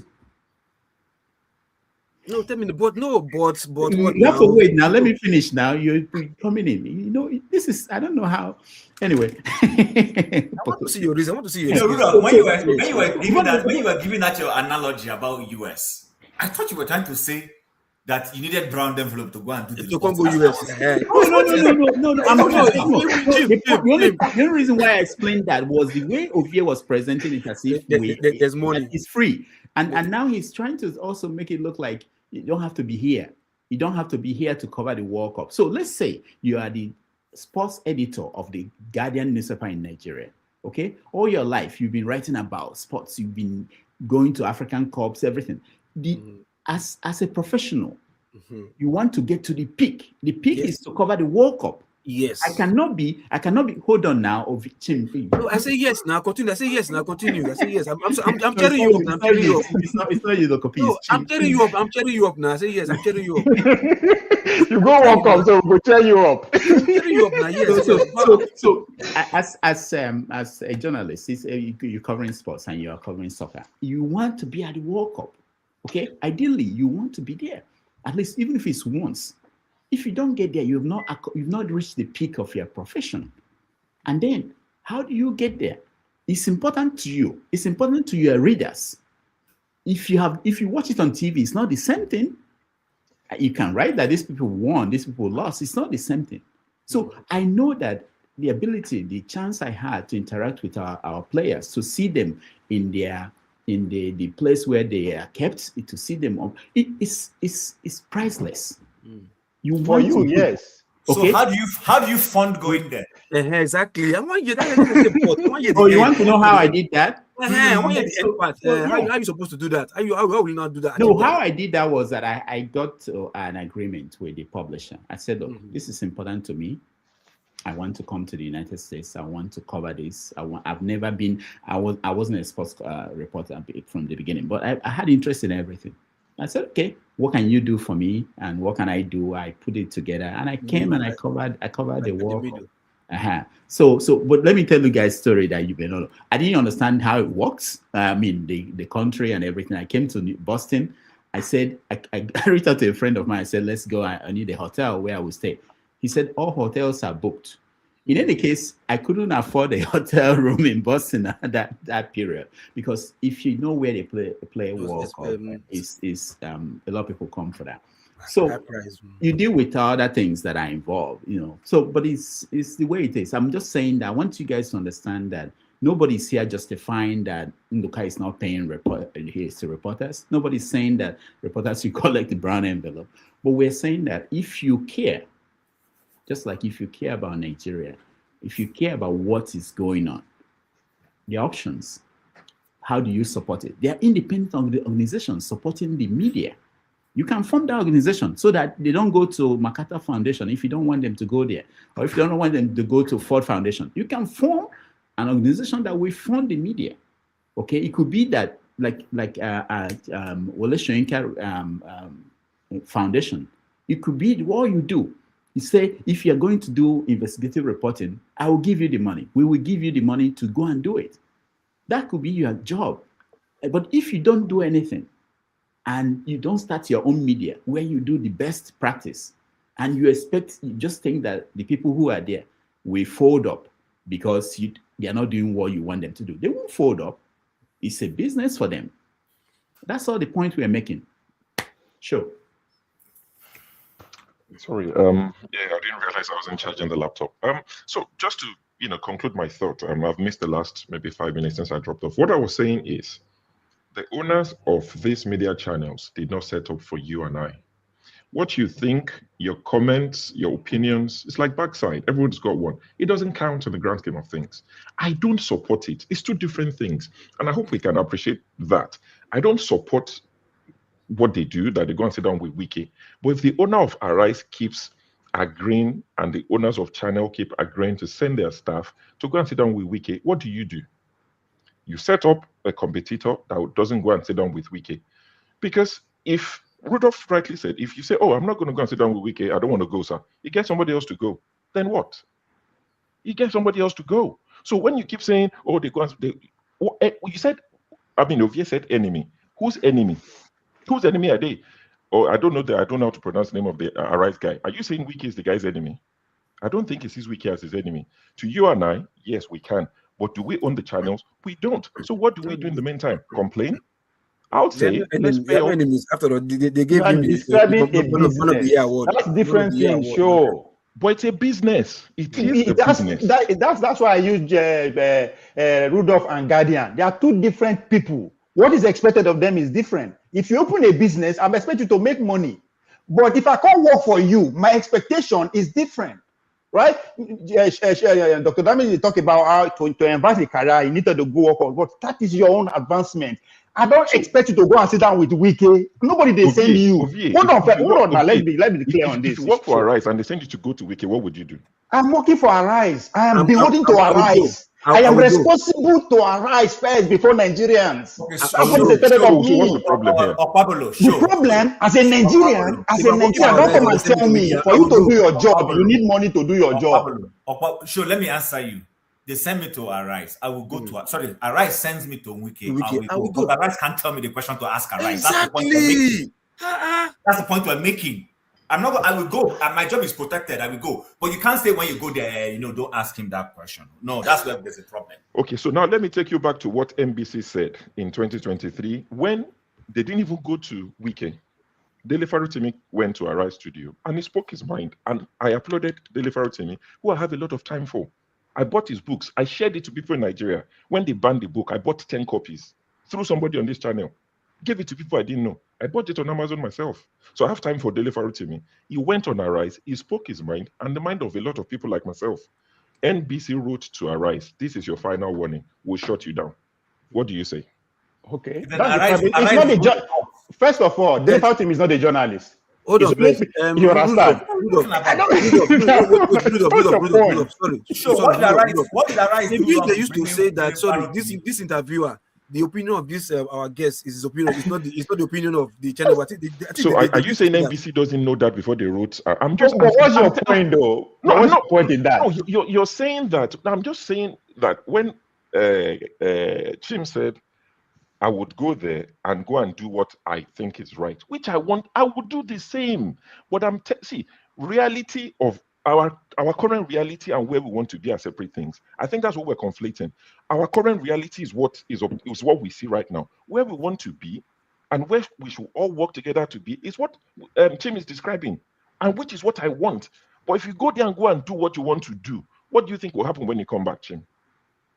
Okay, so hold on, guys. If I ask Wike about education and health, hold on. How much did you pay to come on this platform? Hold on, guys. You didn't pay anything. No, I pay. You paid, right? Not directly. So does that payment influence what you are saying now? No, it doesn't. That's the point. That's what's expected of journalists, right? Okay, hold on. So hold on. We have to round up. It's not fair to KJ. He's sweating at the other end. I'm sorry. Let me just say this, Chim, just to follow up with, because sometimes I wish we could have more of these conversations. You said if you're sent there by Ndoka Rise to go and meet Wike, and if they tell you to ask a particular question or don't do this, then that's a problem. So what you don't consider is this. Let's say you come the first time, they sent you from Arise, and you say to Wike a question he doesn't like, okay? Use Trump as an example. He might tell you that he won't answer it. He might scream at you. Next time, he won't even call you. You are there. Remember, not everybody there will get a chance to ask a question. You are sidelined. The next time he will call it, maybe you shout like they do in Washington. In Washington, they shout at the president. In the case of Nigeria, Wike can call the owner of Arise and say, look, don't bring this person to my press office anymore. And that's the end of your career. Yeah, Rudolph, just but the problem is that Wike asking journalists to come. That's the problem. I know you have your short of time. Listen, unfortunately, I can't tell you. I will be allowed to speak. This one. Yeah, you will be allowed to speak. You'll be allowed to speak. You're always speaking. So, Rudolph, a lot of us in our little jobs have suffered. I've suffered lack of promotion for standing for what I believe in. And I don't have any regrets. I'm not a billionaire. I know where I would have been if I was doing what my peers were doing. So I'm happy. It gives me peace of mind. I can go to bed and sleep at night. But guess what? You know the truth? In those same places I was punished, when they're looking for the honest person, it's me they come to. It's me they come to. They don't go to those places. I'm the one they still come back to. And I give it to them. I say, oh, why are you looking for me? Why don't you go to that person? I say, no. So the point I'm making is this. Is a pathway I have chosen. I'm happy with it. I go to bed, I sleep soundly. But I'm not going to go a dirty bidding for anybody. Like I said, I'm not seeking to be the nicest guy on campus. I want to just live my life peacefully. And the day my maker calls me, I die peacefully. But I will not go and do your dirty bidding and lie for you. If you want me to do that, I'm the wrong person. Go do what you want to do. Opari. It's those people who are looking for brown envelope to build house in their village. I don't have a house in my village. They're the ones who desperately do anything to have the money so that they can have house in Lekki and they can't sleep in. Tim, hold on. Imagine they call what's it called Ruben Abati to do their bid. He refused, ask the right question. They call him Rufai ask the right question. They call Channels TV or their crew. They ask the right question. And we can tell all of them, no, you don't come. How many people will you tell? If you tell all of them don't come, will he have this immediate chat again? Who will he have the immediate chat with? If why are we justifying hold on, guys. We have Damiji, but why are you justifying that? Hold on. We have 15 more minutes.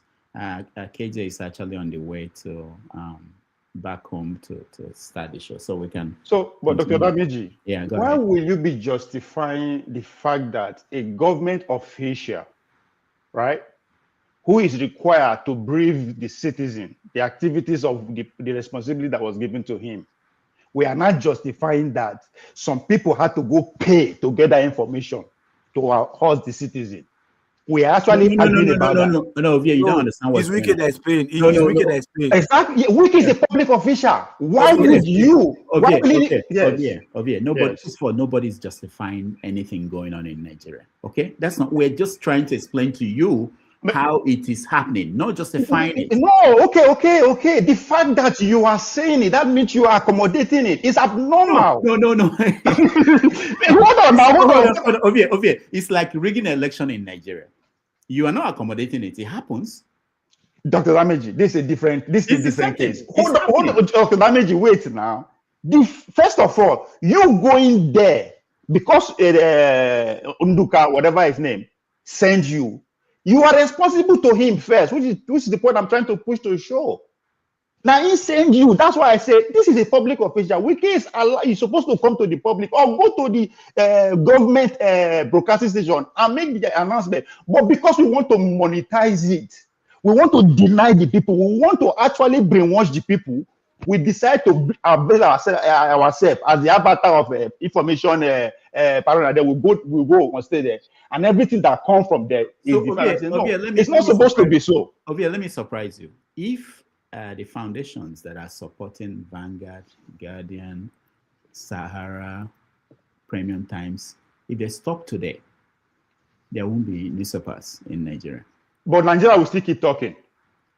Events will still keep happening. No. That's the point. Just what he's saying. Ovie, hold on. You simplify these things so much. No, it's that simple. The fact that we don't get information about, okay, let me give you an example. The Nigerian military dropped a bomb and killed some people in one village. Did you see the pictures? Did you see anybody? Wait. Did you see? Hold on, Ovie. Don't relax. We have 10 minutes. Did you see anybody go there to speak to family members that lost people? Did that happen? Did you see it on your TV? And I want to tell you why. Why is that? That is the point, because we have succeeded in helping these few merchants, these business people, to monopolize it, to monetize information. If show go where them bomb the place, begin to the report, are we going to actually take his information credible than if Rufai go there? Rufai was paid to go there. Show went there for free. Now the same information. Right? But the fact that we educated people, we go take Rufai pass, because one way or the other, small by little, from this kind of conversation, we are building a monster. Right? The politician will call that gentleman agreement. We are agreeing that to get a pure information has to come from Arise, has to come from channels in 2026. Where there's a reason why if anybody is in Nigeria on ground and come on this platform, you give that person special privilege. Why? Because you want to get the real information from that person, more real than that you got from the studio. Because you are a professional, you understand that.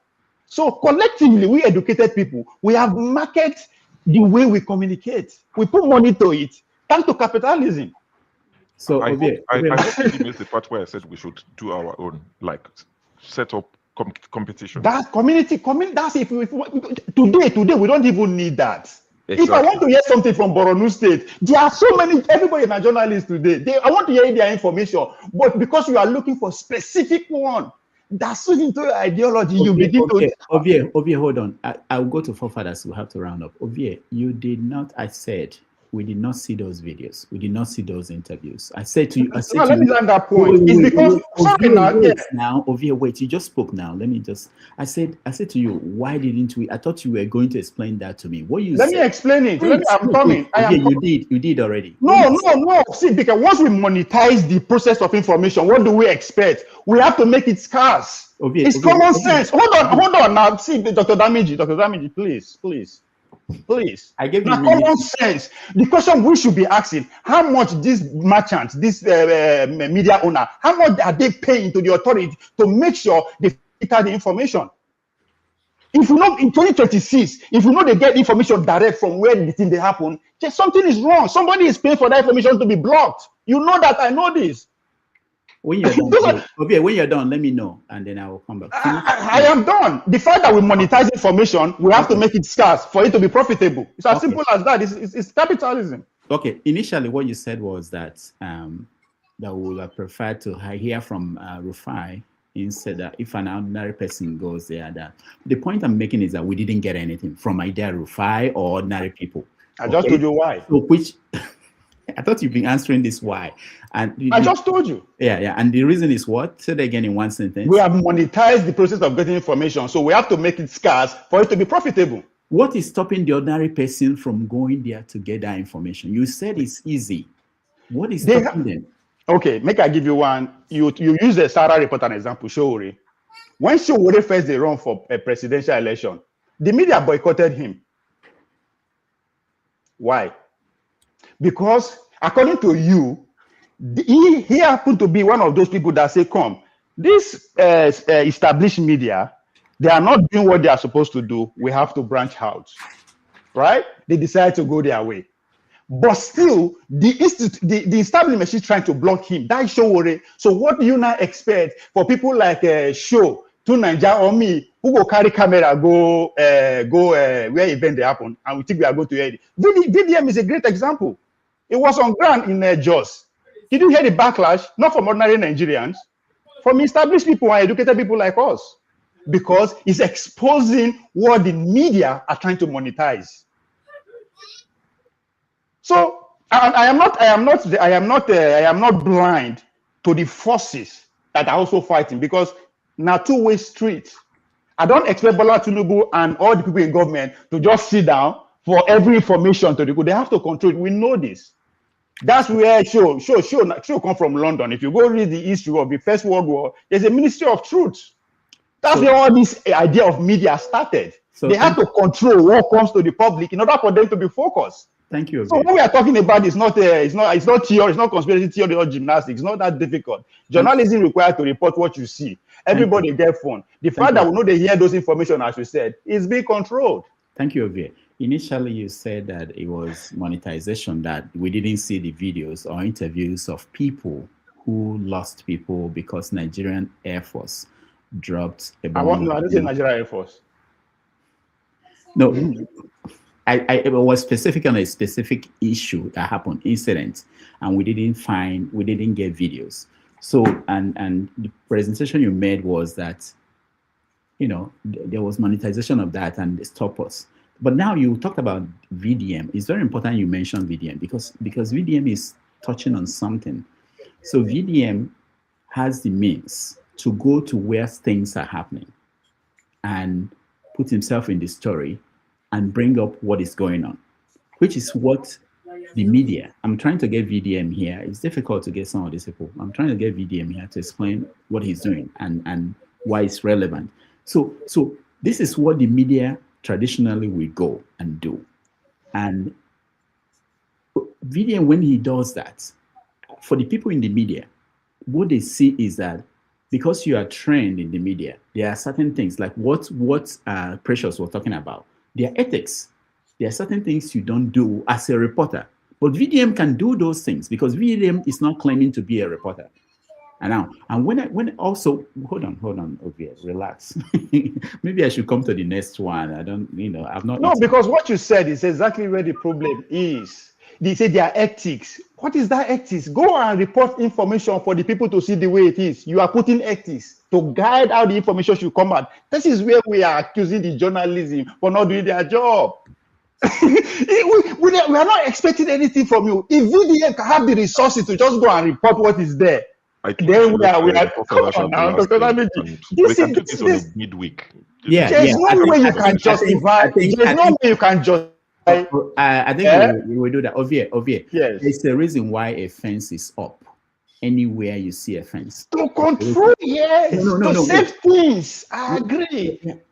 Even doctors have it. Every profession there should be an. If you're in a profession and there's no ethics, run. It's dangerous. Okay, as a profession now, tell me what is wrong in what VDM did in going to that place. No, I can't tell you here and then invite VDM to come and see that is the whole point. That's right? How it works. Because he's out of the system, out of the traditional norm. So the journalists now, they are like, this guy won't put us up for our gari. What would they capture? It's not that way. It's not that way. There's room for everybody. And that's how professions expand. There are rooms for people to do different things. Then why are we not? And also need the money to do it if there's room for everybody. All right, we gotta go. Before that, go ahead, come in and let's hear you. Yeah, thank you for that. I must say it was fascinating listening to both of you go at it. Every entity in society have a duty to the society to an extent, business, individuals alike, and a responsibility to the state or whatever they are. So they are subject to criticism if people find that whatever they are doing doesn't live up to standard. And the importance of criticism is equivalent to having reviews on Amazon or anywhere else. It means that people will say that guy is not good, that nobody will recommend you, and some other person will probably provide a better product that has a higher review. So it's important criticism is there, and it's important that we try to hold people accountable. And I agree with the idea of having guardrails in terms of you can't just have, because anybody can go and report something and interpret it differently. Clearly, we have seen cases where people reach wrong conclusions about events. And so you have to have a standard, especially when you are talking about societal issues, where you have a level of checks and balances so that you can hold people accountable. But that said, I am sympathetic to where Ovie is coming from in terms of, okay, don't try to explain away behavior in a way that comes across as if you are saying it's acceptable. I know that is not the intention, but that's how it's coming across. You are saying, no, this is why. It's like it's trying to say, don't blame them. This is the situation they are facing. You see what I mean? And nobody, we should not accept that. Bad review, 1 star, no compromise, because it's just how society is meant to work. That is how it's supposed to be. Whether the person, there's a reason why they did it, or you don't know, but that shouldn't be your problem. Your problem should be, hey, you are not doing it right. No matter what your excuse is, you are not doing it right. Because if you keep excusing that kind of behavior, the case where you're gonna get what you have now. So I agree with where Ovie is coming from, and I agree with what the show said about setting up your own. And there's an element of, if you look at the model of Candace Owen, a model of Tucker Carlson, I don't know whether the level of investigation that they do, how they do it compared to normal journalists, but they actually are quite rigorous with the information that they get, and maybe the trust or the guardrails is their own self-regulation.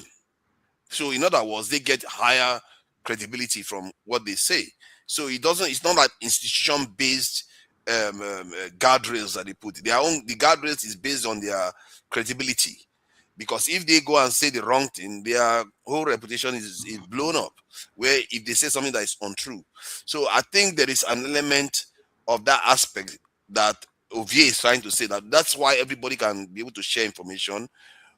But you see that it's a catch-22. Everybody can share information, but then not everybody's Candice Owen, not everybody's Tucker Carlson, and Tucker Carlson is actually journalist. I think he's a journalist, if I'm not mistaken. So there is room for both the sides. goal is having confidence in your listener that they can make up their mind. Just tell them what you see, they will make up their mind. Unless you have confidence in your listeners or the people, then I understand how you want to do that. Yeah. Be careful Also, about don't forget these two trusting people you listeners. mentioned. These two people, they are just not people who came from nowhere. They were part of the system. They broke away. So they will have links. Like Rudolph said, Sarah No, they also have resources, so they have millions of dollars. That I they know, work that's what with, I'm saying. Yeah, apart from that, they will have links to information that a random person cannot get. Like Rudolph said when Sarah started, there are certain things that mainstream I don't want to publish. Because we're friends, I'll pass that information to you. You publish it. So they have that sort of, freedom, and also have a lot of information. So I'll let you carry on. But I just wanted to say that these two people, they're not random guys. I think there's room for both. And I begin to think that the establishment media, because they have legally based binding kind of arrangement with the state, they can, to an extent, act as authentication and verification institutions, and maybe a little bit of reporting on top of it, because individuals don't necessarily have that level of accountability. So apart from losing followers, which sometimes when you say, even you can literally lie, you lose followers and you gain more. So that is not accountability, isn't it? There has to be a level of accountability. That's where I sympathize with the traditional establishment. Maybe they are going to find their way one way or another. Maybe they are not just going to be fact-checking institutions, but maybe there has to be something there, because truth is a very precious thing. And you have to have a way of verifying these things. You don't want madness out there. I think there is this thing they call grounded news that people advertise all the time. There's a kind of platform where news is often weighted against truths and stuff like that, and they present it the way you are able to digest it properly. These things are evolving. The point is that there's room for all of them. And I think the controversy was that it came across as if Show and Dr. Damage was trying to say, we have to understand with the Nigerian journalists, the environment is a little bit rougher, so they should be able, we understand that. I'm not sure we should. We should criticize this and say, because to policemen that are taking money on the street, you can say, okay, yeah, they're not being paid very well, then they shouldn't be criticized for taking money on the street. We have to shame all of them, and that's how you change the system. We criticize them, but it's like, so maybe you would sympathize the people that are not fond of geopolitics. Maybe if I draw this parallel, maybe you now understand the people that probably don't care about geopolitics. So you are seeing the bigger picture. Sorry, I am seeing the bigger picture in this. I'm the one who is doing the geopolitics in this. I'm telling you that the policeman on the streets that's doing all this, collecting money and all these things, I criticize him, but I'm saying, that is the small argument. You know what you call it when they say, let's talk about Wiki, let's talk about Madman in Port Harcourt. But you're saying there's a bigger hand pulling the strings. Focus on that and you solve all the problem. So if you flip it, I'm saying the owner of Arise is the problem. Is the one that I will give the 1-star review. His employees, I'm a bit more sympathetic towards them. I'm not excusing them completely. But I'm saying the owner of Arise is a bigger problem than the guy is sent to sit down with Wiki. Because I'm seeing the bigger picture of the guy pulling the strings. I'm seeing the bigger picture of the police officer being paid 100,000 naira per month. I criticize him for collecting bribe, but I'm saying maybe if you took care of him properly, maybe if you recruited more people into the police force and he doesn't have to do 5 people's job, maybe he won't be as angry when he's on the road. So that is what I'm saying. I'm not justifying any of it at all. I hear what you it's not say enough about. to criticize. We have to make the next move to stop it. Sorry, Ovi. I hear what you say about the institution, because after all, the journalist is what people see, so they go after the journalist, not necessarily the institution behind the journalist. But then again, you can argue that, like every other institution, a journalist should understand the institution that they are working for. When they choose to go and work for this institution, then you have to be prepared that, okay, you are not going to be able to, you have to face the criticism and accept it for what it is, because people are saying, this is not good. We don't like what you are doing. Change it. And Are you there should accept alternative that people don't like institutions? that. Then Are there if alternative there's no institutions? alternative, you don't want to do journalism, get out of it. It's Because as simple as if you don't want that. to, if I Somebody else get will what do you are it. saying. No, I understand that. But the criticism that comes with it has to be accepted. Of course. I'm just saying I'm sympathetic towards them. That's what I'm Criticism saying. is not just enough. We have to take a next step Criticism to is stop okay. it, to make sure it never happen again. Some of Show. Oga of police is still behold to us. If you say, oh, Muku, the higher person, owners of Arise are private businessmen. I don't expect anything for that. They would do go at any length to make their money. It's accepted.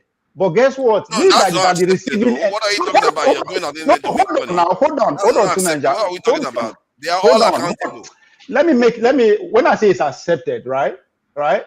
You don't set rules and regulation for him how he should make his money, right? Now, you hold on, you the consumer, hold on now, you the consumer, because we are talking about journalism here, right? If show go report events, we are criticizing say come because the whole argument of show say they want to do their job, well, it's coming from the fact that we say the way this person they do report his event is biased, it's not doing well. Then the person now comes to say come. For me to do it the way you want, it will cost me this. So this thing is involved. Leave the place now. There's somebody else in my village who will die to do it. But because you are there in official road, live there. See, right? I don't sure. tell you owner of your business thing. That is his business. That's not you and him. But me and you have the contract. I don't have contract with your boss. I have contract with you because now you are the And also but criticize the boss. You have to criticize the boss. When it comes to if you're doing illegal business, of course. Okay, hold on. It may even be more important to criticize I the boss want to than ask a the question. journalist. Rudolph, please, hold on, please. I'll come to you, Lokopi. I'll come to you next. Hold on, and let me just do something that a show did. Maybe forefathers will get this. You know, we're talking about military, joining the military in people in the Southeast, and they don't want to join. And you have issue with that. Why don't they want to join? They decided to quit, you know, like you are talking about journalism now, and that people should quit if they don't like the conditions. There are people also in police. When police are recruiting, they come to the Southeast. People don't want to join. People have looked at the profession and they say, look, it's not for me. And people are suffering because that thing you want them to recruit 10 million police officers and military. They're not getting them. And there are young people who would prefer to be unemployed, be on the streets and pushing barrel, whatever they have to do to live, because they will make more money that way and get better respect than to be a police officer. So, the wrong analogy. It's not let wrong. me deal with that. This one, he wants it. When you finish, I'll go. When you finish, I'll go. It's very wrong analogy. No, I'm just saying that as consumers, okay, the way you're a consumer, consume police. There's no alternative to police. Ovie, can you wait, please? So as a consumer, you want security, okay? It's in your interest to see that we have enough police officers, enough military people, okay? And there's a group of people who are saying they've resigned to faith. They've said they won't do that. Rather, they will be unemployed. So, what will you do? You are trying to find out how do we make them to see reasons to sign up and be a part of the security network that we need to secure the country. In journalism, we are saying, yeah, the condition is bad. And people are doing things the wrong way. How do we say quit? Is the argument now that they should quit? And how do we, who depend, because there's something we forget. I've said this on this platform. If you see any TV station in the world, when they sit down in the morning to think about the program, you know what they do? They go for the newspapers. They pick the newspapers. That's where they start. This is what they are reporting. And then they will now fashion how they will present it as a TV station. So we all depend on the newspapers, those reporters, underpaid reporters. We depend on them for the primary source. We decide that, okay, this happened. Then we now say, who do we now call to come on the channel, to CNN, and talk about this? But the primary source is that AP, Associated Press, that is sending out that first 3 paragraphs of a story to people around the world, and they follow it up. So that is, we have interest in making sure that that continues.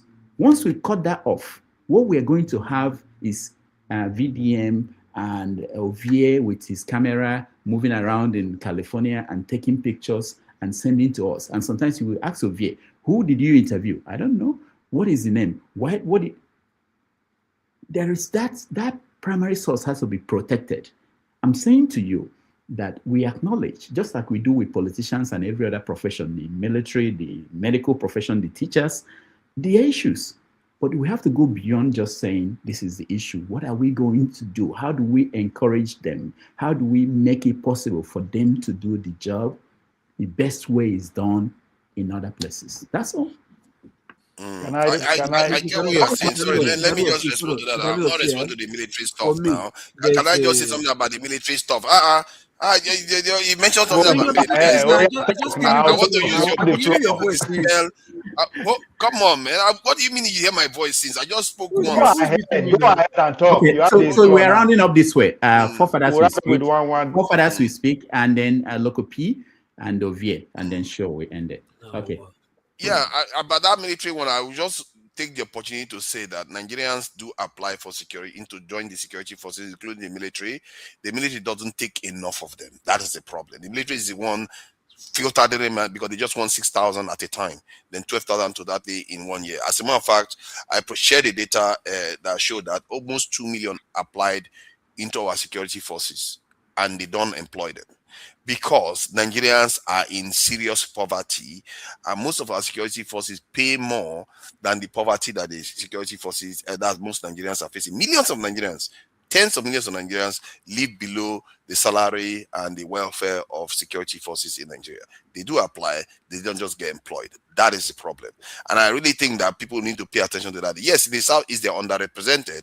In Enugu State, but Enugu or Anambra, I'm not so sure which one. One of them, I think 117 applied into the military. But the other, they didn't highlight it because it appears that the others are fine. That said, regarding the case, I'm not disagreeing with you, Dr. Damages, that regarding the way traditional journalism is done. I think it should be preserved. But if you look at what Candice Owen is doing or Tucker Carlson is doing, I think they use people to gather information and have a verification process. Maybe that is what should be changing in the traditional medium, because they will use quacks, people that non ordinary people get video, but they will have a way of filtering the information to get the precise information out and disseminate it, kind of share it with the people. And they've been very, very effective at doing it. And maybe that is where this reporting is heading towards. And if that is true, it gives your channel and all the channels that are online, maybe that is the future of the journalism now. You will have to set up structures to verify information. The information can be coming from anywhere. Everybody that is getting for piece information, you ask, oh, where did you get that information? Maybe they upload it to TikTok, but you ask him where he got the information, and sometimes you might incentivize them by with financial reason, because you know you're going to make money for actually verifying the information that they provided to you. So I can see that at work in the way that Tucker Carlson, especially Candice Owen, she called them what do they call them? Citizen journalists, is it? There's a specific name she calls them, like women. There's a specific name she called them. It's like spies everywhere. She says some of them are willing to join organizations just to get information from that organization. That's how crazy, that's how determined they are. That's what she does. So, and that is maybe where journalism should be heading towards. But I still think that there's room for legal stuff, so that people don't just go and start reporting very dangerous information without any way of verifying it. And I think that makes sense. I'm not with Ovier on that point. Okay, thank you. I don't even know why when they carried that to me. I didn't say anything regarding that. Let's hear Local P. Local P, go ahead. For me, journalism, there are different departments in journalism. There's investigative. There's those who go to the feed and report, while there are those on the media house doing the interviews. Yeah.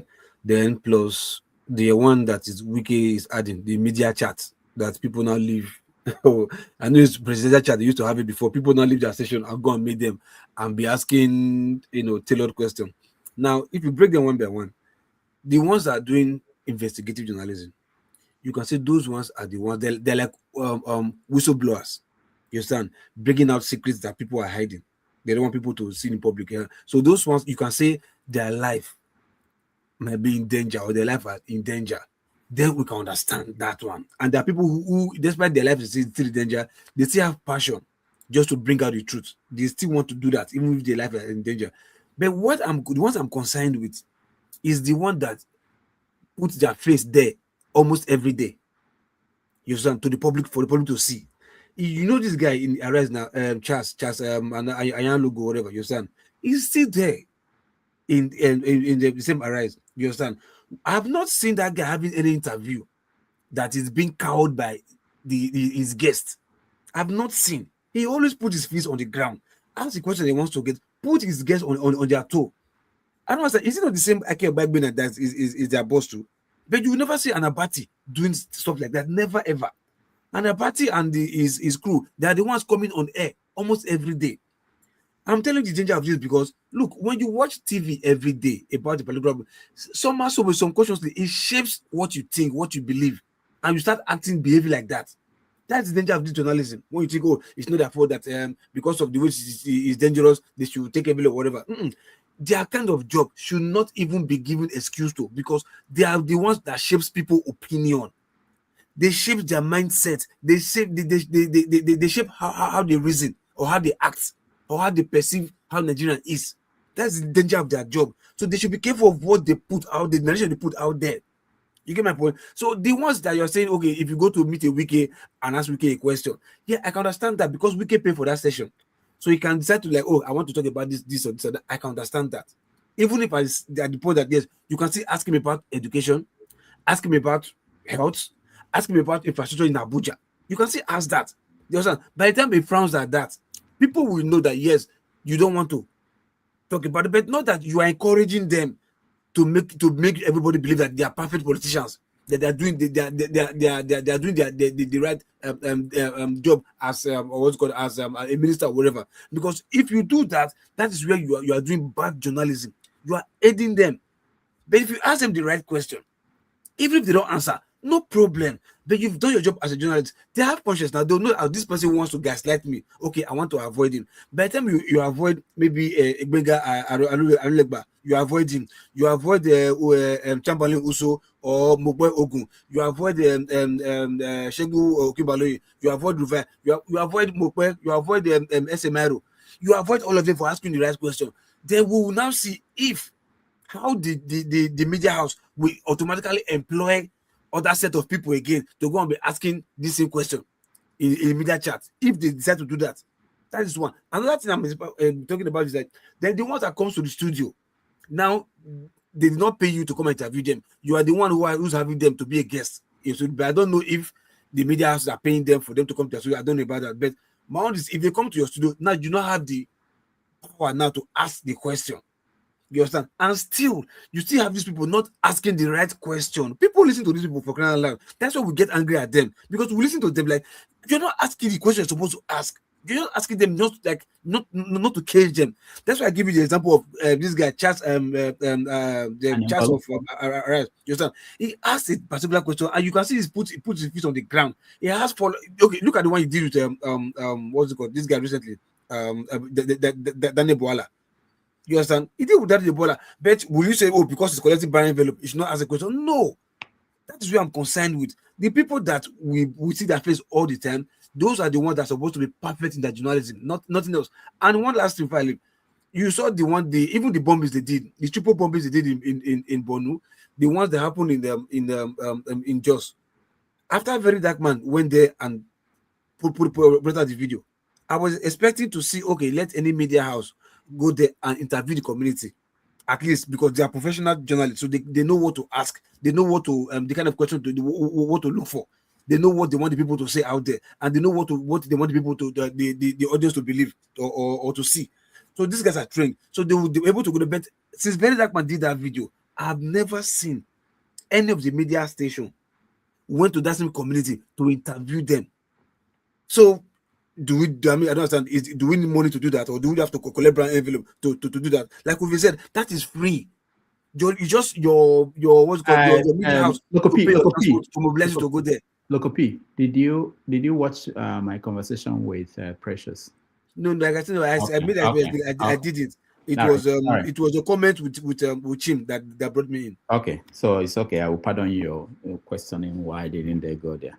All right, so sure. No, let me know. Let me know. I didn't watch. Let me just tell me, please. Why did they go there? All the media houses. Why did they go there? So let's say Arise based in Lagos, they want to go there. What do you think they need? How do you think they will prepare? Just tell me. I know you're not a journalist. You may okay, I know journalist. Okay, fine. There's a breaking story. Yeah. Probably maybe I'm not the first to break it. Somebody broke it before me.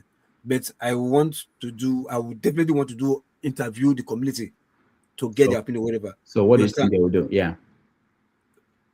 Transport their stuff over there. By air or by road? Whichever is convenient for them, best for them. Either by price or safe or cheapest for them. But the most important is like get the most effective way to get them there safe. Yeah. How much do you think that kind of movement will cost now for the media house? Transport them there, put them in a hotel. Okay. Get security to move around. At the end, you put out a story that will be 5 minutes, 10 minutes. How would they pay for that? And they have to do all the other things going on all over the country. How would they do that? Are we okay? Now, first thing first, yeah. I know they have correspondents. Even if you don't have you don't take correspondence in your own main base, there are also ways you can have trained journalists, yeah, as serve as paper reportage in whatever state. You understand? You must not be my staff. You can be on contract. Like, yes, you are a trained journalist, you're not my staff. Like maybe eyewitness reports, something like that. I can get who's our person, our man in that state. Oh, contact that person, tell the person go there, send this amount, not transport you now from one to another state, just mobilize you from where you are to that place, which within the same state. You understand? Go there, do the stuff, give us the report, which will still cost you less. And they might not be your payroll. It might just be your like on the spot interview. You get them paid off, and that's it. It will still help you to cut bigger costs than taking your abati from or your Rufai from Lagos down to Maiduguri or just to go interview. No, you can. I mean, work smart around that kind of stuff to cut costs. You can do that. Dr. P, thank you. I just wanted to make sure that in general, this is sorry. I came back to share the name of that investigative stuff that they call them mummy sleuths. They said it typically refers to murders, often citizen journalists, content creators who use social media to investigate and speculate on high-profile legal cases, celebrity drama, and that's the investigative aspect of it. That is what is similar to journalism. Then it's up to the content creator that is supplied information to actually verify whatever they've supplied. So that is this method they're using now. And I asked whether there is a male equivalent. They say there's no male equivalent, which is weird. It's because everybody should be able to investigate information. Only women that investigate information. So when we covered the election in Nigeria, gossip. You don't know it's not gossip. No, it's not gossip. This is highly investigated stuff. These are people that are willing to join organizations to get information. This is deep. Okay, forefathers, when we covered the election in Nigeria from here, that was essentially what we did. We had set up citizen reporters, like what Local P was talking about. We had correspondents across the country who were filing in reports for us from where they are. Some of them are people who write for regular newspapers, but we recruited them for the purpose of that election. So it has been done, and the media industry across the world, this is not just a Nigerian issue. In America, they're also struggling. Most media houses are struggling. If you follow the stories here, you find billionaires are buying up media organizations because they are not profitable anymore, and the original owners who cared about journalism, they are no longer able to sustain it. The billionaires will come in and tell, like Washington Post, you can't write editorial about the presidency, things that they are not used to. People are resigning, people are leaving. So it's a worldwide event. The fact that in Africa, such an event will be more severe because we don't have any kind of backup structure that will sustain anybody for a short time. So the point I'm trying to make by bringing reporters here is to bring to our viewers the actual situation that they're dealing with. It's not about justifying it. It's about people knowing the story from their perspective. It's like if we are talking about universities in Nigeria, we have to talk to students, talk to professors there to understand what they are going through. Not to say that their dorm should look the way they look or that they should harass students, but understand what is going on there. That's the idea. I hope that people take that home with them. Sure, you have the final say. All right. Thank you, Rodolphe. It's been quite enlightening, just having this chat. It feels like we're even offline, but I know we're still online because it's quite quiet and calm. I've just written five points that I'm going to touch on quickly. So the first one is first understanding, because I know V said, how's Nigeria different from the rest of the world? I think we cannot isolate this journalism from everything else. Nigeria is a society. So when you talk about journalism, it doesn't exist in a vacuum. It's in Nigeria. Nigeria is a society where people review products and they get picked up for it. There's a lady online, I saw her story for the first time earlier today. I don't know when it happened. She was literally crying. She was carrying a little boy who was probably like a year old, and she had another boy, maybe like 6-year-old boy, and said there's a textbook that they're reading in school. And she said, I read one of the paragraphs, and she said, I didn't like it because it was talking about an old man had a dog. He lived with the dog. They loved each other. And the dog ate the man's meat or ate something from the pot. And the man put iron in fire and he put it in the dog's nose. And the dog, died or ran away. And the woman thought, how's this story edifying? What does it add to a 6-year-old? And she said she critiqued the book to say, is this what they're teaching people in school? Because now everybody is a reporter, right? So she went online and she recorded her face and said, is this what they're teaching people in school? Now they've sent lawyers.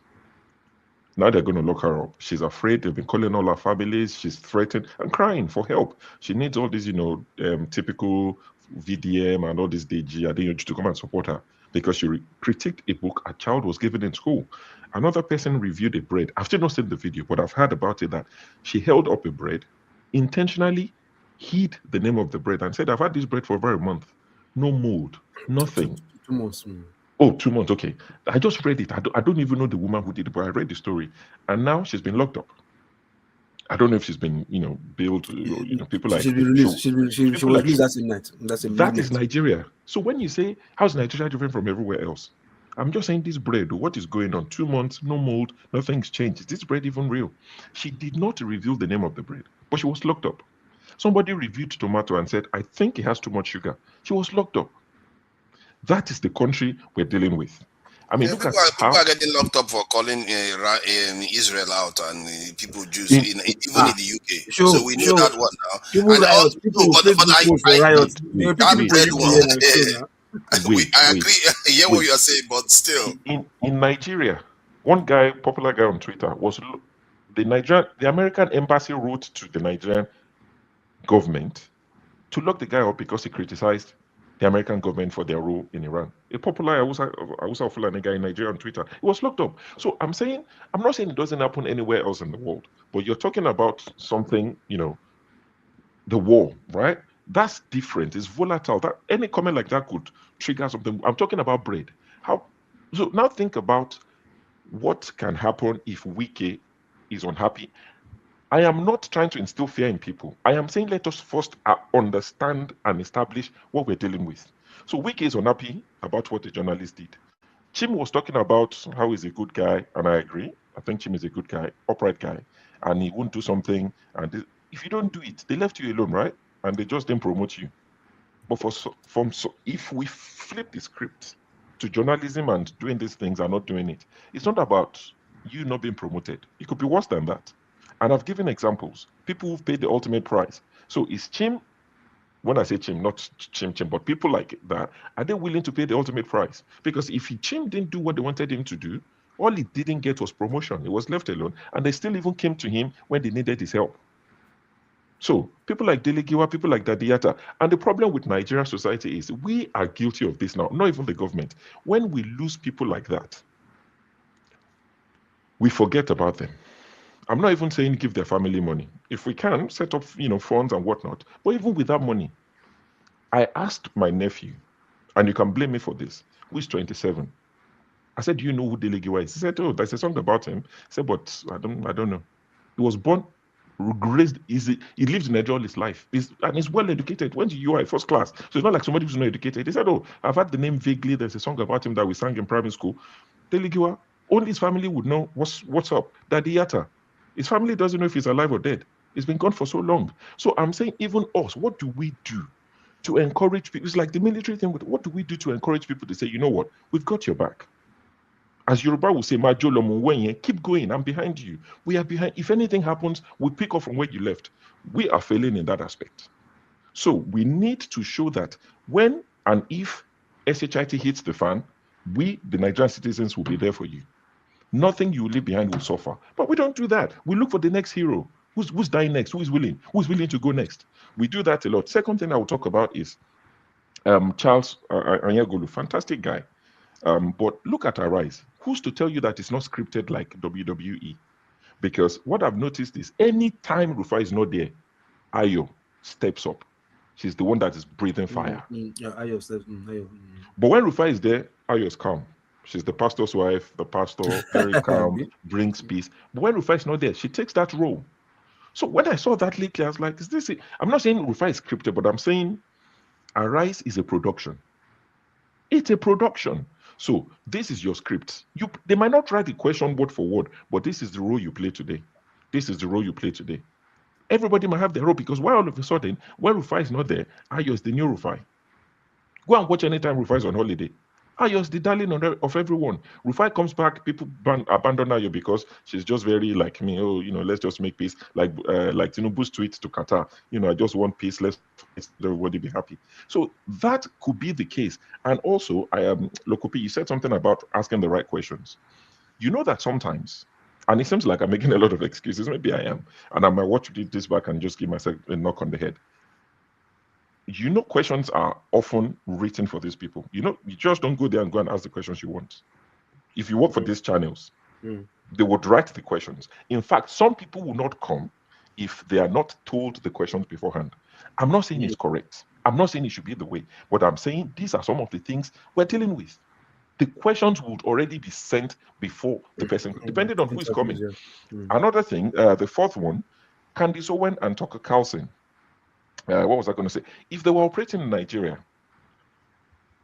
people who used to be with Tinubu, they've now gone against Tinubu, and they are doing exactly what Tucker Carlson and Candice Owen are doing. What do you think their lives would be like right now? I know it's tough for Tucker Carlson and Candice, but do you think it would be exactly the same? There are people that have been arrested by saying something, even a quarter of what they've said about the Jews or Israelis, but they couldn't be touched because they inoculated themselves. Maybe that's something like Sowore is a kind of inoculated, a very dark man. He kind of is inoculated to an extent. You see what I mean? Mm-hmm. But the way Candice would go for Trump, VDM couldn't do that. If it carries on, there will be consequences, which I don't support. I'm just saying we need to understand where we live. And I want Nigerians to mobilize, like we would always say, organize to the point where Yoruba would say, Omoti, if your hand never touched the sword or the dagger, don't ask in your family house who killed your father, because you'll be gone and nothing will happen. So mobilize, that Uwe has always said all this time. When we mobilize to that point where we have a united, solid front, we can challenge these people. I hate them with everything that's in me. I don't like them. But I'm saying, let's organize, build something small, then let's challenge them. And the last thing I would say, this is a country where our presidents don't rate they don't rate this because they're their friends. When was the last time Tinubu spoke to any journalist in Nigeria? Media chat. Before election, since election, go back to Buhari 8 years. Before election, during his 8 years, they don't even speak to them. They don't rate them. That's why if a wiki will speak to them, they're excited. Our presidents, like I think it was Precious who said it, that if you count how many times Trump has spoken to the press, all Nigeria's president from 1960. Trump in his 6 years or whatever. So I'm saying they don't rate our press, and we have a duty as citizens to say, let us build our own. Let us create competition. And that is why things like what we do here is very important. It can't be under, when people say we just come and talk, I say, leave us, let us talk. I mean, Ovi, think about it. Forefathers, we hear it every time. You people just come and talk. You just come and talk. You just come and talk. No solution. Even the little one we're doing. But you say that sometimes. You are like, oh, nothing you're going to say is going to make any difference. You know. Say that all the time. I know, but the times I say it, context is key. At the risk of sounding like Buwala, when I say nothing we'll say here would change Nigeria, I say it when people start fighting for the microphone and they get rowdy and somebody comes, I've not spoken, and they get all mad, and I'm like, calm down. What you are going to say won't change it overnight. If we're just having a conversation like this for the next 10 hours, I'm calm.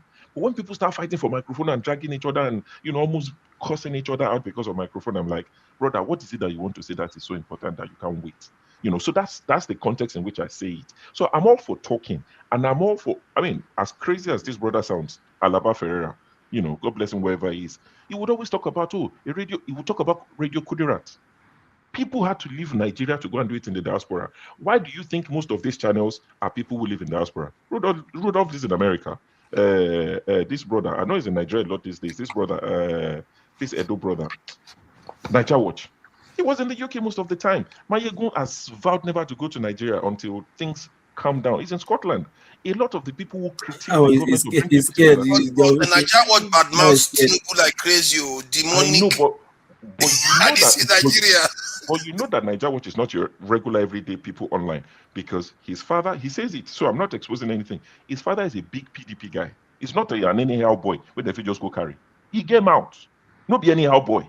You see that so he's don't copy him. That's what I mean. That's what I'm saying. So I'm just trying to establish the fact that you see a lot of people who critique the government, they're outside the country. All this YouTube that we own. When people go to Nigeria, they might not tell you. You go regularly and you go to Abuja. I don't know what connections you have. When people, even some of the people on this platform, I've spoken to a few people here and there. When they go to Nigeria, they're worried. Especially the people who say, hey, drug dealer, drug baron, drug this. When it's time to go to Nigeria, they're now thinking, oh shit. Have they noticed me? Do they know who I am? People are worried. Somebody told me here that when he goes to Nigeria, he takes medication with him, because in case they lock him up, he takes his medication along. He said if he plans to go for 10 days, he takes medication for 6 months, just in case they pick him and lock him up on this channel. So these are the things we're dealing with. So I'm not excusing the journalist. I'm just saying we want to go. We are planning for medication in case they lock us up. There are people who live with them every day. They're always looking behind them. Look at the ordeal that guy had. The guy, I can't remember his name, with Umahi. Did you hear what Umahi was saying? I'm a dangerous man. A minister saying they lock somebody up. And Umahi said, call somebody to call. This boy disappeared. His family, Umahi just said, call somebody, and they released him in 2 days. Yeah, that's horrible. These are the things that it's like mafia state.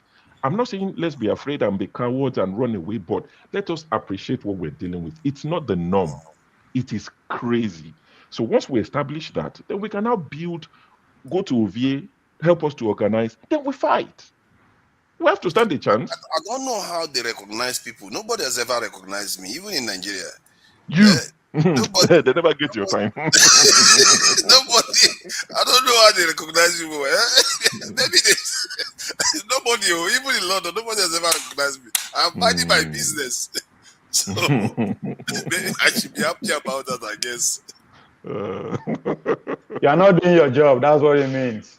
That's everything I have to say. If it sounds like I've made a lot of excuses, I apologize for it, because that's not the intention. Honestly, I apologize if I've made a lot of excuses, but I'm just saying, let's look at it from both angles. That's all I have to say, but thank you. All right. Thank you, everybody. It's been a wonderful... No, I never talk. We should be everybody now. Did I not start with Ovie? No, you started with... I'm supposed to speak before show, but you jumped me. I said, okay. No, what I won't take. I not go like Professor Show. Show. When I say Nigeria is not different, Nigeria not the same, I meant it. I'm serious. Every society comes with a particular problem. Our own foolishness is not absorbed than every other country. That place where you did so talking opinion and they're getting arrested. The woman with the analyzing bread. Where you did, so over 1,000 people are being arrested, if not yearly, if not daily, yearly, for just having their opinion online. Right? It's the same thing. Now, America did so. Yes, for countries where I know we talk. And Snowden is still hiding somewhere in Russia. It is like that everywhere. Every society comes with its own peculiar problem.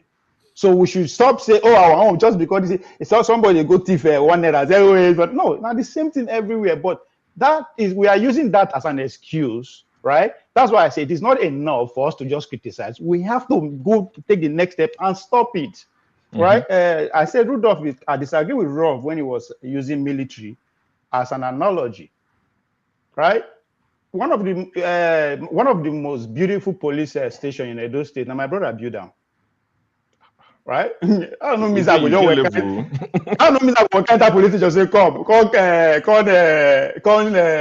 do this person this because in my papa my people nine build this thing, and you know go work like that, right? But I can come to Rudolph show, right? If na me get them, right? I go say write rubbish about this person, and it go happen. Talking about the established institution, the difference between the act of journalism and act of the military. We are begging people, right, to join the military because now the only thing that we collectively sanction to carry out a specific job, right? If they no one do I no go fit go meet I no go fit go meet any other person. I can't just go and put up a military camp, right, just because I disagree with what the Nigerian military are doing. Or no, but in journalism I can do that. If I don't like where NTS do it, I don't like where RS is doing, I can set up my own. And it's accepted. So it's two different things. That's why I say journalism, just like Dr. Dameji said earlier on, a good newspaper is in society talking to themselves. And I'll keep asking, do we need to be paid for us to talk to ourselves? It's that simple. If our eyes stop today, all the media house for Nigeria stop, guess what? Nigeria will still keep talking. The problem here is that the authority don't like what we are talking about, don't want to hear what we are talking about. They want to control us. That's why they sanction all these people to make sure that anything that is coming from them is the real thing. And if we criticize them, they will tell us, can you do it? Is it hard? My brother, now talk the same way you talk. Oh. Again, what the Abatis and the Rufais and the Candice Owens are doing, they are pundits. Now the same thing me and you they do for here. In other words, whatever you say here can be heard against you. It can be heard against you because you are not saying what you see that everybody see out there. You are adding your own opinion to it. So there are two different things entirely. We should be very careful how we put all these people into a factor where we do it, because it is about just to talk. How much does it cost us to come here to talk? This is what journalism is about. Now, when you want to put your own opinion, you want garnish them, then it comes with a different terrain entirely. It comes with different expenses. So we should stop joining them together. Then the idea that we should protect source. Dr. Dameji, I agree with you. We have to protect our source, but we also need to differentiate this source, right? If I come up for here, go to Thursday show, just from this show, begin insult everybody, all the. Of course, the person who I tell, he will find a way to protect me. Because he said, no, I had small soup, I have no salt to waiting show talk. So he will come for my head. But if I repeat exactly what he show talk for here, I don't have to hide. Nobody need to protect me as a source. So this is now, as I said, we educated people, we over them. Because now the way they take brainwashers be that, right? If we know hard name to, if we no do this, you know go make sense. No, it's just Nigerians talking, right? Who will get more credible? Make people from Borno State sit down, they talk about what happened to them, or people where they arise. But because we are so brainwashed, we go say now they arise people, now be the right thing. But the people where they go through the experience, we discredit them. Show is worried about our journalists not being recognized outside. No, but then they pay them, then they pay the process. Why they go recognize them? You are telling them to, you are dictating to them how to spend their money. Imagine that kind of thing. If journalists are running away from Nigeria, how's those journalists who then they work for? It's very important. Who then they work for? Because if you go wiki brief chat, you see exactly what wiki talk. I said he will come after you. But if you not twist them in a way, right? Maybe because you want to use English, take garnish or you want to use one adage, then it's subject to interpretation by anybody. Okay, Ovi, I have to go. Thank you so much. Thank you, everybody. I want to thank those that supported us. But before then, let me just say that hold on. This conversation is really very important, and I don't want a lot of things hanging. In America here, Ovi, this is for you. Local news, they are shutting down everywhere in America. And they were seeing the consequences of that. We have corruption expanding in local governments across America because there's nobody watching what your councilor is doing, what the mayor is doing. That's a result of media not doing the job they were doing before. Oh, no, for you to respond, Ovie, don't respond. No, I disagree. Okay, yeah, but yeah, we can go to the next one and you can continue the conversation. Yeah. Sure, the executive producer. I have something for you. So we have Michael coming here today, and he said to Precious that he would like to support the show. How can he donate to the platform? Precious said, I don't need support. We've been asking for support on this platform. We actually welcome it. So are you not doing your job? Why is it that people they want to donate to the platform? But why should people pay for your opinion though? It's just opinion. You know, we're not doing journalism again. Our opinion we share. So why should people pay for our opinion? No, wait, Obie, calm down. We're talking about. about. I'm surprised. Hold on. Somebody said he wants to support Precious, whatever. Yeah. Yeah. And is asking this platform to support somebody else's platform. No. Precious was there, and he wanted to support Precious. How do we support you? Okay, the question I'm asking now, like, has he supported this channel? No, that's not. That's not. I no, hold on now, because wait first now, because this is like oversabidu now. We're not. We don't have time. You cannot come to somebody's house and be asking to feed somebody's house. I'm showing you that. That's not what I'm doing. I'm talking to my executive producer. What is he doing wrong? Because it's his job to get people to ask us, how do we support this platform? But so let me tell you, let me tell you what we're doing wrong. It's very simple. Let's find a female that looks like Precious. That's fine. That's fine. You are the problem. The owner of the channel, you are the problem. Look in the mirror. Now you be the wahala. You want to corrupt our Rudolph. You want to corrupt him, Abi. He's doing the job, but you don't need Brian. Leave him alone for us. Listen to the two names, Rudolph, Precious. William, Precious, Rudolph, Precious. I don't want to give my money now. So you are dangerous. That's my question. That's it. All right. Let me thank the people that supported us. This guy didn't like me at all. At a point he has to donate to make sure that his voice is heard. Thank you so much for what you said. I'm sure you know who that is. I don't know. Canadian dollars. So it's Canadian dollars, and it's a random figure. Yeah. But I don't know the person, but I thank you know. Yeah. Thank you so much. Oscar Blackstone, thank you. Oscar Blackstone. Blackburn, thank you. Ibo Basics, thank you. Alexander Gomez, thank you. Kulata, thank you. Gomez, thank you. Sometimes we forget to mention Ade, thank you. The people that did Zelle, yesterday we had a Zelle donation from Benson. We thank you, Benson. And I have a friend. I don't know if he wants me to mention it here, but I think since I'm mentioning them, I should. He's a friend of mine here in New York. Every month he donates $10 through Zelle every month. And these things are helpful. Like we said, Precious talked about wanting to hire more people, have people do a lot of things for you, people you pay, equipment and stuff like that. costs money. There's no place that you can start a media house that doesn't cost money. So we appreciate those that support us. If our executive producer does his job very well, people will come here and be telling us how do we support instead of let's change the presenter. So this is the internal fight, internal wrangling. I am blaming the people. This is ABC all over again. I have a solution. You are from Anambra, right? You are from Anambra. Yeah.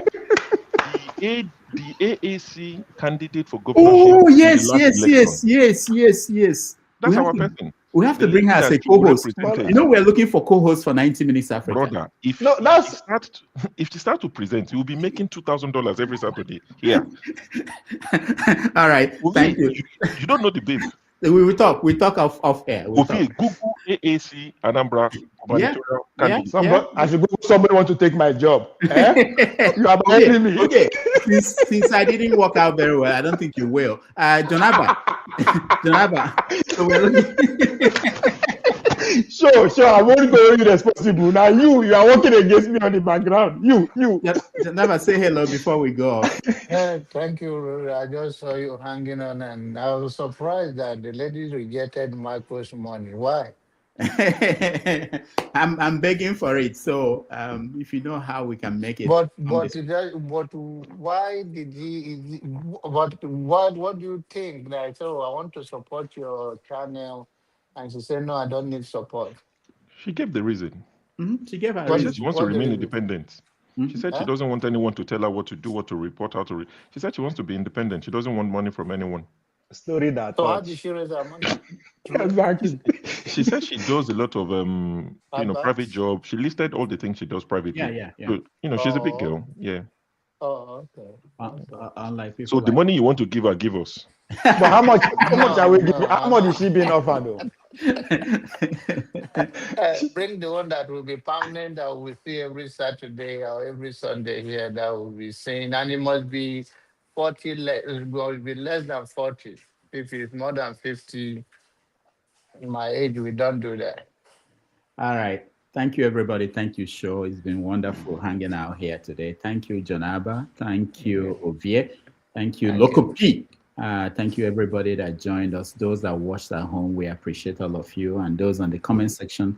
And for our production team, people like Ngozeka, ABK, and Allah. I don't tend to mention their names, but it's very important that they can take credits for what they do behind the scene to make this all work out. Thank you again, everybody. I will see you next Saturday. And of course, KJ is going to be on if he's not on already, for those who want to continue the conversation. Thank you again, and I will see you guys next time. Bye.